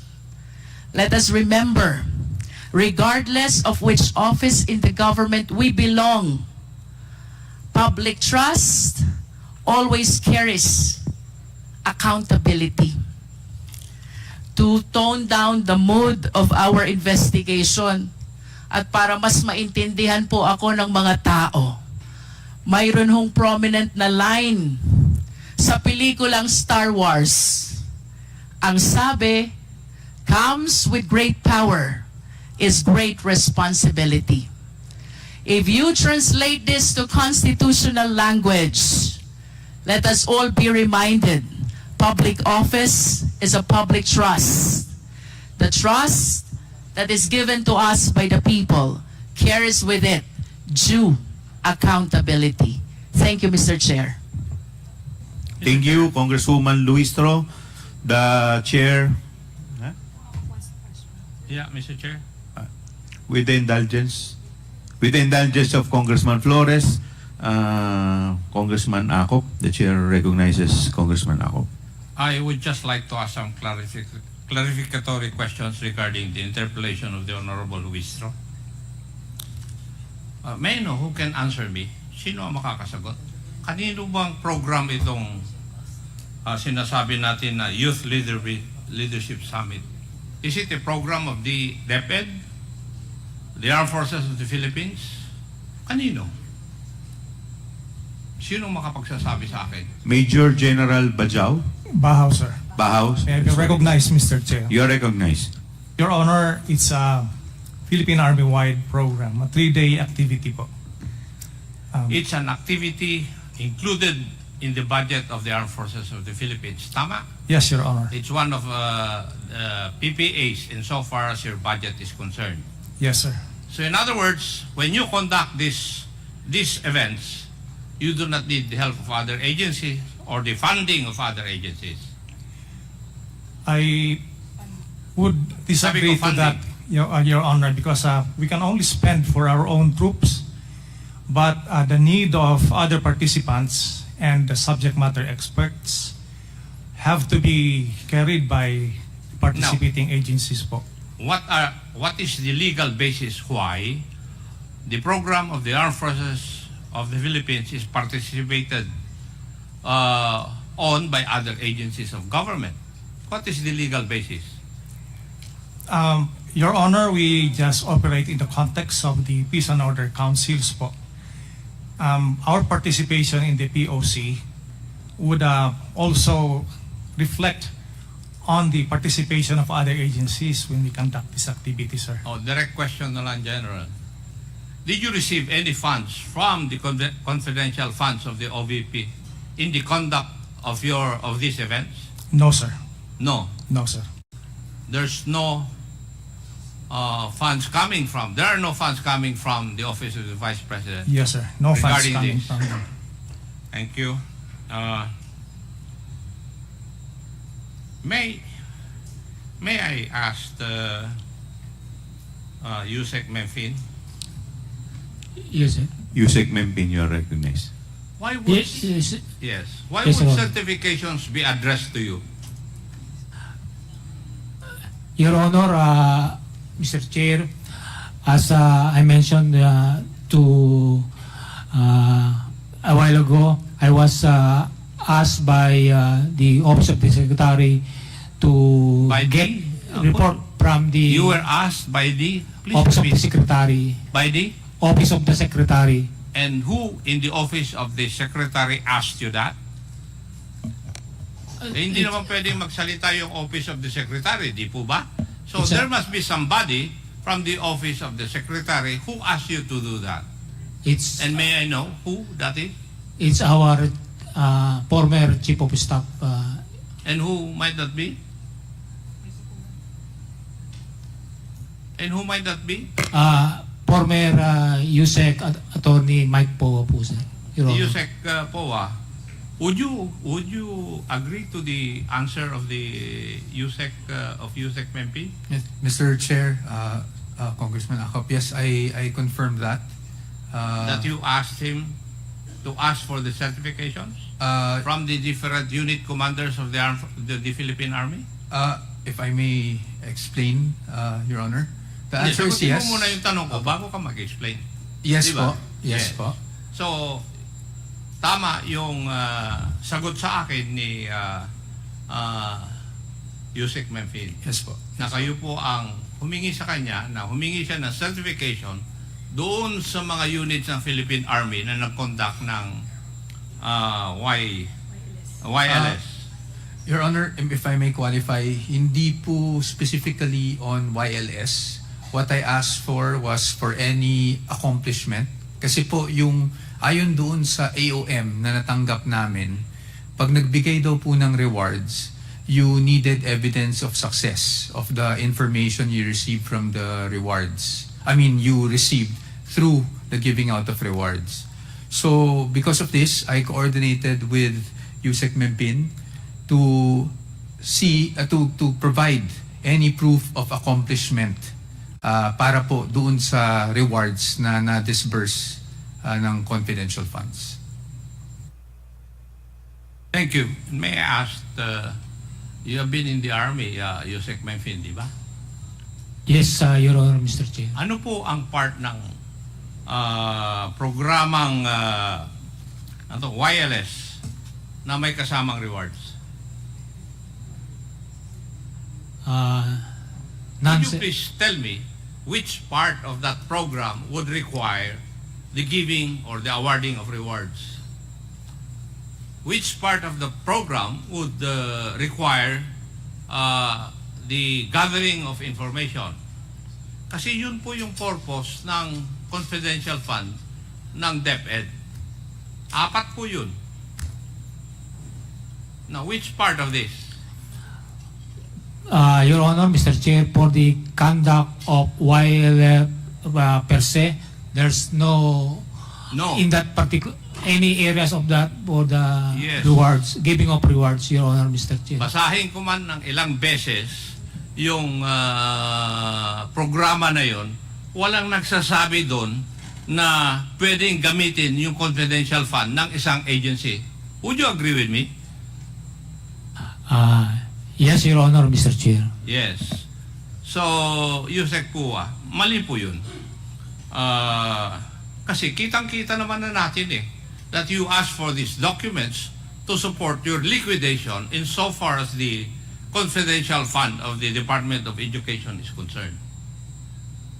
Kasi hindi naman kaya basically primordial na kasama doon po sa mga events na yun And yet, you are submitting or you submitted to COA documents to support your liquidation of the confidential fund of the Department of Education.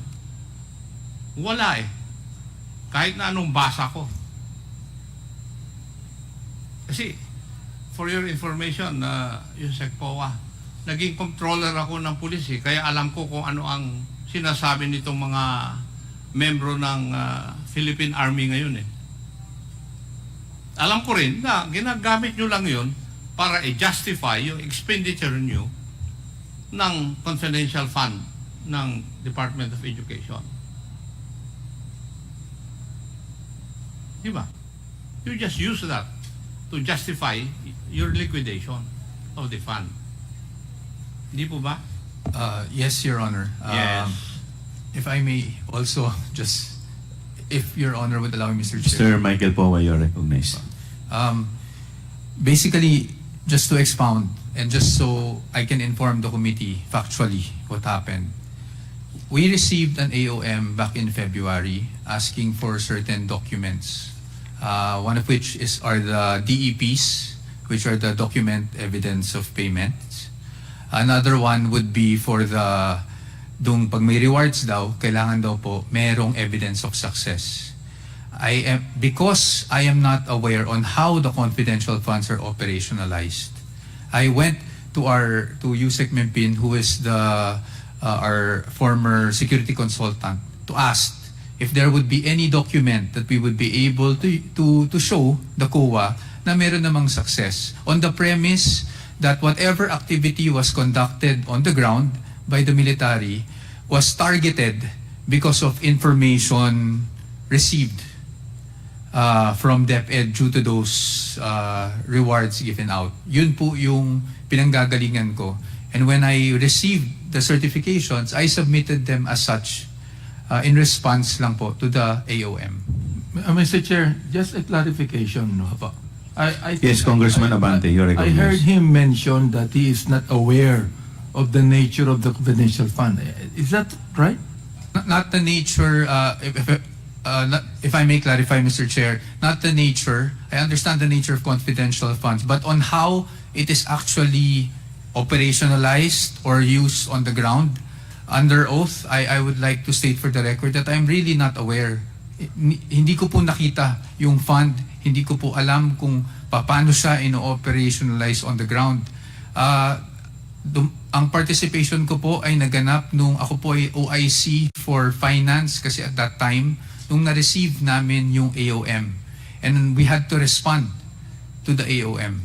And so because we had to respond to the AOM, I had to get all the documentation that COA was asking for po through that AOM.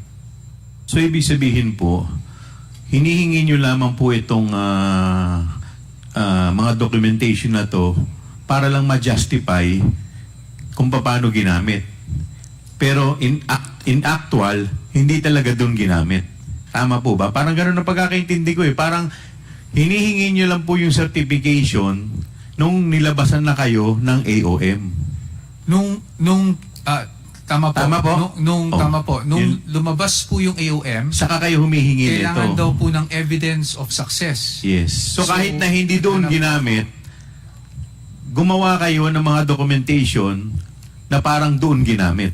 Parang ganun. Kung tama po yung pagkakaintindi ko. Hindi naman po, Mr. Kasi Chair, lumalabas po, hindi naman po doon ginamit yung confidential fund. Pero itong documentation na in-issue po nila Yusek Mimpin, yun ang sinabit natin sa COA just to justify yung AOM. Mr. Chair, again, this is just under my impression nung nakuha ko yung certification. Po. The certification po kasi, when I read it, stated that they conducted yung mga YLS based on the information received from LGUs, DepEd, etc. So ang impression ko po, and again, this is just my impression, is that because of the information they received from DepEd, sinagawa nila, targeted kung saang areas yung YLS. Again, that is just my interpretation of the certification, Your Honor. And now, whether or not that is indeed the case, I really do not have personal knowledge to Yes, but confirm. you have no idea if the fund coming from confidential fund was utilized from LYS. Wala po kayo idea. I cannot confirm or deny that, Your Honor. Yes, the chair would like to recognize. Yes, please continue, Congressman Akop. Thank you. So, Yusek Memphis, wala pong ibinaba ng pondo sa Armed Forces of the Philippines or sa Philippine Army units. Wala. As para sa akin, sir, wala po, sir. Yung mga units ng Philippine Army which conducted the summits, wala rin po kayong pondong natanggap galing sa DepEd. Would that be correct? Yes, sir. Correct, sir. That's correct. Now, may I ask, bakit kayo nag-issue ng certification? Hindi. That's not you kasi hindi naman ikaw nag-certify eh. Why did you issue certification? Sino pong sasagot? Mr. Chair, Colonel Colonel Boransing, Yes. you are recognized. Mr. Chair, sir, as I earlier mentioned, sir, because almost all of our activities on the ground are multi-stakeholder. When we appear in activities of one or many agencies ask for certifications of attendance, as I have asked the Secretariat to issue us with a certificate of attendance that we attended this activity. We assume that that certification was also for for that purpose. So a lot of other national government agencies and local government units asked for certifications in that manner also. So you're trying to tell us that it was USEC Memphis which required the submission of those certification. Siya po ba ang nag-require sa inyo? Yes, he asked, Mr. Chair. Yes, sir. Was it through a written document or what?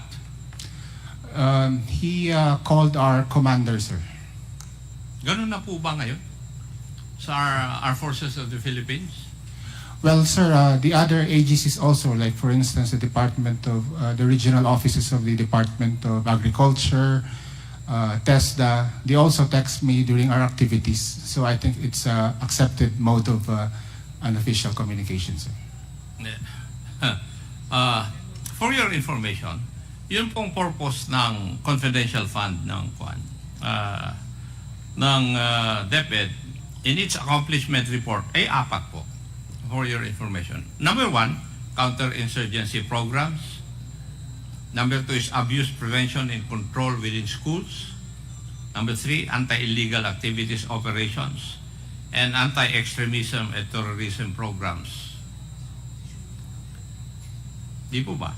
Nowhere could I find dito po sa accomplishment report na sinabmit ng Office of the Department of Education would I see na yung activity ng Armed Forces of the Philippines is enumerated. Wala eh. Wala akong makita.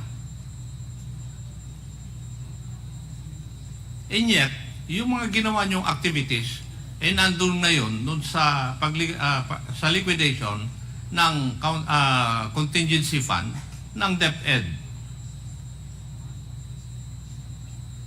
Bakit ganun? Yusek Memphis, did you not ask why? When you were asked to get certifications or to secure certifications from those units of the Armed Forces of the Philippines which conducted the YLS, eh, hindi mo tinanong bakit? Your Honor, Mr. Chair, as former USEC po mentioned, I was also informed that the Office of the Secretary needs some impact or outcome of the efforts of the Department of Education in terms of protecting the youth, including the out-of-school youth and some IPs. So I was not aware of that is the purely justification for the confidential fund. So I coordinated with the Philippine Army commanders, my former colleagues, to give feedback or in terms of certification that they have conducted YLS in coordination with various stakeholders to include Department of Education. So yun po yung parang pinaka-basis ng coordination ko po sa mga Philippine Army units na nandito po ngayon. Kasi maski sa certification, USEC, wala rin akong nakitang na amount na nakalagay doon sa mga certifications ng mga unit commanders ng Philippine Army. Wala. So, may ibang purpose lang yung pagkuha nyo ng certification na yun. And as I've said, it is used to justify yung expenditure ng or pag-spend ng confidential fund ng Department of Education. Now, COA, would it be true na nagbigay po kayo ng CN o credit notice doon sa first 2 quarters ng use ng confidential fund ng Deped? Attorney Camora, you are recognized. Yes po, Mr. Chair.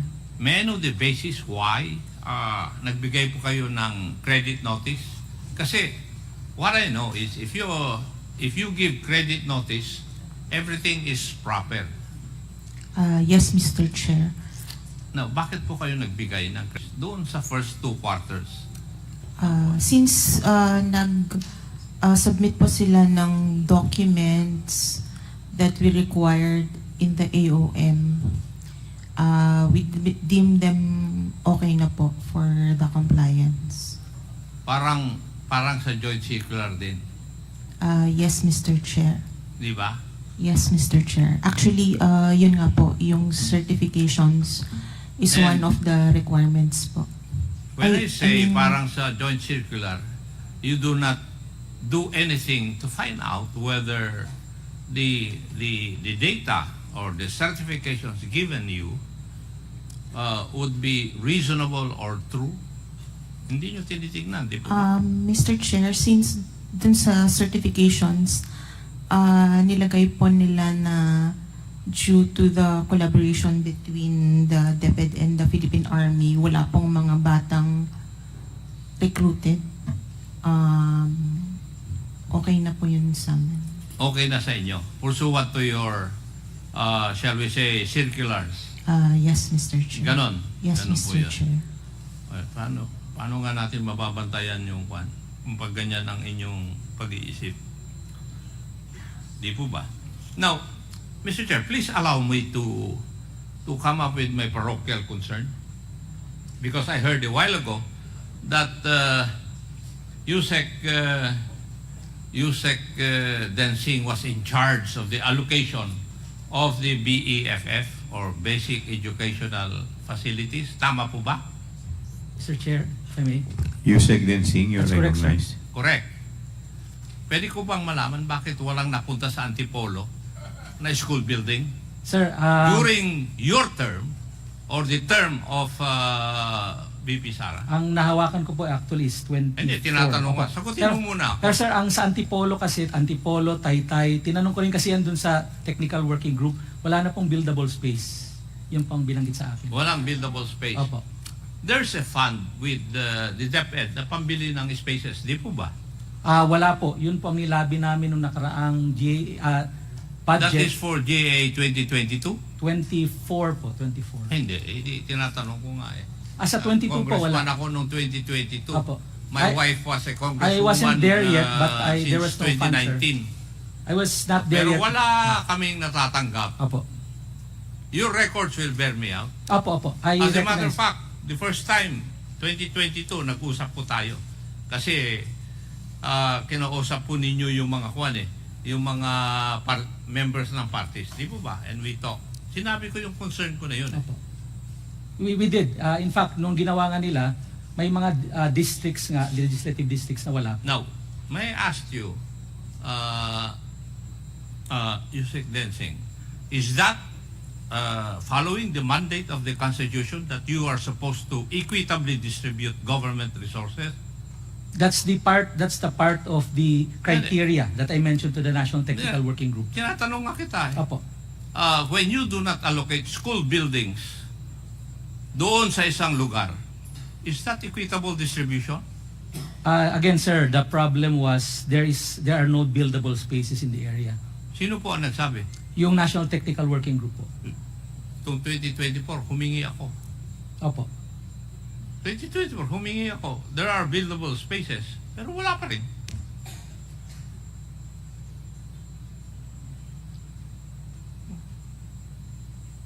And you cannot explain that to me. Well, sir, I could not answer because the fund was really small at the time. Originally at 9.7 NEP. So what you're trying to tell me, Yusek, is that hindi po priority doon yung distrito ko po. No sir, priority po inyo dahil mataas po ang shortage sa Antipolo. Kasi meron pa kami 3 shifts eh.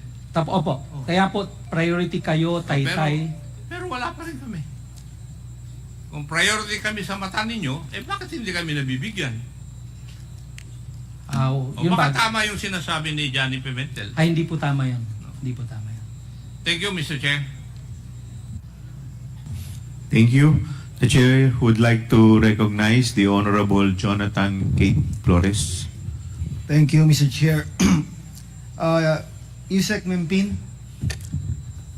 Yes, Your Honor. Mr. Sir, Chair. is there any other person, is there any other USEC who has been given the same designation to oversee the YLS programs? O ikaw lang, from DepEd? Actually, I was not the one in charge of the wireless. I was just tasked to coordinate with the Philippine Army with regards to the report of their conduct of wireless. But in Department of Education, the Operation Strand is the one who has the mandate of under po sa kanya yung program ng wireless, but hindi po sa administration. So are you saying na as far as these certifications are concerned, ang only parang role mo or designation mo was to collect them? Yes po, yung to collect them? To coordinate po. To coordinate with them? Yes. Okay, and the Yes, collection was for the purpose of liquidating the expenses, or hindi mo alam for what purpose? I was not exactly aware, but I'm made aware of they need some to see the impact of the collaborations of the Department of Education with the Philippine Army and other stakeholders that resulted through the wireless, that resulted to the prevention of recruitment through violent extremism and other Sir, threats po, sir. You said impact, no? Impact of the YLS conducted by the AFP? Ang ibig mo sabihin? Yes, sir, which is the prevention of recruitment. Yes, so what then is the role of DepEd when it was a purely AFP event? Because if not all, majority of the participants are also Students. coming from the Yes, schools. but other than them being students, it's as if DepEd is claiming an activity that was not theirs in the first place. Tama po ba? Yes, sir, with just purpose of coordination. What coordination? You just ask for the certifications. What coordination are you talking about? Tapos na yung activity eh. You just ask for a certification. What coordination are you talking about, Yusek Mempin? Coordination for the certification because... For the certification, but not for the activity itself. Tama ba? Yes, sir, because... Yes, that my but then you are claiming that the impact was because of the DepEd activities. You're asking for certifications, claiming that this was the impact of the activities of DepEd by spending their confidential funds on this and that, etc., etc. Your Honor, that be correct. It's not DepEd initiating, but the activity of... Because the conduct of wireless is primarily the activity Kaya or nga, program of... you're asking for a certification that they conducted this and they included this number of young persons, and the only contribution actually DepEd has was that most of the students there were enrolled in DepEd. But actually, wala kayong actual participation in the YLS. Tama po ba? That's correct, right? That's correct, Your Honor. And all you did was collect the certifications from the different units of the military that they conducted these activities and that they had this number of participants. Tama po ba? That's correct, Your Honor. Okay, now Mr. Poa, who directed you to secure the certifications? Mr. Powa, you are recognized. Thank you, Mr. Chair. Sir, no one directed me. No one I was directed the you. one who coordinated. So initiative mo lang na mag-secure ako ng certifications kasi may kailangan akong i-justify na expense. Tama po ba? Opo, but yes, sir, but not necessarily for YLS, because if I may be very candid and honest, hindi naman po ako familiar sa YLS to begin So with. why did you ask Mempin to secure the certifications? Your Honor, because we needed to secure not certifications but evidence of success for any purchase of information gathered or rewards given in exchange for information. Okay, now So- what information was purchased in the conduct of the YLS by the AFP?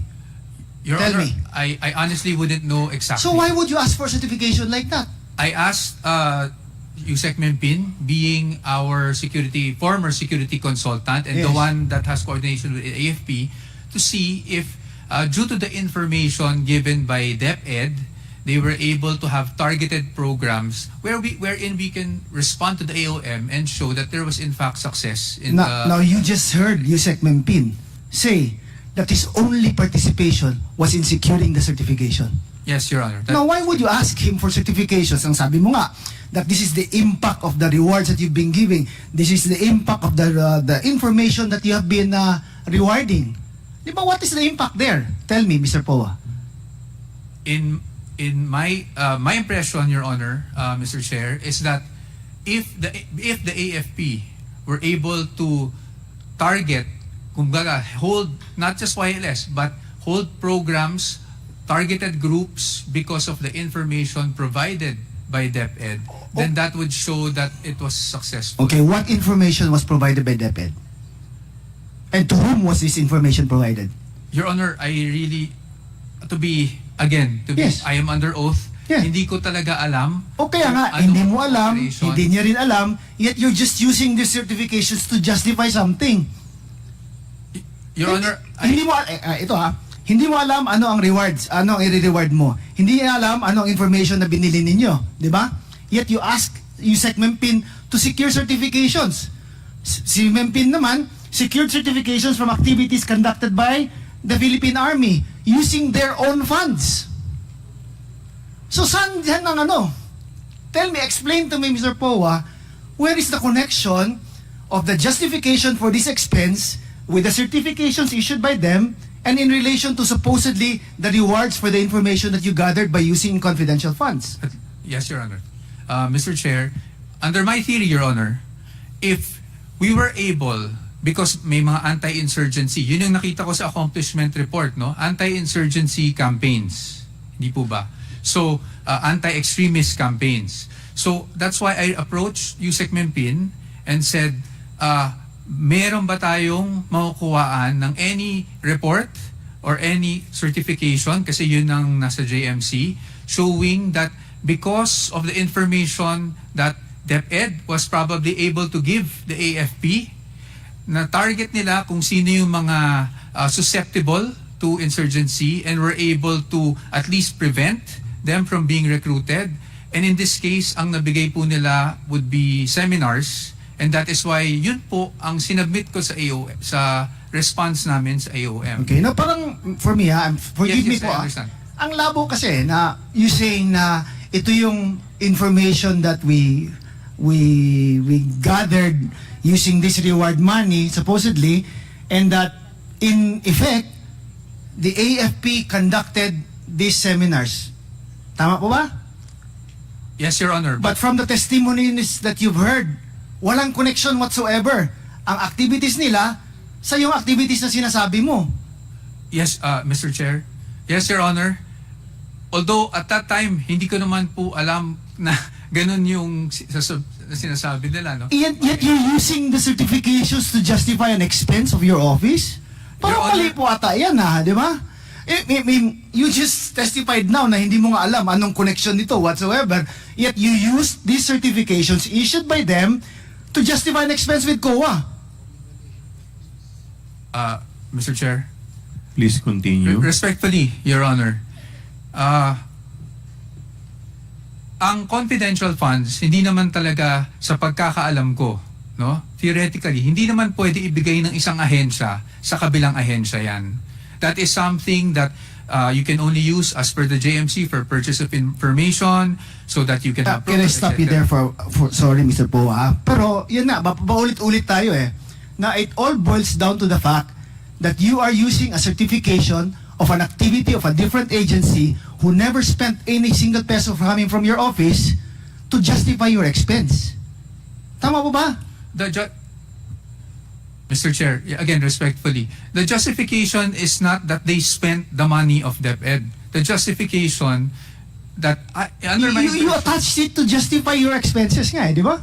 Yes, so tell me where's the connection there? Mr. Chair, Please continue. respectfully, the connection, Your Honor, is if they were able to hold yung seminars nga, which in the beginning, hindi ko man lang alam na seminars yung ibibigay na certification po, just to be clear. If they were able to hold the seminars in certain locations because of information given by DepEd to them that these locations have vulnerable learners, that wherein seminars have to be held, for example, yun po yung justification namin na nasubmit sa COA on the success of the expenditure. But not success meaning binayaran po namin ang AFP. That was never the impression, Your Honor. So ang sinasabi mo is that AFP conducted these seminars because you gave them the information that this sector is vulnerable. Not me per se, but that is the theory, Your Honor. Yes, Okay. Your Honor. AFP. Colonel Buransing, sir. Colonel Boransing, you are recognized. Yes, thank you, Mr. Chair. When the YLS was conducted in your area by your division, you conducted it because it was a regular program of your division. Tama po ba? Yes, Mr. Chair. Yes. Now, how about you, Colonel Panopio? Did you conduct a YLS in your area with your division or with your battalion because it is a regular program of your battalion or of the FP? Yes, Your Honor, Mr. Chair. See? Mr. Poa? Do you want me to ask the others? Oh, They will still be giving me the same answers po. yes, Mr. Chair. Your Honor, I am not in a position to really tell you kung talaga Then who is in position to tell me that?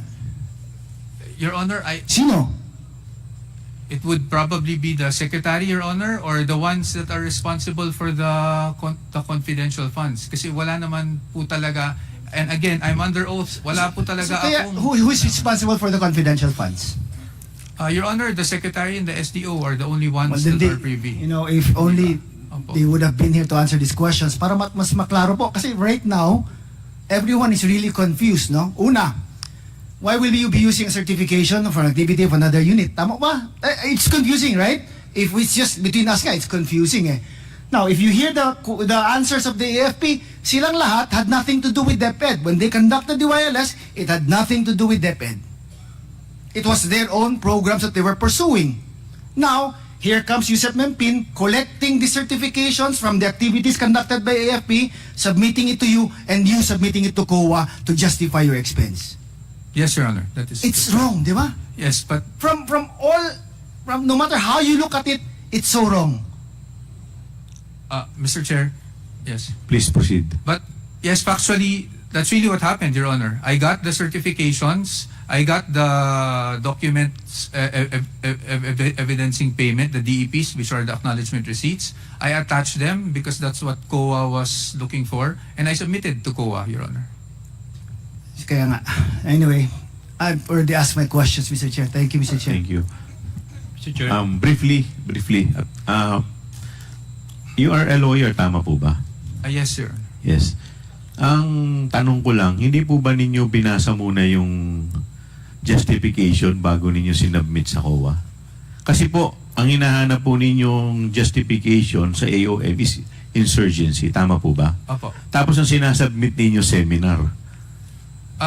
Hindi po ba medyo, siyempre tayo, abogado tayo eh, mabusisi tayo sa mga dokumento eh. Yes. So, hindi ba parang, well, ako, napapanood ko po kayo, napakagaling po ninyong sumagot, very articulate po kayo, very sharp po kayo as a lawyer, pero dito po parang hindi ako makapaniwala na nag-submit kayo ng isang dokumento na iba yung intention. So, yun lang po yung comment ko. Yes, Congressman, with the indulgence of Congressman Valeriano? Yes. With the indulgence, okay po ba na may tatanong lang daw po siya? Sige po. Sige po. Yes, Congressman. Thank you, Mr. Chairman. Thank you, Mr. Gonzales. Chairman. May tanong lang ako sa DepEd. Did DepEd coordinate with the Philippine Army during the entire year? Hindi po yata sila gumastos ng fourth quarter ng 2023. DepEd? Nag-coordinate po ba yung DepEd sa Philippine Army? Sino po sa DepEd ang po pwedeng Mr. sumagot? Poa? Ako, Your Yes, Honor, Attorney Poa. Ako, Your Honor, I wouldn't have any personal knowledge on coordination except I cannot tell you the date. I don't remember now, but there was at least a parang MOA sign, dapat MOA na fino-formulate ang operations team namin with the PNP during my time as Chief of Staff. Pero hindi na-conclude yun while I was still there, Your Honor. May I know if Maybe the Yusek Escobedo, who is the Undersecretary for Operations, may I know if babae ba ito? Rebsi, may I know if she is present? Wala po. Wala po. Well, I will just continue, Mr. Chairman. Yes, please continue. Maybe I will ask the commander if the program lasted up to the end of the year. Meron po kayong programa sa mga commanders from DepEd from this fourth quarter of this CF?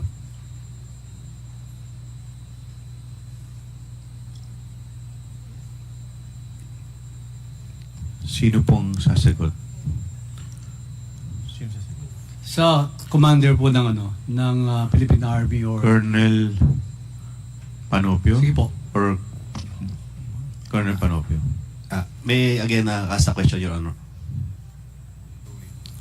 Well, yung yung programa po ng Philippine Army at saka ng DepEd, meron po kayong MOA na sign. Ang alam ko po si Mr. Attorney Poa signed response to the AOM po. Totoo po ito, Mr. Poa? Yes po, na ako po yung nag-sign ng response to the AOM po. That's why kailangan po ang sagot regarding these certifications, Mr. Poa. Apo, yung certifications naman po, sir, if Yes, Mr. Chair. please proceed. The reason why at that time I thought that it was at least yan kasi yung natanggap ko and I thought appropriate na rin to isubmit is because based on the wording of the certifications, nakasulat naman po doon that these YLS seminars were conducted in coordination and from information gathered from DepEd amongst one of the agencies. So, since yun po yung certification at yung wording, at least at that time, I thought it was appropriate na po. Now, whether or not it is appropriate for COA or for this committee, at that time po, I just submitted what was available. Okay, thank you. So, yun po, is Commander, if the program lasted until the end of fourth quarter? Yes, Your Honor. We have the last report dated 30 December 2023, Your Honor. So, meaning to say, may disconnection na yung paggastos ng confidential fund ng DepEd up to the fourth quarter. Tama ho ba? I am not aware of that confidential fund, Your Honor. But from day one po, wala kayong ginastos. Yes, Your Honor. We spend our own resources from the Philippine Army and respective participants from the PNP, LGUs, and other stakeholders, sir. Is this the infantry division commanders po? Ito po yung sinasabi nyo? Yes, Your Honor.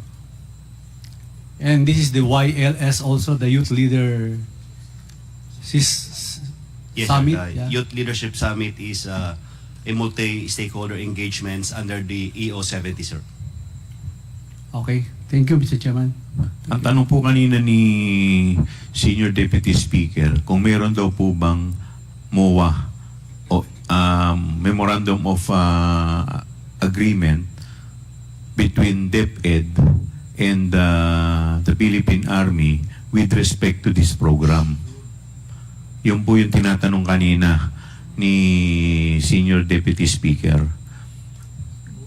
MOA. None that I'm aware of. Wala na po may kayo. MOA. Okay. Wala po akong So kayo po, MOA. aware, meron po ba kayong None that we are aware, Your Honor. So, okay.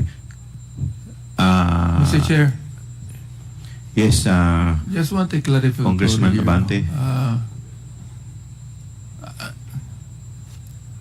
Yusek Mempin, Yes, why were you Mr. Chair. appointed as Undersecretary when you are in the armed forces? I was already retired by January. Yes, you're retired already, but why were you appointed? I was Being in the armed forces, why were you appointed? Are you an expert in education when you were in the armed forces? no, sir. Oh, why were you appointed? I was recruited by the former secretary and vice president, and I'm not aware of the reason why I was recruited, except maybe for the trust and confidence, Your Honor, Mr. Chair. Okay, would you think that because the secretary has a confidential fund that it should be used with the agreement of the members of the armed forces? Nang pinag-uusapan kanina yung MOA, ano? Hindi ba dapat yung MOA yan ng agency, for example? Dapat kung magmo-MOA ang Department of Education, dapat ang MOA niyan would be between the Deped and DND. Am I right? That's correct, Your Honor, Mr. Meron ba? None that I'm aware of, Your Honor, Mr. Chair. So, ibig sabihin, hindi nyo ginawa ang dapat yung gawin. Your Honor, I was not the one in charge of wireless. I'm not referring to if you're in charge. What I'm saying is this. That is between departments in the executive branch of government. The MOA should have been between the DepEd and the ND. The question is, why was not it done? Your Honor, Mr. Chair, as mentioned by Yusek Poa, our operations strand is on the process of the engagement with Department of National Defense with regard to wireless, but I think it's not yet been consummated. Or Yes, but there should be a MOA. Am I right? That's correct. And that was not done. Am I right? Yes, Your Honor. Therefore, it is improper. Am I right? It is improper. Am I right? Yes, Your Honor. Okay, thank you, Mr. Chair.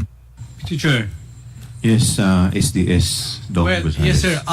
Mr. Chairman, the point is useless because gumastos ang DepEd even from the first and to third quarter, but no impact on the YLS, other military operation. Yun po yung point ko. Parang useless ang ginawa ng DepEd na hindi naman nag-serve yung purpose ng YLS division. Tama ho ba, Mr. Chair? Gumastos ang DepEd na walang kasaysayan sa paggastos nila sa CF from first, second, and third quarter.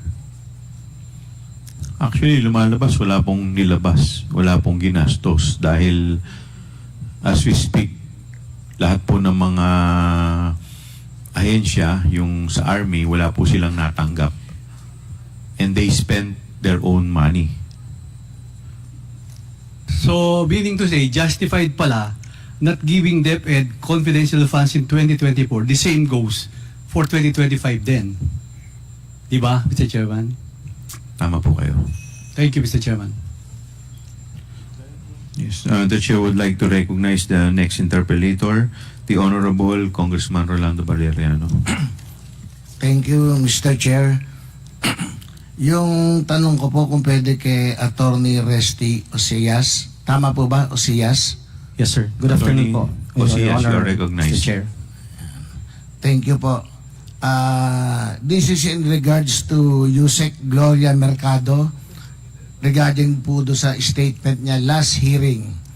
According to her, nag-lunch kayo sometimes in October 2023 sa Linden Suites. Do you confirm that? Good afternoon again, Mr. Chair. Yes, sir. I confirm that. There was an activity I think it was a training on procurement.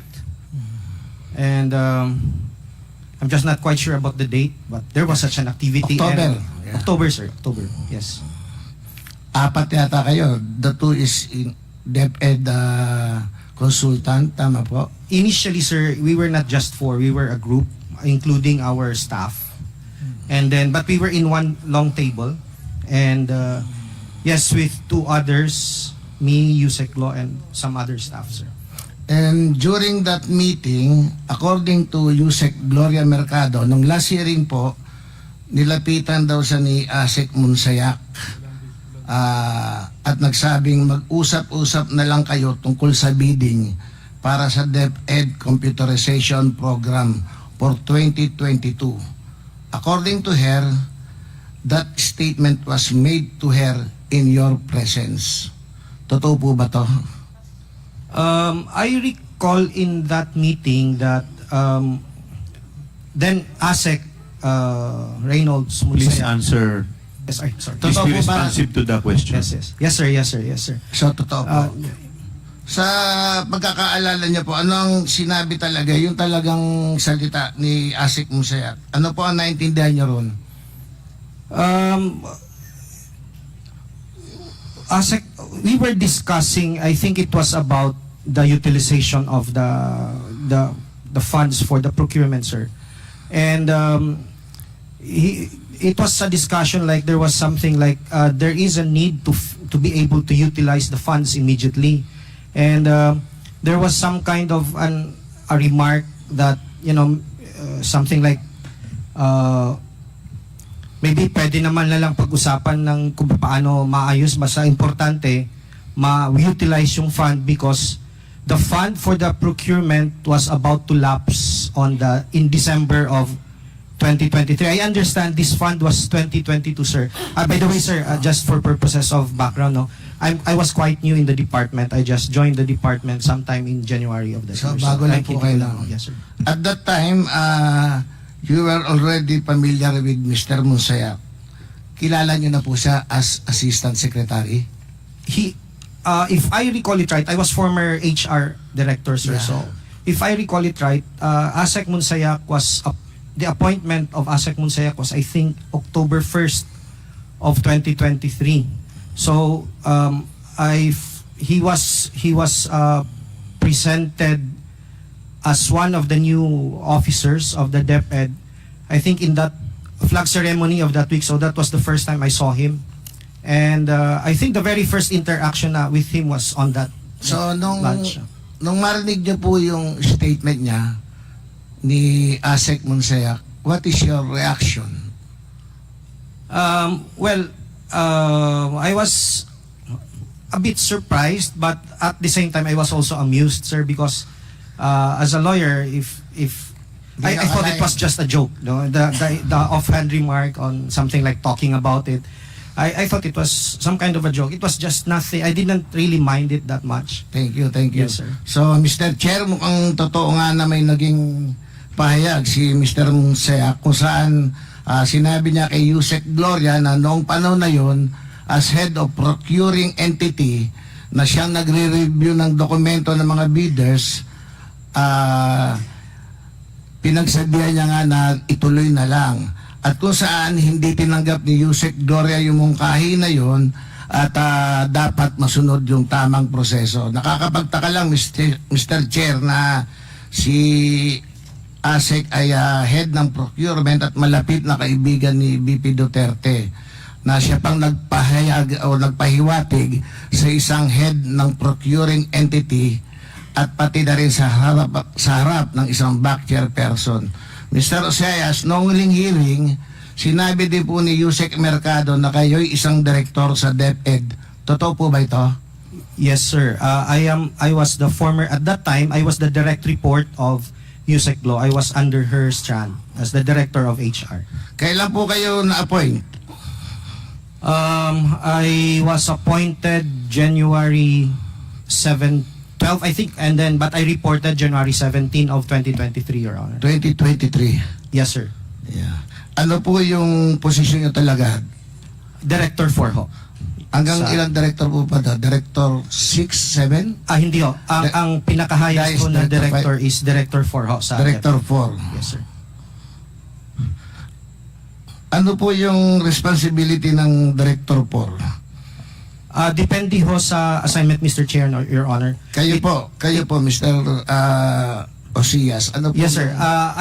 My responsibility is primarily on HR, human resource and organizational development. So, kami po yung in charge ng mga programs natin with respect to teachers and then the non-teaching personnel, and then yung kami rin po ang in charge doon sa organizational effectiveness and the benefits that we can probably give our teachers so through our offices.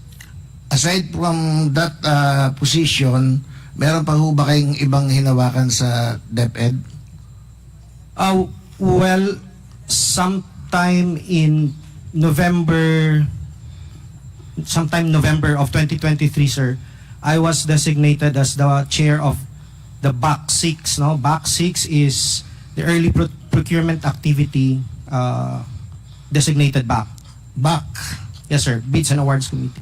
Sige. Na-mention nyo po na BAC member nung panahon na yon. Sino po ang BAC chair at that time? Sir, sa noong November, back chair ho ako. Naging back chair ho ako ng Naging back back 6. chair kayo? Ng back 6 ho. Yung back 6. But, yun ho. Sige po. Hindi ba po pagka ganyang malaking government agency, especially yung DepEd, sometimes maraming mga box assigned for the procurement of particular category. In the back that you specifically belong, ano pong mga bagay yung procurement ang kailangang dumaan sa inyo? Particular. Yes, sir. As far as I recall, ang dumaan sa akin ho ay laptops. Laptop? Yes, sir. Laptops for teaching, non-teaching, and yung DCP project ho. So, kabilang po dito yung procurement relating to DepEd Computerization Program. Yes, sir. Tama po? Yes, sir. Yes, sir. 2024 ang original ko ho. Noong back member kayo, naging party po ba kayo noong October and December 2023 bids for the DCP? Yes, sir. I was also before the 2024 before the November designation as back chair, I was also part of the DCP 2022 which was bidded in 2023. Yes, sir. Na-mention nyo rin po na naging back chairperson. Kailan kayo naging chairperson po ng back? I think if I'm not mistaken, around November na po ng 2023. November ng 2023. Or is it December? Something November or December, sir. Kasi my memory is not really at this point. Na-recall nyo pa po yung mga project na dumaan sa inyo as back chair? Yes, sir. Originally, since I was handling the back 6, it is supposed to be the early procurement activity back, no? The back in charge for early procurement activity. So, kasama ho, yung nare-recall ko ho is the DCP project for 2024 ho sana. For 2024 DCP project. And laptop for teachers, laptop for non-teaching personnel. Ganun ho yung aking nare-recall na So, up to now po, are you still working with DepEd bilang director at back chair? Not anymore as back chair, sir, but I am still working with DepEd. Yes, but I am no longer connected with the HR. I have been reassigned under the new administration. I have been reassigned to the office of the Undersecretary for Procurement. So, pwede ko sabihin, ranking official pa rin kayo ng DepEd? In terms of the fact that I am an appointed director, sir, yes. Yeah. And you play an important role kasi kayo parte ng back before, di po ba? That oversees yung DCP, yung computerization, a flagship program of the DepEd. Is that correct? Yes, sir. As far as I am concerned at that time, yes, sir. Tanong lang po, would you also receive envelopes from Ms. Shine Paharda? Parang ikinuwento ni Yusek Mercado, envelope containing cash. All right. Your Honor, Mr. Chair, no, I must be candid about this. I must say I did, but I didn't know because I was new in the department. I thought it was a practice of the department. I thought, the very first time I encountered that matter, sir, was sometime in April of of 2023. I didn't know why I was summoned to the office of ASEC Shine, and then I was given an envelope, and it was later on I found out that there was money in it, but it was not because I was a back member or whatever yet, because I was not at that time. At that last hearing, sabi ni Yusek Mercado, kung natatandaan ko, 9 envelopes yung natanggap niya amounting to 50,000 each. Sa inyo pong pagkakaalala, hanggang kailan kayo nakatanggap na envelope? Ilan? It started April. I think it was until September of that year. Up to September 2023? Yes, sir. But if I recall it right, I was only summoned about 4 times to the office. 4 times? Yes. Up to September 2023? Yes, sir. So yung last quarter po, wala na kayo natanggap? Wala na po. Wala. So in other words, wala kayong envelope na natanggap ng 4th quarter ng 2023. Tama po? Yes, sir. Mukhang sumakto Sa panahon na hindi na ginamit ng DepEd yung confidential fund for the last quarter nang pumuputok na issue ng confidential fund. Anyway, Mr. Osias, I think this was also mentioned by the VP in a press conference na magkano po pala yung laman? Magkano po laman ng envelope? I think it was something like between 12 to 15, sir. Hindi ko na matandaan yung laman talaga. 12 to 15,000? Very minimal amount, yes, sir. Okay. Mr. Osias, last week din po, after nung nandito si Yusek Mercado, meron din pong press conference si Vice President. According to the Vice President, nag-solicit daw po si Yusek Gloria from private companies using the name of the VP, which is supposedly the reason why she was let go. Kaya siya tinanggal. So, based po sa dokumento na inilabas, ito ay patungkol sa programang Deped Guru. Are you familiar with that project? Yes, sir. I am familiar with the Deped Guru project because I am supposed to be the project owner of that program, sir. Mr. Chair, can you explain to us briefly what this project is about? Early on, when I joined the department, about maybe a few weeks after I joined the department, and as normally done by former USEC law, she would come up with a list of things for us to do. And I recall that there were tasks given to us. I think it was after she went on a birthday trip. By who? There were about I'm sorry, sir. There were about 40 tasks that has to be accomplished by our strand, the HR and OD strand, including the other components of that strand, sir. So the HR strand or the HROD strand and NAYAP and TEX, we had about 40 tasks. Out of the 40, there were about 27 that pertains to my bureau. So for HR and OD. And I recall that one of the priorities that we were informed by USEC law, one of the priorities that we need to deliver as a strand is some kind of a chatbot wherein the secretary can connect directly with our teachers. Meaning that the idea was for her to be able to, for the teachers to be able to connect with her directly so that she can immediately respond to this with the secretary.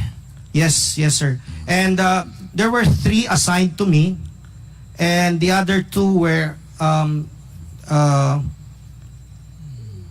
a PDIS, we call it a PDIS, an information system on all the employees of the department.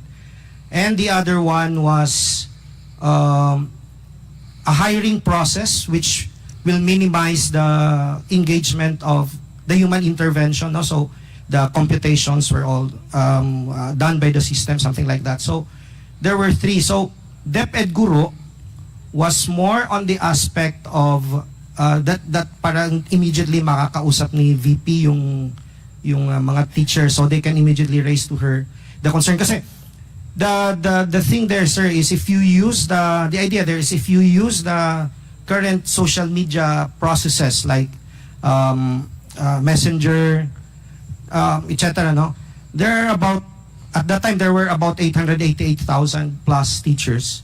So just imagine if a teacher comes up with a concern, and there were so many of them, matatabunan lang ho yung kanyang concern, and there is no possibility for example, the VP to be able to answer the concern. So there has to be some kind of a different approach to it, some kind of technological approach wherein it will ensure that the VP is able to answer all these concerns, because there are really many of our teachers. Thank you. So the Deped Guru, sir, is for that purpose. According to Yusek Mercado din po, at that time, nangailangan din kayo ng external partners para sa project na to. Tama po? Yes. Actually, as far as I recall, there was an activity wherein our strands were asked, what are your projects, what are your concerns, and we were supposed to, there is an office in DepEd that is supposed to be in charge of coordinating us, the strands, or whatever the concerns of the strands, with an external partner, and they're the ones who actually are supposed to help us. So merong office na in charge para sa pagpili ng external partners? Tama po? Yes, sir. So sinasabi niyo ba walang direktang pagpili sa mga external partner? I mean, you and Yusek Mercado, hindi kayo yung namili na external partners? Tama ba? Yes, sir. I for one am not involved in the process. I just sit there when we make a presentation on what is that guru all about. I'm So just part of the So with people who that, sit Mr. there. Chair, sino ang pumipili o nag-entertain ng mga external partners para sa mga ganyang partners, especially yung Deped Guru? There is an office. I think it's the External Partnership Services. External Partnership Service or Services. Services. I think that's the office, or is it the ICO?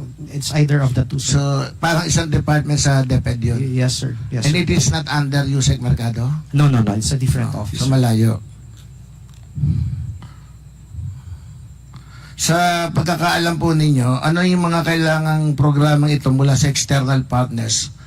Why you need that external partners? Ano yung kailangan nyo sa kanila? Well, from what I understood at that time, the need for the technological thing that the VP wanted to have, we cannot do it on our own because there is no budget for it. So we need external partners to help us make it turn it into fruition, or to make it to accomplish that program, sir. So I think that is the answer to that. When you say external partner, kailangan nyo hindi pera ang sinulisit nyo sa external partner, or pera yun? If I will relate it to the Deped Guru, it was not money that we wanted to. Hindi pera. Yes, sir. It was like, because the Deped Guru has components, no. It's like technology and other matters, no? Hardware, software. So gamit. Gamit, sir. I think that is the word. Mga components, not really money, sir. Mr. Chair, kung may alam po kayo, anong gamit yun kung alam nyo? Okay, so if I recall this right now,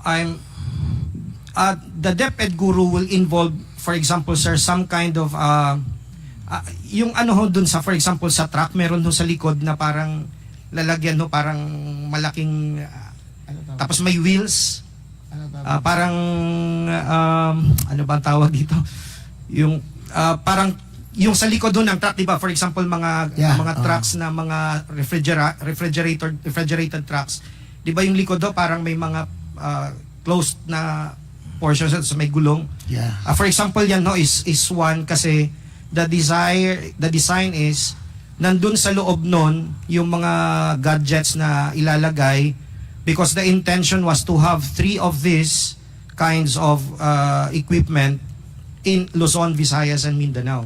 So i-deploy siya para kung mayroong conflagration, kung mayroong nangyaring masama, hindi ho una makakausap pa rin ni VP yung mga students or concerns or whatever, and then independently powered ho siya, component ho siya talaga ng buo. So meron siyang laptops, meron siyang solar panel, marami ho siyang components sir para ma-ensure lang na kahit walang kuryente dun sa lugar, tuloy-tuloy pa rin ang magiging communication ng VP. Ganun ang pagkaintindi ko doon sa... So, Mr. Chair, with that yung equipment na yun, kanino po mapupunta yun or saan napunta yun?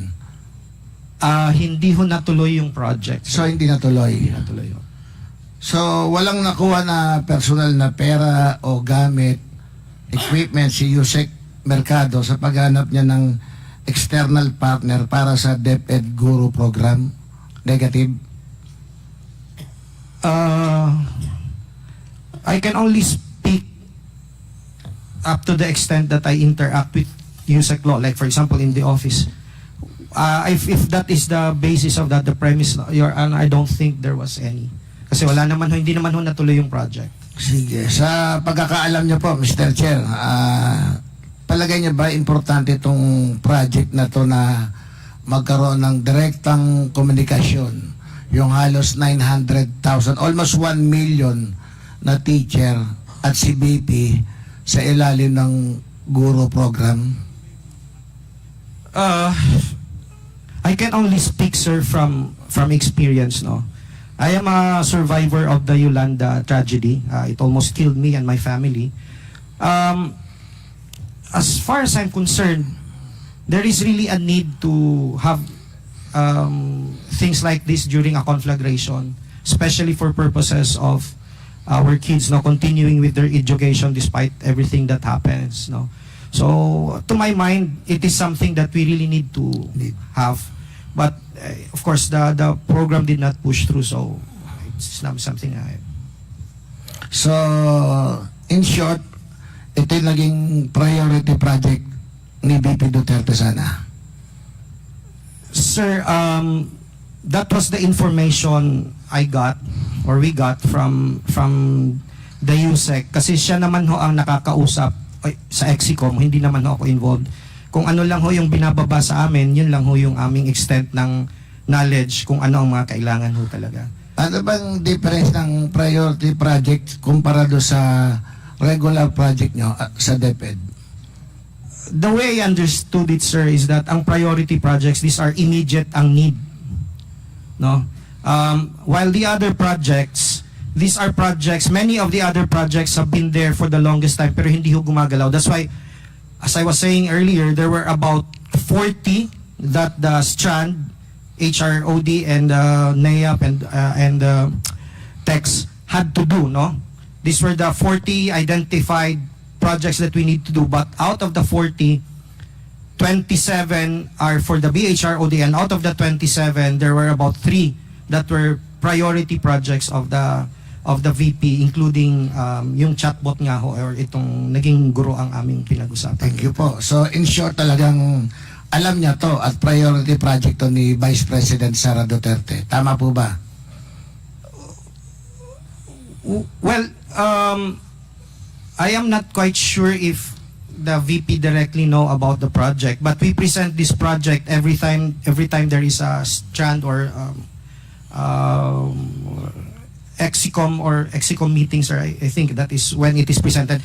But Exicom hindi na ho kasi ako kasali doon. So, she is aware.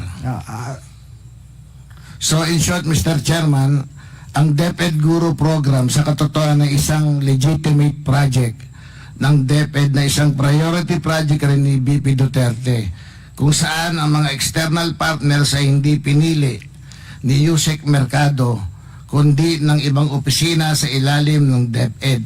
Dagdag pa rito, walang pondo o kagamitan na personal na makukuha si Yusek Mercado sa programang ito.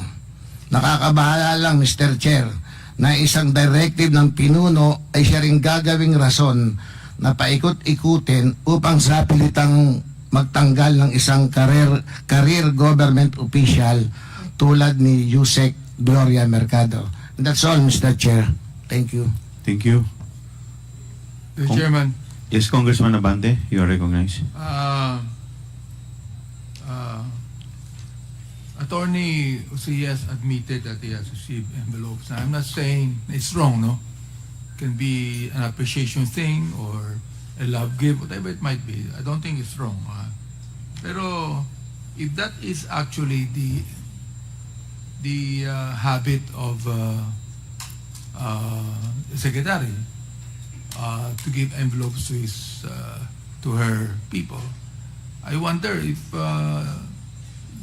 only Yusek Mercado or you receive envelope.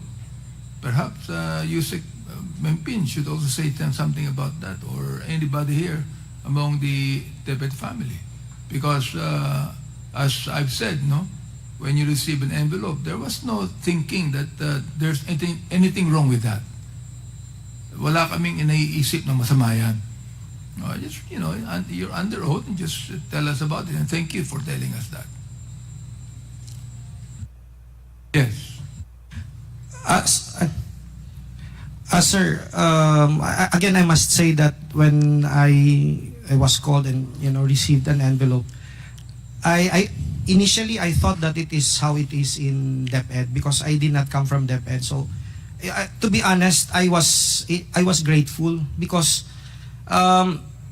it helps a lot. No, I am from the province, so parang nakakatulong. Where were you before, Attorney Osias? Before you went to Deped, where were you before? I spent more or less 25 years in another agency, sir. In the private? No, government also. Government sir. din? Yes, sir. Okay. I just came across the Deped, yung posting. So you were thinking that, receiving an envelope is just something that that happens in Deped once in a while, and you're grateful. I really appreciate that. No, as I've said, we're not thinking of anything wrong in receiving those envelopes. We're just wondering how many of a Deped family receive envelopes too. We're just wondering if Attorney Osias was able to say and tell us the truth about that, and perhaps Yusek Mercado, Yusek Mempin. Can you say something about that? Yes, Your Honor, Mr. Chair. For me, sir, I have not received any envelope coming from ASEC Sunshine. Oh, you have not received any envelope? Yes, Your Honor, for me, sir. Ibig sabihin, only some special people receive envelopes like that. And you're not too special, man. Is that what you're trying to say? I'm not aware of it, sir. Can you say something about that? You're the spokesperson. Yes, sir. When I was Hope, sir, I became Hope. No, I can categorically say I was not able to receive a single envelope at all. But I do remember sometime December 2022 or early December, I did receive an envelope, just minimal amount. And at times, pag nagsasabi, may mga times kasi, sir, na candidly, medyo napagalitan ako because nag-aabono daw ako. Because when people come to me as a spokesperson, sometimes they tell problems, I would give, at the end of the day, ang kailangan lang pala nila, 3,000, 5,000. So nagbibigyan ko personally. So there were instances, occasional, although not regularly, not like monthly at all, that I would receive, but not from ASEC Shine. I would, when I would tell the VP, like nung Christmas, the VP give it to me herself. Well, there are times. But yes, I did receive occasionally. There are times, when you appreciate stuff. Ako rin, ganun eh. When I appreciate my stuff, I would sometimes give envelopes. Yes, sir. But occasionally, yes. Kahit na maliit ang amount. The thing is this, Attorney Monsayak, you promised that you're going to submit a rebuttal to... Yes, Your Honor. In fact, I only learned Nasaan I yun? only learned today that I was being directed to submit the documents and I will comply, Your Honor. Before the next hearing date, I will submit the documents requested of me, Your Honor. Before the next hearing date, Your Honor, I'm just gonna compile it and submit it to the committee, Your Honor. Okay, well, how many days will it take? Maybe 3, Your Honor. Maybe 3. 3 days, okay. We will expect that. Yes, Your Honor. Committee. Mr. Chair, can I just make a manifestation? Yes, please continue, Congressman Abante. I have a very high regard on the armed forces. Very high. You are professional soldiers. Yusik Mempin, correct? Major General Pajao, Colonel Baransing, all of you. Very high regard ako sa armed forces of the Philippines. Okay? Like my good friend here, Congressman ako, who used to be a general. Masyadong respect ko sa inyo. I hope that you're going to remain above politics. Because, listen, your only accountability is to the Commander-in-Chief. No one else. Not the mayor, not anyone else, but the Commander-in-Chief. And that's the President of the Republic. Of course, that includes the Secretary of the Public National Defense. So please, I'm asking you, sana ma-maintain ninyo yung high regard ko at high regard ng maraming tao sa inyo. Please be above politics. Yun lang po, manifestation ko.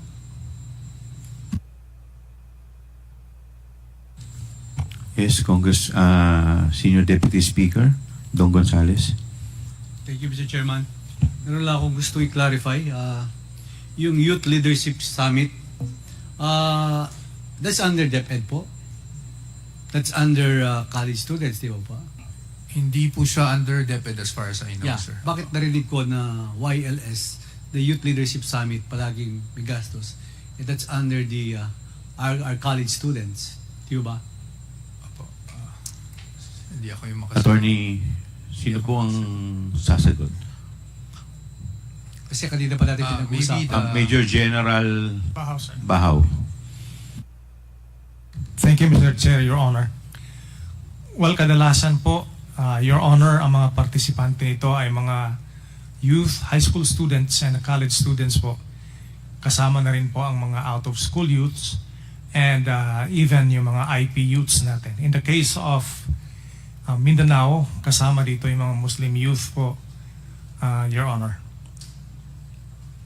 So meaning halo-halo po sila, not only college students? Yes, Your Honor. Across all sectors, lalo na yung mga kabataan po, Your Honor, na walang access po talaga sa education, ito po yung mga inuuna natin sa ganitong klaseng mga summits. Salamat po, Mr. Chairman. Thank you. We will now proceed to our last interpellator, the Honorable Franz Castro. You are recognized. Maaga pa, Mr. Chair. Hindi ako sanay na maaga pa tayo. Uuwi. Mr. Chair, huwag mo namang gawing quadcom to, please. Well, Unless, of course, may mga gusto pang mga follow-up questions. Okay. So, seryoso kasi. Pero seryoso po ako, Mr. Chair. So, napansin ko lang, Mr. Chair, dun sa paggamit ng confidential funds in three quarters, parang pare-parehas ang amount. 37,000 at 37.5 million. No? So talagang hinati, no? Inatado ng ano. In the first quarter, yung 37.5 ginamit ng 39 days. On the second quarter, 69 days. On the third quarter, 68 days. So dahil pareho yon, ano po ba yung kaibahan? Ito yung DepEd. Ay, by the way, Mr. Chair, pinatawag na po ba natin itong Edward Fajarda? Nag-motion na po ba tayo para ipatawag? Meron po tayong inisyu kanina na subpoena at testificandum. Okay. Kasi siya yung naglabas ng pera at by the way, sino po yung nag-prepare ng accomplishment report sa DepEd, Mr. Chair? Attorney Powa. Mr. Chair, I would assume it would also be the SDO at that point. Hindi po... SDO Fajardo. Opo, kung sino Fajarda. po yung nakapirma. Hindi po ako familiar kasi dun sa accomplishment report, but I think it's prepared by the SDO as per the rules. Okay, so siya yung naglabas ng pera. Siya din yung nag-report nito. I think yun po yung requirement, Your Honor. I don't have a copy, but I can look for a copy of the accomplishment report. Hindi, yun nga. Yung accomplishment report, eto na lang, kung walang copy ang DepEd.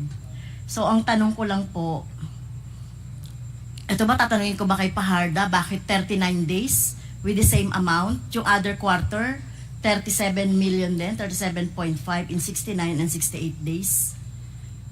Can you answer Mr. that? Chair, Please Mr. Chair, continue. Your Attorney Honor, Powa. hindi ko po, and Representative Franz knows this, no, I'm very straightforward with you all the time, pero hindi ko po talaga alam yung sagot dyan sa pag-operationalize ng confidential funds. So, unfortunately, hindi ko talaga kayo masasagot, ma'am. So, sinasabi ba, Mr. Chair, ni Attorney Powa na it is Edward Fajarda and the Vice President Sara Duterte yung bumuo nitong accomplishment report? I have no personal knowledge kung sino po mismo yung nagbuo, but I'm only saying that because of the signatures found in the accomplishment report, Your Honor. Okay, napakahalaga, Mr. Chair, na mapatawag talaga si si Vice President Sara Duterte together with Fajarda. Kasi katulad nung observation natin sa 125 million na OVP na misuse, parang may nakakitaan talaga natin dito, no, ng problema ng misuse. Like katulad niyan, 37.5 million. So ano ba yung kaibahan ng mga activities nitong mga to? Kasi kung titignan natin, Mr. Chair, isa lang po, isang set lang po yung activities, no, yung tinatawag nilang program, project, activities, counter-insurgency programs, abuse prevention and control within schools, anti-illegal activities operations, anti-extremism, terrorism programs. So dito makikita natin yung mga accomplishment. So sa first quarter, second quarter, third quarter, Mr. Chair, pare-parehas ang sinasabi, no? Prevention of recruitment by NPA and other communist leftist group towards teachers and students. 100% daw implementation ng mga activities. So, ang tanong ko lang, Mr. Chair, sino ang niloloko neto? 'Di ba? Itong mga ganitong mga report. No, kung i-analyze natin itong mga ganitong report na parang i-accept na lang natin ang COA, i-accept na lang natin through hook and sinker itong isa na submit ni Sara Duterte at saka nitong si Fajarda, kung sila man talaga yung gumagawa nito, sino lolokohin natin dito sa sinasabi nila, no, nawala na daw, na-prevent na raw yung recruitment.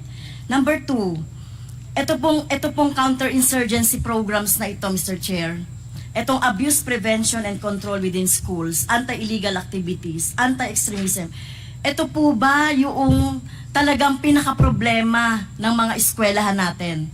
Para kay Yusek Powa, alam ko ikaw, nung DepEd Secretary ka, we talk, no? Undersecretary. Ay, Undersecretary. Ako na agad ang pinromote. Di ba nagtutok tayo ng mga problema sa schools? Di ba? So, tingin mo ba itong apat na to, ito yung talagang problema natin sa eskwelahan na kailangang gamitan ng confidential funds para maituloy yung programa natin sa eskwelahan? Well, Mr. Chair, if I may respond. Yes, please continue. Well, sa totoo lang po, honestly, isa siya sa mga problema pero hindi lang po siya yung problema. Napakarami po talaga nating problema, especially nung time ko sa DepEd, and I've discussed it with Congresswoman Castro several times. So I cannot naman po say it's not one of the problems because may mga reports nga na umabot sa atin na may ganyang problema. But I would say na it's one of the many problems in basic education. Yes, mas ano yung problema like yung grooming, ito yung binanggit ni Sara Duterte nung tinanong ko saan mo gagamitin yung confidential fund, Mr. Chair? So tinanong ko sa noong 2022. So sabi for grooming daw, etc. Pero nakita naman natin problema ngayon, di ba? Mga bullying, no? At iba pa na related, pero mukhang hindi ito yung nakikita nating pinaka-problema, no, sa mga eskwelahan natin. Kung titignan natin ito, Mr. Chair, parang ginawa lang ito para ma-justify lang yung confidential funds na 150. Nakita naman natin, Mr. Chair, doon sa palitan kanina ng interpellation ng mga nauna. So itong mga ginagawa na ito na certification, Mr. Chair, hindi ito project ng DepEd. No? Ay hindi ito ginawa at hindi ito pinondohan ng DepEd. Hindi nga alam ni Attorney Powa etong mga activities na to. Hindi nyo naintindihan. Pero nakita natin, Mr. Chair, sinubmit. Ano ba to? Pinractice ba natin dito na yung parang sinasabi natin na hindi natin iintindi? So, ito ba, Mr. Powa, Attorney Powa, sinubmit nyo na lang ng walang pagkaintindi? Hindi ba kayo nagtanong kay former USEC Memphis? Ano itong mga ito? Please answer, Mr. Attorney Chair, Powa. Mr. Chair, with all due respect, ma'am, hindi naman po sa hindi inintindi. Humingi po ako ng reports na evidencing success para as required by COA. Nung nakita ko po yung report, ang pagkakaintindi ko po is hinold yung mga seminars due to coordination and information received from DepEd. So I took the certification Mr. Chair, as is. patuloy na kita dyan, Attorney. Opo. Malinaw naman kanina doon sa interpellation na wala itong relasyon dito sa activity ng DepEd. Ni wala ngang MOA, Mr. Chair. Di ba? So hindi mo pwedeng gawin ito na justification para bang Mr. Chair, sa eskwelahan, hindi ka makapag-liquidate.